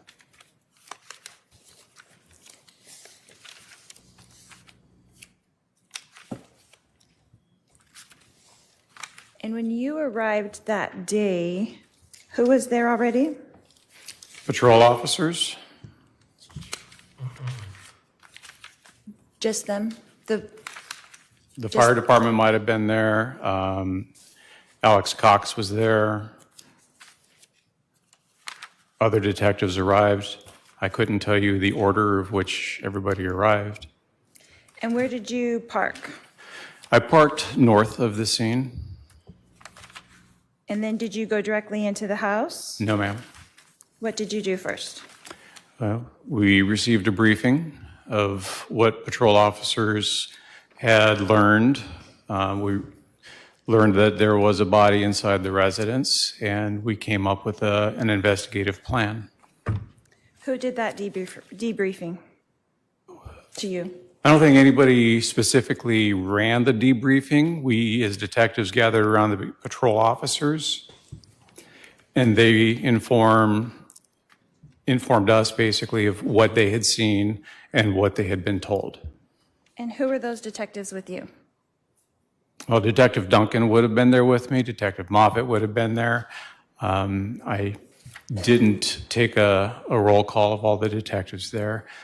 Possibly Detective Inclin. I don't know. Okay. And then where did you proceed after that? Debriefing. Well, after the debriefing, I provided the information of what I had learned to Detective Kaminsky, who was still back at the police department, and gave him the information necessary to request a search warrant for the residence. And then what? We waited. To get the search warrant? Yes, ma'am. To have it issued? To see if the judge would issue it, yes. And how long did that take?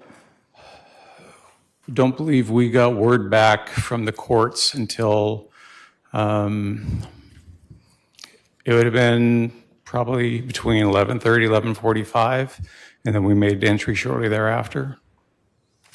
So is it your protocol that you can't enter until the search warrant is issued? That is what we do once the scene has been made secure, yes. Okay. And then when you entered, who entered with you? Myself, the crime scene tech, we were the initial ones. I think Detective Duncan might have come in with us as well, but that would have been the extent of the initial entry. Do you know the name of the crime scene tech that was with you? Jordan, Is that the last name or first name? the last name. And then what did you do after that? Well, after that, we continued to go with our normal process of having photographs taken. I did the lizard Q spheres. I completed getting information necessary for the diagram that was presented, and continued to just do our job. So is that protocol to do photographs first? That would be our protocol, yes. And then what do you do after that? I know that you were searching for the blood in all the rooms. When did that occur? That occurs after the initial photographs are done. and then we can walk through and look in the particular areas that's been photographed already. Okay, so the photographs are finished, and then you guys kind of walk through? Or at least finished in an area that we can actually walk through, yes. Okay. And then when did you set up the tripod after, how long after that? So the tripod was set up after the area had been photographed. So that way I wasn't interfering with anything. And that way we're not having the tripod in our original photographs. Oh, right. Makes sense. And do you think, so Detective Duncan was with you going through the house? I believe he was there, yes. So it was basically the two of you or three of you going through room by room, or were you split up, or how does that work? We would have divided and conquered a little bit to make the search a little bit more expedient. But that, again, you're slowed to the time frame of what it takes to do the overall photographs. So the photographs took about how long? I don't ever look at my watch to see how long it takes because it's a big house, as you're aware.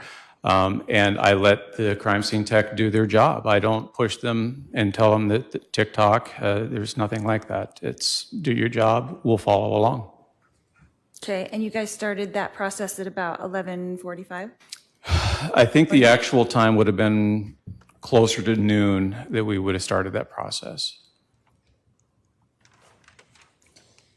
And about how long did it take to go through the whole house, and about how long was that process? Again, for me, I don't document how long it takes for any particular task because each scene is different. I just focus on doing the tasks. I rarely take a look at my watch to see how much time I'm spending on it because I want to do the job. I don't care about the time it takes. And you did not pick up any of the evidence that was marked. That wasn't part of your protocol, is to take the evidence into custody. Is that correct? Most of the evidence I did not pick up, correct. And whose job is that? We usually defer to the crime scene techs to do that. There are times that we will assist them with doing it depending on what the item is. So that day, was it Jordan who did that? Was he the crime scene tech that took that evidence? She would have been the one that was collecting at our direction, yes. And so you kind of pointed out as the detectives, and then they pick it up and... Correct, because they're trained how to handle evidence, how to package evidence, how to process. So we work in tandem together. We're the investigative body, and they're the scientific portion of it. Makes sense. Okay, what time do you think that well, let's ask this. After you're done with the photos, and then you're done with checking the house, and all of the evidence is picked up and logged, then what else do you do at the house? What else did you do at the house that day? Well, you just bundled that up into like tiny little package, but it took a long time to get to the point that you're talking about. So my day pretty much involved the scene. As far as ancillary jobs to go somewhere else or do other things, no, my day was pretty much spent there on Four Peaks. Correct. Yeah. So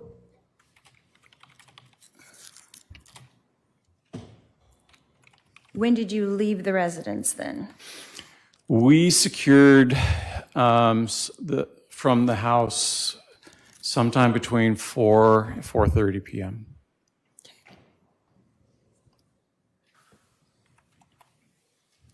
And what other tasks did I miss that you accomplished during that 12 o'clock to the 4:30 time? I just don't know what you were doing in there. I'm just wondering. Well, we identify the proper or the evidence items. We're looking for other evidence items. I am still doing the diagram, so measurements need to be done. We have to wait for the medical examiner to arrive because we can't do anything with the body until they show up.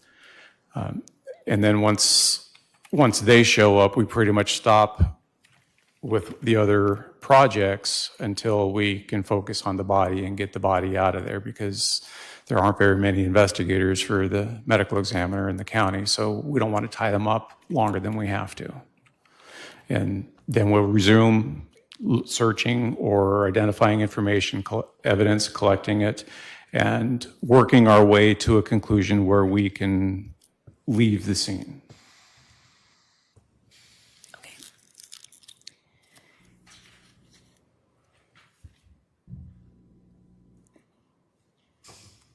So after searching the whole entire house, did you guys search the backyard at all? It was searched. Did you do that or did someone else do that? I did not. Who would have been in the backyard searching? It would have either been another detective or we would have asked an officer to do it. And what would they be looking for? Any blood evidence, anything to indicate, based upon the information we had of the event that took place inside that house.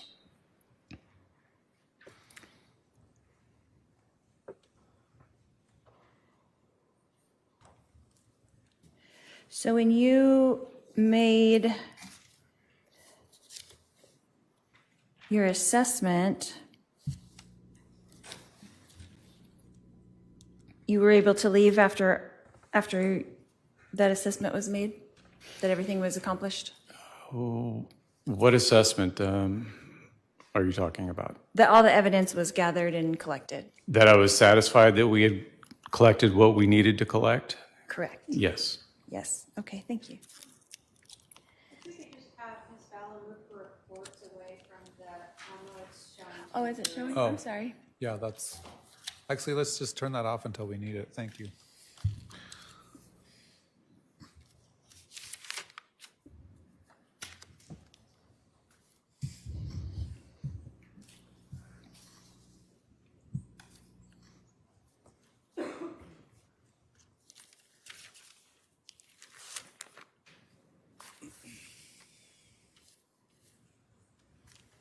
So you stated earlier that the weapon, the type of weapon that was found was a .45 caliber? Yes, ma'am. Is that a semi-automatic? It is. Okay. How is that different from like a revolver? What's the difference between that? The build itself, I like to use simplistic terms when I describe what a revolver looks like. Most people are familiar with a Western movie. So the wheel gun, that's a revolver. What you see modern police officers carrying these days are semi-autos. So that's kind of the analogy I give to people that don't know guns. And what's the difference between when you're shooting a semi-automatic or shooting a revolver, how fast you can shoot? Does that make sense? The speed on which somebody can shoot is dependent upon the shooter themselves. The skill level they have, the weapon they might be using. There are a lot of circumstances and things that happen to be able to qualify that statement. Right. And you have taken many gun classes, right, that we heard of? And I'm an instructor, yes. And you're an instructor. So when you're taking a gun class, is it common for them to say, is it common that they tell you to shoot center mass? Is that a common term? That is what we train as police officers, is to shoot center mass. It has the highest probability of guaranteeing a hit on the adversary that you're trying to shoot. Right. So if you were being attacked, you should point at center mass. Is that correct? That is what's trained, and because stress can obviously create issues, but yes. Is it a common term to say to center mass? No, In training? that is something that I've heard, but I wouldn't classify it as common. Would you teach that in your class? It depends on what class is and what we're actually doing. If it's standard officers, no, I don't tell them to always shoot to center mass, no. If it was a novice who was like taking a gun class for the first time, would you teach them that? No. What would you teach them? You would teach them to shoot till the threat went away, and that can be with one shot. It can be with more than one shot. Okay, that's fair. So in this particular gun, the .45, When the shells are ejected, where do they go? Out and away. So in this particular gun, do they go to the right or to the left? I have not test fired this particular gun. I believe that most semi-automatics do eject the casings out to the right. Whether it's high right, low right, I'm not sure. It could be farther forward, it could be farther back. I did not test fire this gun, so I cannot speak specifically to how this particular gun ejects, other than most likely to the right. But it could go to the left? No, not the way the ejection port is set up. So no guns that are 45s could go to the left? Certainly you could have a left-handed gun set up that it would eject that way, but the way this particular gun is set up, the ejection port dictates which way that's going to go.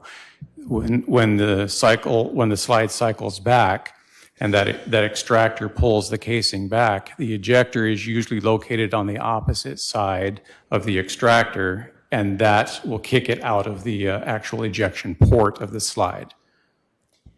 So for someone like me who doesn't really understand guns too well, you would say that a right-handed gun they would eject out of the right, but a left-handed gun they could eject out of the left. And they're very rare to see. And do people have left-handed guns? I guess I never really thought about that. Some people do. If you're left-handed, you'd want that, I guess. Okay. So in this particular case, when you said in your report that the shells bounced off the wall, they had gone to the right, like they were supposed to. Is that correct? That is what I was operating off of, yes. And then they would have bounced to the left. Yes, because that makes sense. And they would have landed to the left of my husband. Is that where they were found? Along the west wall. Okay. But how close to the wall were they found? The pictures show where they were found. They're relatively close to the wall, inches away. I was going to say inches. Yes. Not feet, but inches. Correct. And so would that be a normal trajectory from hitting the wall to where they landed? I am not surprised by seeing that, yes. According to how fast they would be going. How fast does a casing come out of a gun? I don't really know. I've never chronographed a casing coming out of a gun. I've only chronographed bullets. So I have no idea how fast a casing comes out. It doesn't come out with enough force to really hurt anybody. So there weren't any divots in the wall or anything like that? Because There could be microscopic divots, but it'd be very difficult to find. And you didn't find any that were visible to the eye? Nothing that caught my eye, no.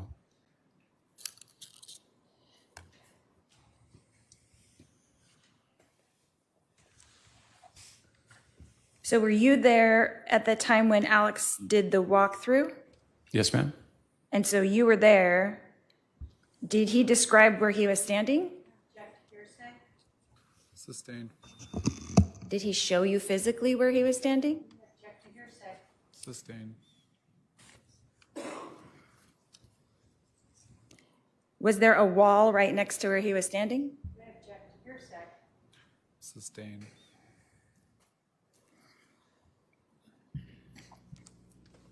Your Honor, I'm not asking for the truth of the matter asserted. I'm saying he observed this person standing in that place.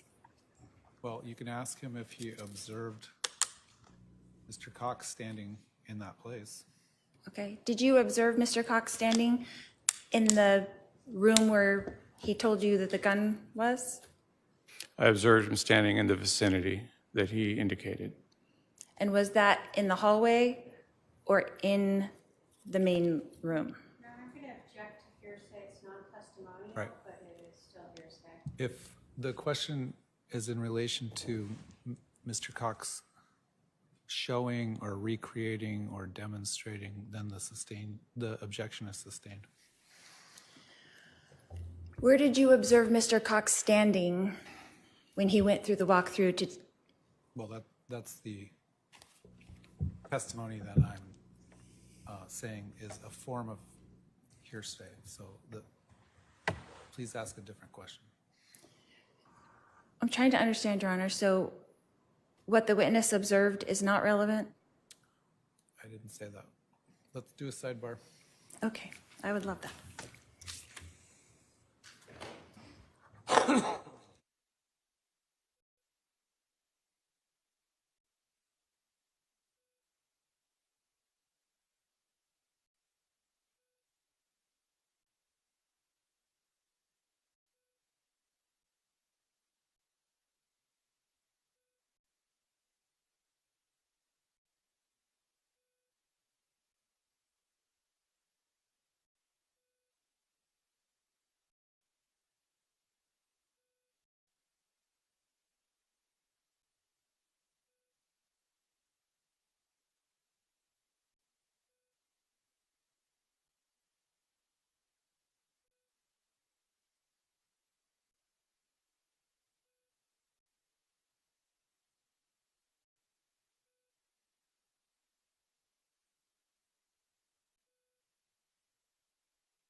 Detective Coons, where would you place the shooter standing in that room? I would place the shooter in the area of where the curve of the wall was in the kind of the hallway entry area, somewhere in that general area. So would you have it, what direction would you place him standing? Facing, I mean. Not standing, but facing. For which shot? The first one. The first one in a more northeasterly direction. Mm-hmm. And the second? In a more northern direction with a slight deviation to the east. So would you have him stepping forward? Is that what you're saying? No. What direction would you have him moving? I didn't say the shooter moved. You're just saying that he shot from a different angle? Yes, ma'am. Okay, so you think he was standing in the same location? I don't know that.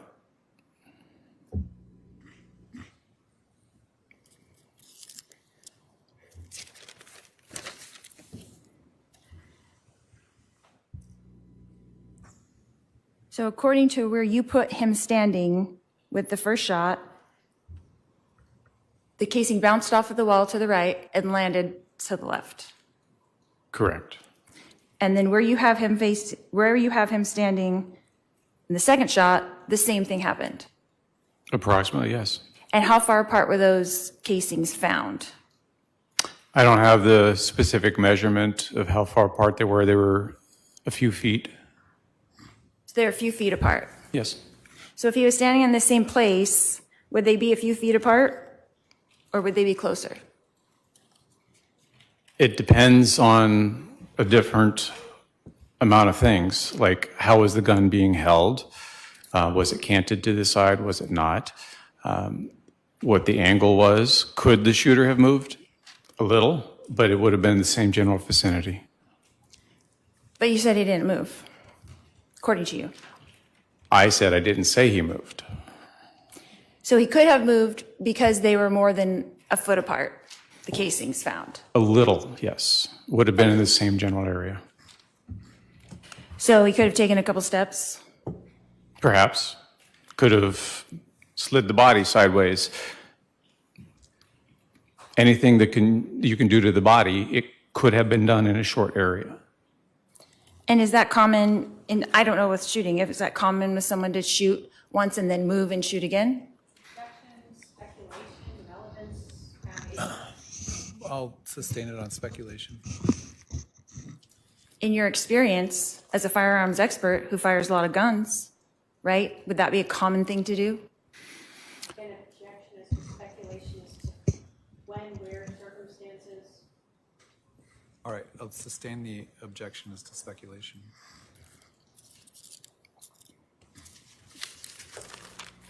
Let's talk about stippling.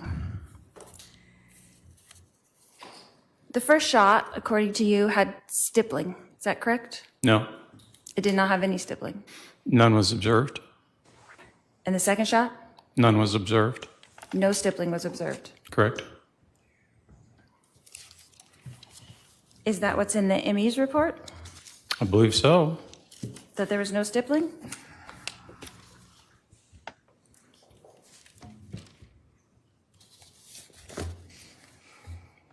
Can I have a minute, Your Honor?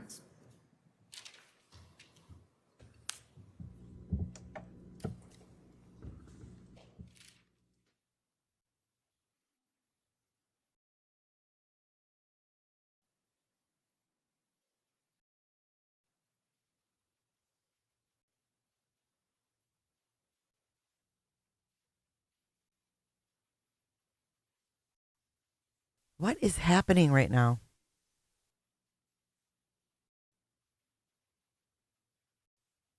Okay, he just blinked.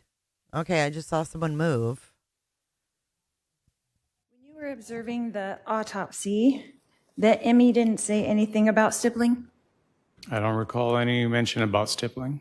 And you didn't have a discussion with him about it? We would have if he'd observed any. And so if he said that to someone else, you would be surprised? I don't know what he had in his notes.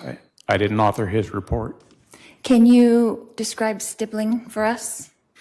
What that is? Sure. It's basically a combination of particles that come out from behind or follow the projectile as it exits the barrel. A lot of times it's partial burned or unburned powder, and it's a short distance phenomena, so the person has to be extremely close for the pattern to actually present itself and the particles embed in the clothing or the skin. So if stippling was found, how far away would the gun have to be from the victim? That depends on the gun. On this .45 semi-automatic? I am not an expert on the stippling patterns. That is something that we would have to send to the lab for. And what they would do is they would test it with witness panels at different distances to give that information. Is there an estimate? That's where it would come in. Usually the medical examiner, if they observe stippling, will give an estimate of close or contact. So would you be surprised if he said 2 to 4 feet? If that's what he says. That if there's stippling, then the gun would have to be 2 to 4 feet. It's possible, but I wouldn't hold my hat on that, no. I would have to have the gun tested for that. Okay. Is this a good spot to break for the evening? Sure, Your Honor. I mean, I'm not cutting you off. If you want to ask a few more questions, that's fine. Nope, that's fine. All right, we'll take our evening recess. Members of the jury, please remember the admonition. I'll remind you to specifically avoid any outside information, any information about this case outside this courtroom. And we'll see you tomorrow at 10:30 a.m. Thank you. All rise for the jury.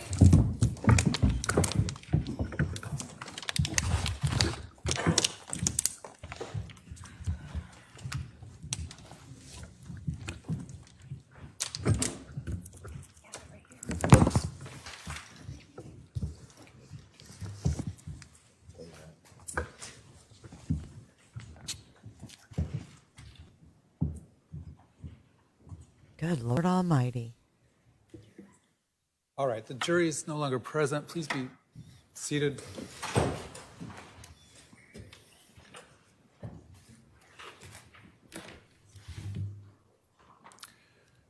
Will you inform us in the morning of exhibits you anticipate that you might need during the rest of your cross-examination prior to us starting? Because there are a lot of photographs to try to sift through to get the ones that you may need.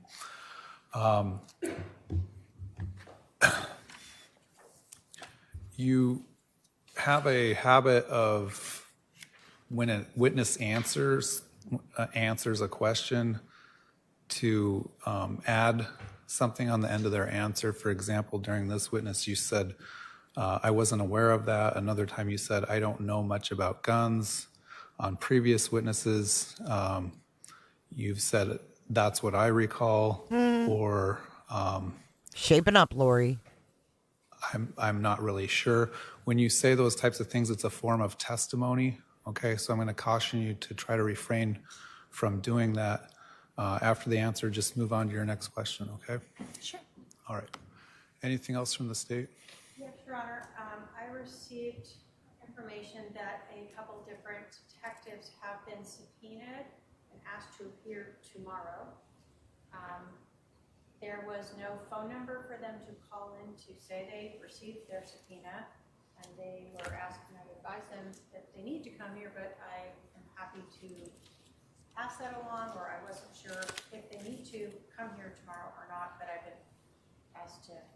All right, so I'm clear. The defense subpoenaed a few detectives. The information in the subpoena says they need to appear tomorrow. Correct, along with one civilian who also reached out to us, Joe Pontgrass. Okay, but What? Why would they need to be there tomorrow? Detective Moffett and Joe Pontgrass, are who I'm aware of, who were given a subpoena with no number to call and confirm. It just says to come here tomorrow. It was my understanding that the subpoenas were to say to call to check in beginning on the date tomorrow because we didn't know where we would be at this point in trial. who do you want them to call to see when they actually need to be here? Because obviously the state's not going to finish their case this week, I don't think. Correct. I can give the defense their numbers. I don't know how, I just wanted, I mean, obviously if she wants them to come here, and I will tell them that. I just was passing that along as that is obviously. So it sounds like the subpoena may have been missing some information of who they should check in with to make sure they report on the correct date and time. So who do you want them to call, those witnesses? Your investigator? Yes. And, okay, so we don't need to put it on the record, but the state will pass the investigator's number along, name and number along to those witnesses, and they'll call your investigator, but you're saying they don't need to report tomorrow, correct? Correct. I didn't get to see those subpoenas. They went straight from my paralegal to OPDS, so I'm not quite sure what they said. Okay, so I'll direct the state to provide that information, contact information, and that those witnesses just need to stay in contact with the investigator. Perfect. All right, anything else for before tomorrow? No, Your Honor, that's it. From the defense? They are done. All right, we'll be at recess. Thank you. He is so patient, though.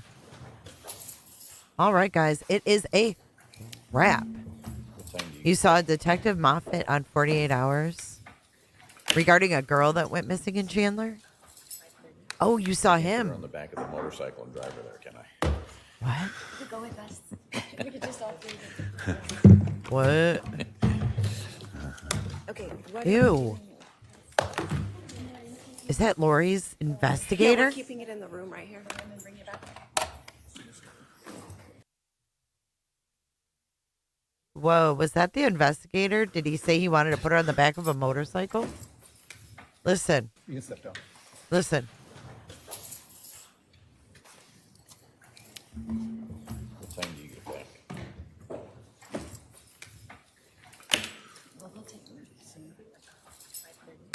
I can't put her on the back of the motorcycle and drive her there, can I? You could go with us. We could just all do it. Okay, what are we doing? Ew. He's like, what time do you have to go back? And she's like, 5:30 or something. And he's like, I can't put her on the back of my motorcycle and drive her there, can I? Who the fuck? Listen again. What time do you get back?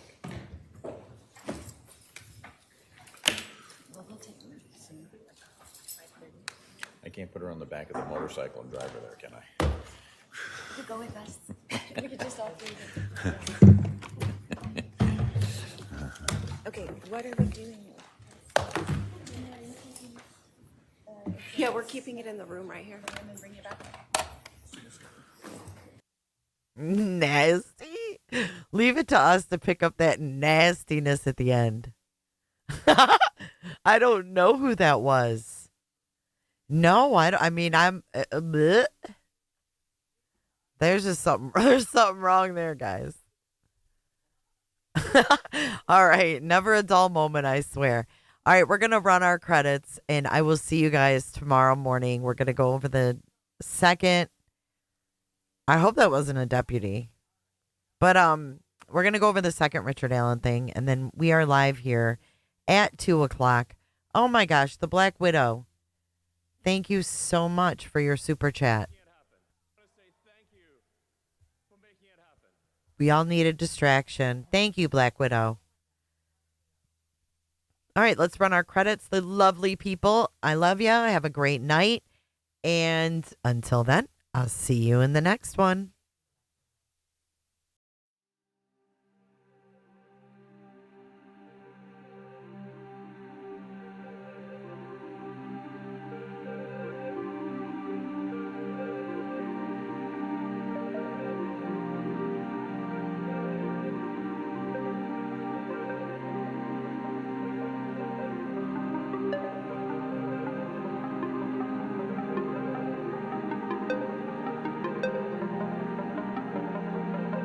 So much for watching. If you enjoyed this live stream or video, make sure to give it a thumbs up and hit that subscribe button so you don't miss out on my latest content.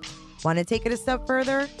Bring it all in. And join our community clickers by becoming a Patreon or a YouTube member. You'll get exclusive access to our Discord server, special channel perks, and much more. Until then, I'll see you in the next one. Click. It's real easy, man.